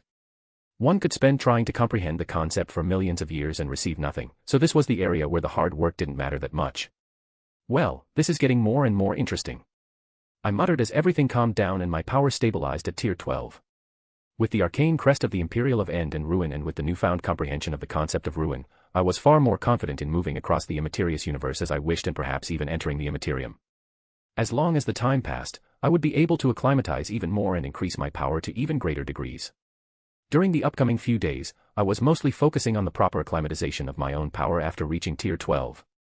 It required a lot of time to stabilize my avatar, but because I was essentially using the power of the arcane crest of the Imperial of End and Ruin, it wasn't really that much challenging, because I was highly familiar with the arcane crest of the Imperial of End and Ruin. My avatar, at the same time, was very closely aligned with the concept of the ruination, and I was able to clearly sense the influence of the concept within the immaterious universe. And I could also sense how xenophobic the universe was towards everything that wasn't aligned with the concept of ruination or anything that wasn't related to the ruination on any basis. After an additional week spent in meditation, I could now perfectly control the arcane crest of the Imperial of End and Ruin and resonate with the ruination of the immaterious universe rather too well. Once I had the necessary control over my power and my avatar was stabilized, we could finally enter the webway, as I was preparing to activate the webway gate and search for the Comarac. Isteth was now standing at the peak of the tier 9, and after we returned from the trip, I would need to help her reach the tier 10, which was rather an easy thing for me. Additionally, I gave her the subcrest of the arcane crest of the Imperial of End and Ruin, so she would be protected against the powerful entities of the warp. Just to be sure. Her super danger beast bloodline that had the ability to unleash its very own avatar and feed on devouring the essence of the chaos demons was a pretty dangerous thing even for its user. Mainly because the user could be overwhelmed by all of the negativity and bloodthirst of their very own bloodline. Kadith Universe, Higher Dimensional World of Baator, 9th Layer of the Baator, Nurmengard, the Sealed Dungeons of the Nurmengard. Around the same time in the Kadith universe, my true body opened its eyes as I stared at the notifications and the weird feeling of the concept of the ruination washing over my soul. Host's comprehension of the concept of ruination has been increased by 1%. Host's comprehension of the concept of ruination has been increased by 1%. Host's soul is undergoing conceptual sublimation. Host's soul aptitude has evolved from level 10, superior to the conceptual soul aptitude. Stardust, demonic god mutation is reacting to the concept of ruination. Reserve Stardust, demonic god mutation, have been increased by 100 units. Now, this was a huge surprise. My original goals in the immaterious universe were different at the start. There were two main goals in my journey to the immaterious universe. The Necrons and their star gods for their technology and racial advantages as they were priceless beings. The technology of the Necrons was so advanced that they could annihilate entire galaxies with it. And finally, the mythical Old Ones. The fabled creators of the Eldari, the mythical Korks, the ancestors of the Orkoids, and the ones who were basically the living gods of the Immaterium, who were all ridiculously overpowered. So I was right, the immaterious universe is really the path to the Paragon realm. I mutter because while I suspected that my return to the immaterious universe could result in me finding the path toward the Paragon realm, it wasn't something that I took for the absolutes. Host's Kadith Law of Devour has started evolving from the Origin Rank Mastery to the Kadith Principle of Devour. Host's Kadith Law of Darklight has started evolving from the Origin Rank Mastery to the Kadith Principle of Darklight. Host's Kadith Law of Slaughter has started evolving from the Origin Rank Mastery to the Kadith Principle of Slaughter. Host's Kadith Law of Destruction has started evolving from the Origin Rank Mastery to the Kadith Principle of Destruction. Host's Kadith Law of Lightning has started evolving from the Origin Rank Mastery to the Kadith Principle of Lightning. Host's Kadith Law of Space has started evolving from the Origin Rank Mastery to the Kadith Principle of Space. Chapter 712, Entering the Webway. The principles of the Kadith origin were basically operating laws of the cosmos that were evolving to become the source universe. These universes were far bigger than the average universe and were far more stable. Usually, they could easily support a whole bunch of Tier 13 and even Tier 14 entities. It was said that even paragons would have a really hard time destroying the source universe because of how powerful and stable the source universe was. The fact that Kadith universe was evolving to the source universe was both a surprise and not a surprise. The Thonian Empire of the Baator sent a lot of infiltrators to the surrounding universe in the desolate region of the Endless Void, together with the other major factions in the Kadith universe, to find empty or weak universes that would serve as the nourishment for the Kadith universe. The process was slow, but it was yielding some results at last. After some short thought, I conducted a deep scan on my entire being through the Architect system. Name, Zeoticus Gremory Lucifer. Proper name, Dismason, Devil Talent, Sithis, Mental Protection, Savant, Pride Guard, Isaiah, Nirvana, Archaron, Full Counter, Xerius, Prime Evil, Satanastoria, Purgatory Furnace, Antares, Null. Race, Eldritch Creature, Arch-God Devil Subspecies. Bloodline, Devil, Gremory, Lucifer, Golden Horned Fiend, Void Prime, Innate Archdevil Bloodline Origin Source. Age, 13,599 years. Class, Tier 13 Primarch, Universe Master. Combat Prowess, Tier. Origin, Primogenitus of the End and Ruin. Soul Aptitude, Conceptual Soul Aptitude. Law Godhood, Primogenitus of the End and Ruin. Laws, Devour, 100%, Origin, Darklight, 100%, Origin, Slaughter, 100%, Origin, Destruction, 100%, Origin, Lightning, 100%, Origin, Space, 100%, Origin. Note, evolving to the principles of the Kadith origin. Magic rules, Starfall, Decomposition, Nuclear. Aspect, Ruination. Concept, Void, 16%, Ruination, 10%. Stardust, Demonic God Mutation 1. Constitution, Fateless 1. Kadith Command Sequence, 100%. Clan Trait. Darklight, Law. The Devourer, Law. Holy Flame, Law. Magic Systems. Tier Magic, Origin. Arcane Runes, Origin. Devil Magic, Origin. Aesir Runic Magic, Origin. Abyssal Runic Magic, Origin. Human Magic, Origin. Mysticism, Origin. Secret Method, Fate Algorithm, June 6th. Weapon Masteries. Scythe, Grandmaster. Dagger, Forbidden. Hand to Hand, Forbidden. Blade Staff, Origin. Immaterious Universe, Milky Way Galaxy, Unknown Star System, Executor Class Superstar Destroyer Dreadnought, several days later. Are you sure that this will work? Isteth asked as we were standing in front of the webway gate that I obtained from the Arrhenius Prime Core research facility on the planet Necromunda. After extracting and perfecting the data from the Terran Federation on the webway, I managed to activate the webway gate that we obtained from the Arrhenius Prime Core research facility. Yes, it would. Now go stand behind me, a little bit more in case something goes wrong, or we are attacked straight after activating the webway gate. I stated while tweaking the last things on the webway gate before I proceeded for the activation of the webway gate. Suddenly, the webway gate that was connected to the oversources on the Executor Class Superstar Destroyer Dreadnought started drawing energy from the void ship as it was being activated. As the portal in the webway gate stabilized, I suddenly sensed that something was happening because something was attempting to enter from the webway to the real space from the other side. Despite that, my instincts were not telling me that it was anyone dangerous, thus I stopped Isteth from openly attacking as we waited for several moments before indeed someone exited the webway gate. It was extravagantly clad Eldari warrior wearing a theater mask.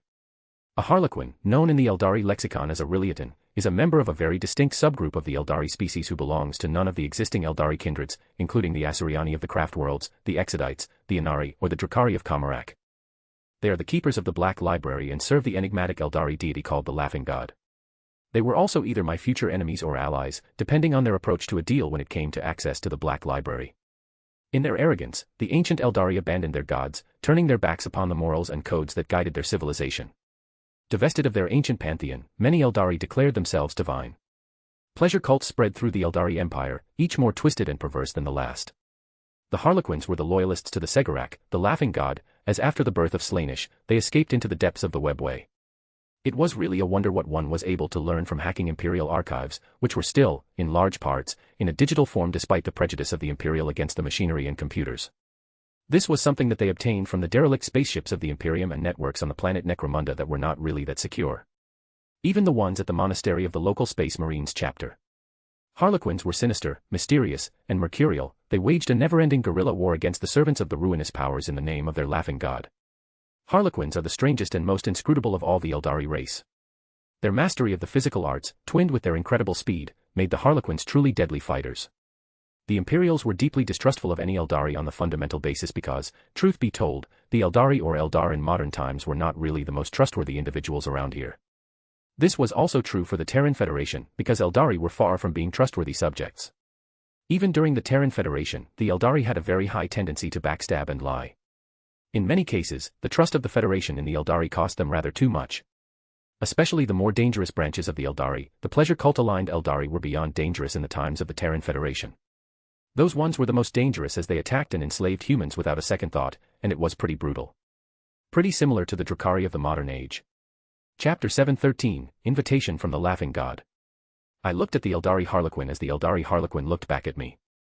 Neither of us was saying anything and just kept staring at each other to the point where it was annoying. It lasted for several minutes straight, until the Harlequin started loudly laughing out of nowhere. I suddenly felt that something was wrong about the Harlequin whine. The Eldari's psyche presence suddenly changed to something that was very distinctive yet very familiar, and most importantly it was countless times more powerful than the psychic priest niece of Evenus Death next to me. Which could mean only one single thing. Divine possession by God. Harlequins were the only Eldari group still overseen and worshipped their god, much to the contrary of the other gods of the Eldari, who were either killed by Slaanesh or incapacitated in other ways. Segurak, I presume. I asked. I looked at the Eldari Harlequin.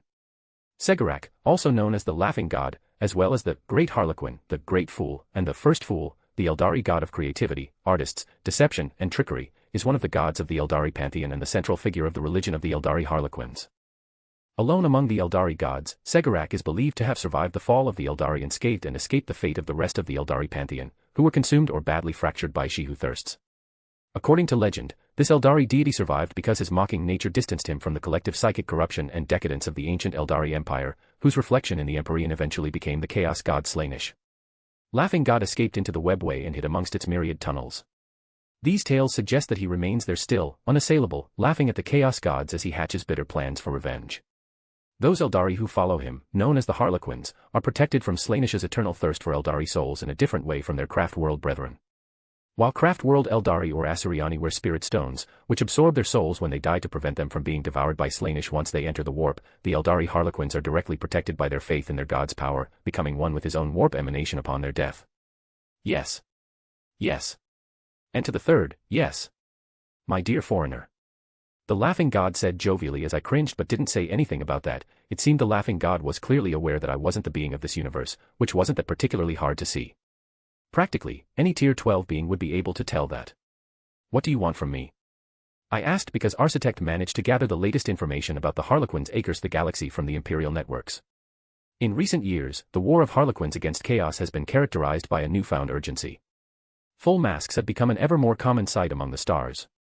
Appearing from the webway, they can be found performing within the realms of their Asuryani, Exodite, or Drakari kin or battling the galaxy's disparate intelligent races in vicious campaigns of apparently random violence. A deal, a grandest deal that was ever done in the galaxy and one that would decide the fate of my species. Segurak jumped in front of me as he threw his hands in the air, though it wasn't really correct to call him Segurak, as the Laughing God was only possessing this Harlequin to speak with me in the real space. The last god of the Eldari couldn't safely enter the real space because he would risk attracting the attention of Slaanesh, not to mention that the warp gods are beings of the immaterium, not flesh and blood like me or his death beside me. Basically speaking, he lacked a physical body, and any physical body that he possessed would be created from the solidification of the warp energy, instead of being a true creature of flesh and bones. A deal. Any deals with your kind either ended terribly on the cost of the other party or your kind backstabbed them in the back. I said as I studied the expression of the Eldari god. And what fool would make a deal with the god of deception and trickery? It was beyond stupid to believe a literal god of deception and trickery, and even right now, after dealing with many Detais, beings of law, and other people that were strongly aligned with the domains of deception and trickery, I was still highly suspicious about their every single move. It wasn't like I didn't have means of dealing with the beings like that, but rather be safe than sorry. Some of them, despite clearly lacking strength and power, were still very hard to deal with. The Rana Dandra is nearing outsider. And the end of all days would consume us all. The Rana Dandra or End of All Days, in the Eldari lexicon, is the legendary final battle of the Eldari species against chaos that will end with the destruction of both, as prophesied in Eldari mythos. An account of the battle is given in the sacred Eldari text called the Asariada, which predicts the destruction of the Eldari and their remaining gods in the battle. This was something that even the Federation was aware that the Eldari possessed, but nobody really took it that seriously. Everyone took it just for prophecy. Not me, as you say. I am an outsider to all of this and it doesn't have anything to do with me. I said as Segurak, possessing the body of the Harlequin, leaned over as he studied my face or observed something. That may be true, yes, yes. But once the final act happens, you will also lose a lot. You are not immune to the greatest jest, my dear. The Laughing God clapped as I frowned heavily because I caught on to his meaning. He was talking about something that I wasn't aware of and that it was also something that was immensely beneficial for me. Chapter 714, The Deal with the Segurak. I feel the stench of the ruination on you, and it's even more pure than those 4 bastards. Segurak stated as he looked at me. Then perhaps I will have something that will be of interest to my dear friend from the outside. The Laughing God, possessing the Harlequin, jumped to the back, as he said with glee in his voice, which gave me rather bad feelings for what was to come. In fact, if possible, I didn't want to have any dealings with beings like Segarak because they were really beyond annoying. What something? Why your kind can't once speak plainly? One of the things that I hated when dealing with the gods of deception or trickers, or beings of law that comprehended the laws of a similar nature, was that they never spoke plainly and clearly. It was annoying. Ruination attributes primal void wonder that I have within the Black Library. As soon as he said that, I froze in my tracks. Because this was a possible ticket to the Paragon realm. The wonders of void were treasures that were born directly in the depths of the endless void, from the purest and most potent energies of the endless void. Thus, they represented the most precious thing that one could even think of. Some time ago, I gave both Venelana and Graphia void wonders Fimbulvetter and Eye of Destruction so they could reach the tier 12, and with the help of the Fimbulvetter and Eye of Destruction, their path to the tier 13 was basically guaranteed. It was given as they have assimilated void wonders into their Arachne crests. But the primal void wonder. That was something that was only whispered across the endless void. It was told that once in the past, an ordinary mortal in some desolate ordinary world discovered primal void wonder and managed to reach the Paragon realm in something under 100,000 years. And if there really was a primal void wonder in the immaterious universe, it would explain why this entire place was so closely aligned with the concept of ruination to the extreme that no civilization was able to exist in a good development state. Everything in the end fell to ruin in this place. Just being located in the immaterious universe meant that sooner or later everything would fall to ruin. The primal void wonders were really frightening things. And the fact that there is something like that in the Black Library. What do you want, laughing god? I asked carefully, because this was something that I couldn't ignore. The possibility of obtaining primal void wonder would shorten my path to the Paragon realm by eons. I needed to obtain this primal void wonder even if it meant fraternizing with the Zeoarch and making a deal with him, despite my reluctance to do so. The passage to the outside for my remnants of the Eldari. I wasn't really surprised by this request, because I had a hunch that he planned to smuggle part of himself out of the immaterious universe, which would allow Segarak to reconstruct his body under the laws of the entirely new universe. This was something clear as day, and in fact, the Laughing God's proposal was rather interesting because the Eldari were a powerful race and with a lot of advantages that could prove to be useful. Mainly to the Kadith universe if I relocated them back home. Which would strengthen my own universe by a great degree. Are you aware that once they leave the immaterious universe, they will lose the connection to the warp and by extension, all of their psychic powers and abilities would be null and void? I asked as the Laughing God nodded because he was aware that once the Eldari left the immaterious universe, it would mean that the Eldari would go down from the rank of psychic species to the rank of ordinary species. But at the same time, their aptitude and especially unique souls remained, and I didn't doubt that they would be immensely talented for the arcane arts and perhaps even for the law comprehension back at the Kadith universe. The souls of the Eldari were very strong and unique, which meant that they would have a much easier time learning and using magic, while at the same time, they would have a much higher predisposition for the law comprehension, and their soul aptitude must be pretty high on average. I am, but the warp is more curse than it is blessing. Even we, the warp gods, are tied to it on the most fundamental basis to the point that we cannot even enter the real space without true body, or we would wither and dissipate. Segarak lamented in a more dramatic way than it really was, which wasn't really that surprising. I knew that the Immaterium was indeed more curse than blessing, especially right now after the war in heaven, which resulted in the creation of the gods of chaos, as it polluted the Immaterium too much. In the end, even though the Great Ones disappeared and their squabbles with the Kthen were long gone, the aftermath of these petty conflicts was something that doomed the entire universe to its damnation. But in the light of the newer revelations about the ruination attributed primal void wonder, then the situation was much different. Perhaps this universe was always destined for damnation, considering the fact that there was a literal ruination concept materialized in this universe. We can work out something, as long as you sign a strictest soul void geas with the shard of your soul on the geas contract. I must apologize for that, but the gods of trickery and deception don't have the best reputation in the endless void. I said that because the conditions were actually pretty good for me. For allowing the Eldari passage to the different universe, I would get the primal void wonder that would allow me to reach the Paragon realm. My true body could instantly assimilate the primal void wonder and reach the Paragon realm in a record span of time. That's not really a problem, outsider. Chapter 7:15, The Deal of Deals. In the end, the negotiations with the Laughing God were more straightforward and simple than I had initially anticipated. I have agreed to bring the remaining Eldari survivors to the Kadith universe, or rather the ones that wish to leave the Immaterium universe. While Segarak would give me the primal void wonder in the Black Library, and also allow me to have unlimited access to the Black Library. However, the second requirement was rather ceremonial if anything, because the Laughing God didn't really care that much about the Black Library. After the negotiations lasted for around 1 hour, both of us signed the soul geas, with Zeoarch signing it with the shard of his very own soul. I knew that he must have realized the cruel reality that no matter what, the Chaos Gods were basically unkillable. To completely destroy the Chaos Gods would require purifying the immaterium from the negative emotional pollution, which was monumental and almost impossible task, but to achieve that, one would need to exterminate all intelligent and sentient life in the entire universe. As long as there was even one member of the sentient species remaining in the immaterious universe, it would guarantee the survival of the Chaos Gods, as they were unkillable. Dealing with them was total pain in the ass, truth to be told. And now we are completed. The Laughing God, possessing the body of the Harlequin, jumped around as we signed the Soul Geas contract, and we can head to the deal itself. Right now, I cannot open the portal to the Kadith universe, just like that. I had several methods of opening the portal back to the Kadith universe, which would fulfill the terms of the Soul Geas contract, but all of them would require a long time to execute. Right now I didn't have the necessary resources for them to be executed, but I can make use of the Eldari themselves to achieve that goal. Opening a tiny portal to the Kadith universe and sending over a person or two was certainly possible. But opening a portal for the billions of the Eldari to pass through was nigh impossible for the current me. Powersy, it wasn't feasible, as this avatar wasn't powerful enough, and at the same time, even if it was, I was certainly a bit reluctant, as it would attract the attention of the Chaos Gods and Emperor. It was already more than enough that I had the attention of the Laughing God, which was bringing me to question. How the hell did he find out about me? It was something that was bugging me too much, and I didn't really have an answer for that one either. Then shall we go to the Black Library? The Laughing God of the Eldari motioned for me and his death to follow after him into the webway, where his true body was already waiting to lead us to the Black Library. Which was rather pleasing, as I wasn't that keen on dealing with the Drakari at all. The Dark Ones, in the Eldari lexicon, also known to outsiders as the Dark Eldar, were a forsaken and corrupt Eldari kindred, the sadistic, malicious counterparts of the Asuryani, and were even more hedonistic and disgusting than most of the devil kind in the Baator. Thus, both of us entered the webway after I gave further instructions to the architect who was controlling the spaceship and ordered him to enter the entire Executor-class Super Star Destroyer Dreadnought into stealth mode until I returned from the webway. Webway. The true body of Segurak was waiting right on the other side of the webway gate itself.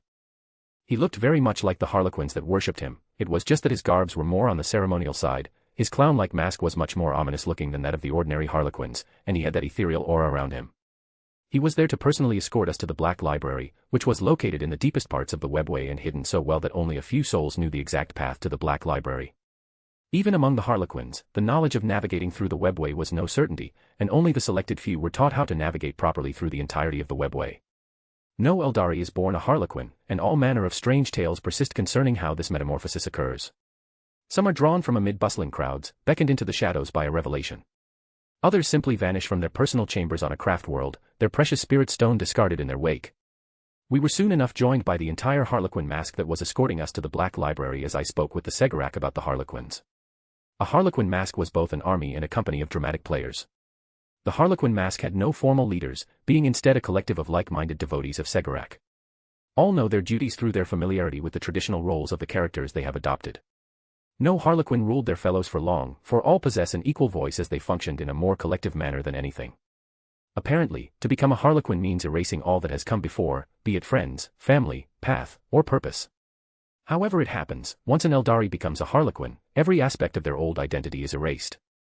Each joins a light, twilight, or dark troop, and assumes a new role at the behest of their troop master.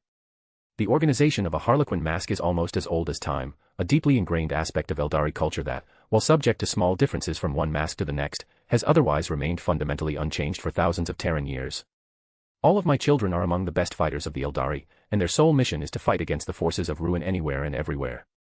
Segurak said as I looked around the Harlequin mask when we passed through another collapsed segment of the webway. Chapter 716, Black Library of Chaos. In a hidden location, some say at the very center of the webway, the Eldari's network of stable interdimensional tunnels that crosses the galaxy, rests the tomes, books, scrolls, and codices describing the Eldari's complete and extensive knowledge of the warp. The forbidden lore of the Black Library describes the blandishments, influences, forms, creatures, perils, promises, and horrors of chaos. Legends of the Black Library of Chaos. Though the webway still connects many Eldari worlds and craft worlds to one another, the baleful energies of the fall of the Eldari have ruptured its hyperspatial pathways in countless places. Amongst the webway's shattered and treacherous tendrils, there are many byways, dead ends, and mazes that can entrap the unwary. Some lead to places long since abandoned or destroyed, or else now inhabited by the demons of the warp. Much of the webway has fallen into obscurity and disrepair, with many sections destroyed or found uncharted after the fall of the Eldari. Seeing the state of the webway with my own eyes, it was even worse, because I could clearly sense and scan its state. One can say that the current webway was beyond repair, and it was a miracle that it still stood. The old ones must have been a really powerful and highly advanced species to achieve something like the creation of the webway, which was something that not many species could achieve. We are near the location of the Black Library of Chaos, so be ready for the unforeseen psychic wards and protections that we will soon passing through. Segarak stated as we were nearing the Black Library at a fast pace. Moving through the webway was much faster, almost infinitely faster than moving through the main universe, as they arrived at the location where the Black Library was located. In the distance, I had seen the craft world itself. The Black Library of Chaos wasn't an ordinary city, but instead it was a craft world. A craft world is a vast, planetoid-sized spacecraft populated by the Asuryani faction of the highly advanced humanoid species known as the Eldari. Each craft world is a self-sufficient, independent realm with its own distinctive culture. Every craft world is built upon a skeleton of psychoactive, crystalline wraithbone whose structure extends throughout the gigantic void craft. Most, if not all, of them were created during the ancient Eldari Empire because only then did the Eldari have the resources to create something as monstrous as the craft worlds. I had to admit that their existence was something truly shocking, because even the Thonian Empire would be careful with their resources when constructing spaceships of such size. Even though the phalanxes and black stone fortresses were enormous structures, the Thonian Empire wouldn't be constructing so many craft worlds that were similar in size to the phalanx-class star forts. And the ancient Eldari Empire constructed several tens of such craft worlds, some of them were in size even eclipsing our bigger star forts, which was mind-boggling. The amount of resources needed for that would be totally staggering, but with the psychic mastery over the warp by the Eldari, it wasn't anything surprising. Immaterium was the realm of the infinite energies. If one learned how to channel these infinite energies and create metals and other things, then they would obtain literally infinite materials and everything they could ever need. It would explain why the Eldari were able to achieve what they were able to achieve. The warp was really one enormous miracle and irrational thing, full of contradictions. We are here, the entrance to the Black Library. We arrived at the particular part of the webway which looked like a collapsed ruin, to be told. Everything around in this area was either collapsed, destroyed, or in absolutely terrible shape beyond any repair. What is this weird feeling? I asked as I sensed something odd about this craft world. The Black Library is a dark, craft world eternally traveling through the webway. Its location and route are secret, hidden from all but the Harlequins and the members of the governing Black Council. Like all craft worlds, the vessel is conscious and psychoactive, hiding itself from all psychic probes, while simultaneously repelling warp entities and intrusions. Segarak answered as I looked at the Black Library of Chaos for the first time. It was an enormous construct with a scorched, crystalline appearance, covered in veins and flourishes but with the typical flowing grace of Eldari architecture. The interior is an intentional labyrinth with all manner of convoluted passages, corridors, and chambers. Bubble vaults full of stasis caskets containing forbidden lore and dangerous artifacts hang from the superstructure, whilst inside and above are myriad citadels, obelisks, monoliths, and spires where the rest of the craft world's arcane contents are kept. Fascinating, also, those are humans. I asked while looking at the specific direction in the Black Library when I spread my senses across the entire Black Library. Among the varied structures present within the Black Library was a Wraith Tower, according to the Laughing God. Those are the Illuminati. An Imperium-spanning secret society whose hidden objectives are declared to be in support of humanity and the Emperor, and against the forces of chaos. The Illuminati is mainly composed of humans who have not only survived possession by a warp entity, but also managed to do the seemingly impossible, cast out the demon from their own bodies. I looked at the group of humans in the Wraith Tower with mild interest right now. The Laughing God didn't shy from explaining the origin of a few humans in the Black Library, as I found them interesting, and Segarak didn't even consider it important information to hide. Even Esteth, who was speaking to the Harlequins about their methods of waging war, caused this statement to stun them with surprise, because casting out a demon that possessed someone was almost surreal though. I heard about such people during the time of the Terran Federation, because there were some like that in the Federation, albeit not many. For obvious reasons. The chance of dying or just remaining possessed by the demon was staggeringly high. Chapter 717, Primal Void Wonder of the Ruination. The experience of sharing a mind with a demon has completely changed their outlook on the universe, and given them a unique understanding of chaos and warp entities in general. In the process of freeing themselves from demonic possession, they have also mastered the chaos within themselves, which is the root of all human corruption by the ruinous powers. Apparently, they are thus unique in being able to exist in the warp as comfortably as in real space, without any special protections or psychic wards, and with no ill effects whatsoever since they are now immune to the effects of chaos. Now let's get over with this. I said to the Segarak as the Laughing God led me to the deepest parts of the Black Library of Chaos, with Esteth remaining in the care of the Harlequins. The Primal Void Wonder of the Ruination was located in one of the most secure vaults of the Black Library, to which only Segarak had access. Nobody else was able to open the vaults as Segarak brought me here. In the center of the totally dark and sealed room, there was an object floating in the stasis chamber. It was a weird-looking crimson liquid radiating an overwhelming amount of the ruination essence, even in the most dormant state. Here it is, the old ones called it ether. The effect of the ruination was overpowering, so overwhelming for the old ones that not even they wanted to touch this thing at all. I just nodded at the words of the laughing god, because indeed the power of the ether as the primal void wonder of the ruination was something so powerful that even the most powerful among the Tier 12 entities would be destroyed by its power. Perhaps only the Tier 13 entities could wield it for a limited amount of time, unless they possessed some comprehension of the concept of ruination. Otherwise, even they would be risking corruption by the ruination of the ether. When can you prepare the path to the safer universe? The laughing god asked as he pointed at the primal void wonder that I was already holding in my hands, as I felt the power of the ruination coursing through my veins. Host's comprehension of the concept of ruination has been increased by 1%. Host's comprehension of the concept of ruination has been increased by 1%. Host's comprehension of the concept of ruination has been increased by 1%. Host's comprehension of the concept of ruination has been increased by 1%. Host's comprehension of the concept of ruination has been increased by 1%. My own comprehension of the concept of ruination began to grow when I let the ether's liquid form into my avatar body, but I knew I would need to send this object back to the Kadith universe to my true body as soon as possible. Just experiencing the power of the ether and its effects, I knew that once I assimilated it, I would be able to reach the Paragon realm. And this was only a weakened effect because of my avatar. The effect and resonance between my true body and ether should be staggering. After I deal with the ether, give it a few decades, maximally 1 century. During the time you can gather the remnants of the Eldari of all kinds, and I will provide them sanctuary and resources in my own universe. I said as I was more focused on the ether that was flowing in my hands as if it found its favorite toy while barely paying attention to the laughing god. At the same time, I stopped for a moment before I looked at the Segoarch. And no Drakari, or rather take only those who are willing to reform under the new standards. I don't need them causing problems at home. I remarked because the last thing I wanted to have back home were the Drakari. Also, can you provide me with accommodations for some time?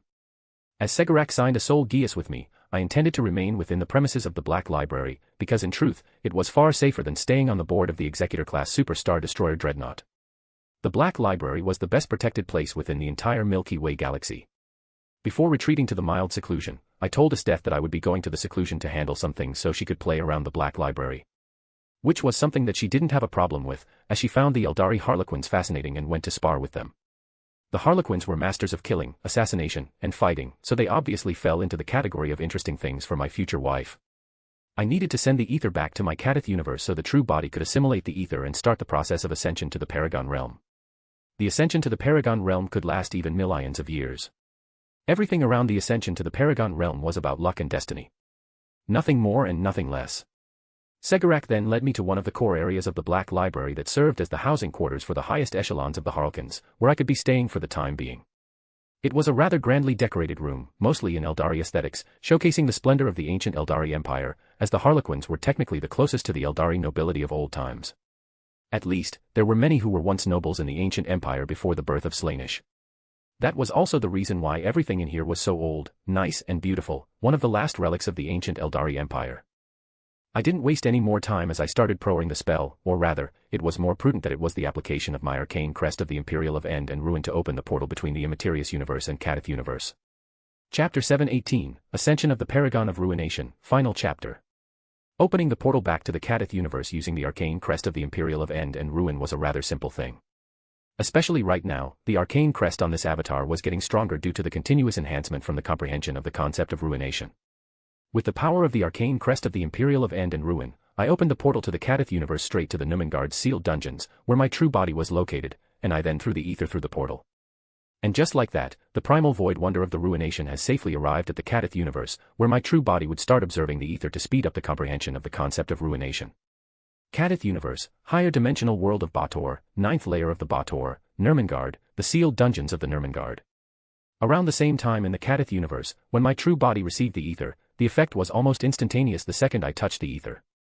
Host's comprehension of the concept of ruination has been increased by 1%. Host's comprehension of the concept of ruination has been increased by 1%. Host's comprehension of the concept of ruination has been increased by 1%. Host's comprehension of the concept of ruination has been increased by 1%. Host's comprehension of the concept of ruination has been increased by 1%. Host's comprehension of the concept of ruination has been increased by 1%. Host's comprehension of the concept of ruination has been increased by 1%. Host's comprehension of the concept of ruination has been increased by 1%. Host's comprehension of the concept of ruination has been increased by 1%. Host's comprehension of the concept of ruination has been increased by 1%. Reserve Stardust, Demonic God Mutation, have been increased by 100 units. Reserve Stardust, Demonic God Mutation, have been increased by 100 units. Reserve Stardust, Demonic God Mutation, have been increased by 100 units. There were tons of notifications that I was getting, because each 1% of the ruination concept was comprehended. The Stardust energy increased by 100 units, and this number was only climbing at lightning speed. My body assimilated the ether on its own as I felt that the ether was dissolving in my body, affecting both soul and physical body, and giving me the comprehension of the concept of the ruination straight away. Now, it seemed that the ether wasn't just the primal void wonder of the ruination and something that bore a tremendous amount of ruination essence, the purest form of the concept of ruination. It was something else entirely. The ether was the materialization of the concept. Host soul is undergoing conceptual sublimation. Host soul has finished conceptual sublimation. Host soul has evolved to the paragon soul. The conceptual sublimation of my soul has essentially elevated my soul to the standards of paragons, meaning that I was making the first steps towards the ascension to the paragon realm. I initially thought that the ether was maximally a primal void wonder that was just a crystallization of the ruination essence. In my initial plans, I have counted on the following steps. First, I plan to assimilate the ether and use it to speed up the comprehension of the concept of the ruination. Depending on the result, I would then either reach the paragon realm directly or would need to go to the endless void to search for the final piece. In the desolate region of the endless void, there was a location known as Crimson Sea, which was very potent in the destruction, ruin, and death. If the ether didn't allow me to break through to the paragon realm, I had planned to enter the Crimson Sea to observe the ruination in there and comprehend the remaining bits that were missing. But now that was useless. The ether was the crystallization of the concept itself. Host's comprehension of the concept of ruination has been increased by 1%. Reserve Stardust, Demonic God Mutation, have been increased by 100 units. Host's comprehension of the concept of ruination has been increased by 1%. Reserve Stardust, Demonic God Mutation, have been increased by 100 units. Host's comprehension of the concept of ruination has been increased by 1%. Reserve Stardust, Demonic God Mutation, have been increased by 100 units. Host's comprehension of the concept of ruination has been increased by 1%. Reserve Stardust, Demonic God Mutation, have been increased by 100 units. Host's comprehension of the concept of ruination has been increased by 1%. Reserve Stardust, Demonic God Mutation, have been increased by 100 units. Host's comprehension of the concept of ruination has been increased by 1%. It didn't take me as long as I reached the comprehension rate of 50%, which triggered another transformation in my body, as the concept of ruin was directly reconstructing my fleshy body, because I wished to retain one. Many of the paragons, from what I heard, discarded their physical bodies and existed only as materialization of their concept, something that I didn't really want to do. It was the same reason why I never abandoned my physical body when becoming the being of law or when comprehending the aspect when I reached tier 13. One of the main reasons why I never abandoned my physical body, aside from not losing the pleasures of flesh, was also because of its uses, like being able to accommodate primordial energies like stardust within my physical body. Host's comprehension of the concept of ruination has crossed 90%. Reserve Stardust, Demonic God Mutation, have been increased by 1,000 units. Reserve Stardust, Demonic God Mutation, have been increased by 1,000 units. When my comprehension of the concept of ruination reached 90%, I felt so powerful that I could destroy the entire universe easily. Even though the entities at the tier 13 could affect the entire universe with their power, destroying the entire universe was another thing altogether. It wasn't easy for me to achieve this kind of path, as it required a tremendous amount of resources. The ether that now existed in both my physical body and my soul was being assimilated at lightning speed. Host's comprehension of the concept of ruination has crossed 95%. Host's comprehension of the concept of ruination has crossed 96%. Host's comprehension of the concept of ruination has crossed 97%. Host's comprehension of the concept of ruination has crossed 98%. Host's comprehension of the concept of ruination has crossed 99%. After another 10 hours, the ether was almost completely assimilated by my true body as my comprehension of the concept of ruination stood at the 99%. The ether, as the materialization of concept, was as the name suggested. It was the entire concept of ruination made solid. Whomever found it and used it. If they were compatible and fated, they would become paragon. I focused on the last remaining shard of the ether that was floating in the center of my soul as I used all the willpower that I had as the remnant of the ether shattered. Host's comprehension of the concept of ruination has crossed 100%. Chapter 719, Author's Afterword, My Empire of Dirt. It has been 5 years since I published this novel. First chapter was published on the 27th. 2021 and it's finished now, after something little bit over 5 years. with over 700k words to its account, and a somewhat rushed ending. This is the first huge novel that I wrote and the second fanfic that I finished. When I look back, one could say that this fanfic started it all, because it ignited my ambition to make the writing books, be it originals or fanfics, as my full-time job. I really want to say something more after finishing this, but I cannot. As I mentioned previously, there would be book 2 that would serve as a loose continuation of the HCB, but it won't really feature MC that much. Zeoticus became Paragon at the end of the story and is basically a multiversal entity of the highest order, and so OP that it wouldn't be even remotely interesting writing about such a character. One could say that from a certain point of view, Zeoticus's story has ended here, at least technically speaking. In Book 2, Zeo would feature approximately 50% of the time. Book 2 would be in an entirely new format of writing, written from the third POV, and more in the style of my current novels. One of the reasons why the HCB ended dragged out so much was exactly because this. I got an enormous block for over a year and something, and I totally lost interest in writing this fanfic or in the DXD franchise as a general. Over the past 2 years, my writing style changed significantly, and I couldn't really continue writing in the first POV, which made finishing this novel even harder and more challenging. I don't know when I would publish Holy Chronicles of the Baator, the fourth singularity, but the continuation won't be longer than 150k words, probably it would be around 100k words maximally, because the main topic of Book 2 would cover some last things in the Immaterious universe, it would have some other content, and finally, MC reaching the singularity. If you are asking when it would be published, I cannot say. Right now, I am working on the Campione and RWBY novel primarily, and my real life is going to the fuck. Because the prices and everything are going up, and my income from writing is getting lower and lower to the point where I need to go work. Which isn't something that I am keen on, because I have pretty much fucked up. When started writing more professionally, I devoted every bit of my time to it, like literally I spent my entire time at university either writing fanfics and original novels or working on something that was related to my writing career if it could be called such. The result of that decision is right now that I have absolutely zero and null work experience, aside from other things like my social life being zero, and my real life is actually only consisting of reading and writing fanfics or studying geopolitics and security topics. Even right now, for the past year and a half since I graduated, I spent around 8 hours a day only by writing, after graduating from university and being really knowledgeable about geopolitics, security topics, and totalitarian regimes. Won't really help me, considering the fact that my country doesn't even have any think tanks that are researching these topics. I have been searching for a job in my area of education, which is law, but after sending over many tens of applications over the past 6 or 7 months, I didn't get even a single interview, and because the living costs are going up, I need to take whatever comes. I don't really know where I would end and how everything would go on from now. Right now, I am trying to get at least a manual job in a warehouse or something like that, but considering my shitty health, even that isn't really the most realistic outcome. Fortunately, I live with my parents, so the situation isn't that bad, which is my only saving grace. The good thing, if it could be called such, is that I am, literally speaking, addicted to writing fanfics, which means that the chances that I will ever stop writing are very close to absolute zero.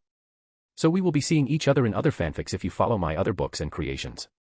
I am thinking that when I finish the Grim Darkverse project, I will write Book 2 for the HCB, perhaps even during that, as Book 2 won't be that long. I am really sorry for the rant. I am getting rather emotional and nostalgic as I write this afterward. When I see that I wrote fanfic that has over 700k words, I am amazed, proud, and sad. Sometimes I wonder how it would look like if I stopped writing fanfics and made different decisions early on. For the end, have some quotes. As they say, you won't buy anything for regret, unless you have a time machine. If I could start again, you could have it all, my empire of dirt. Johnny Cash, Hurt.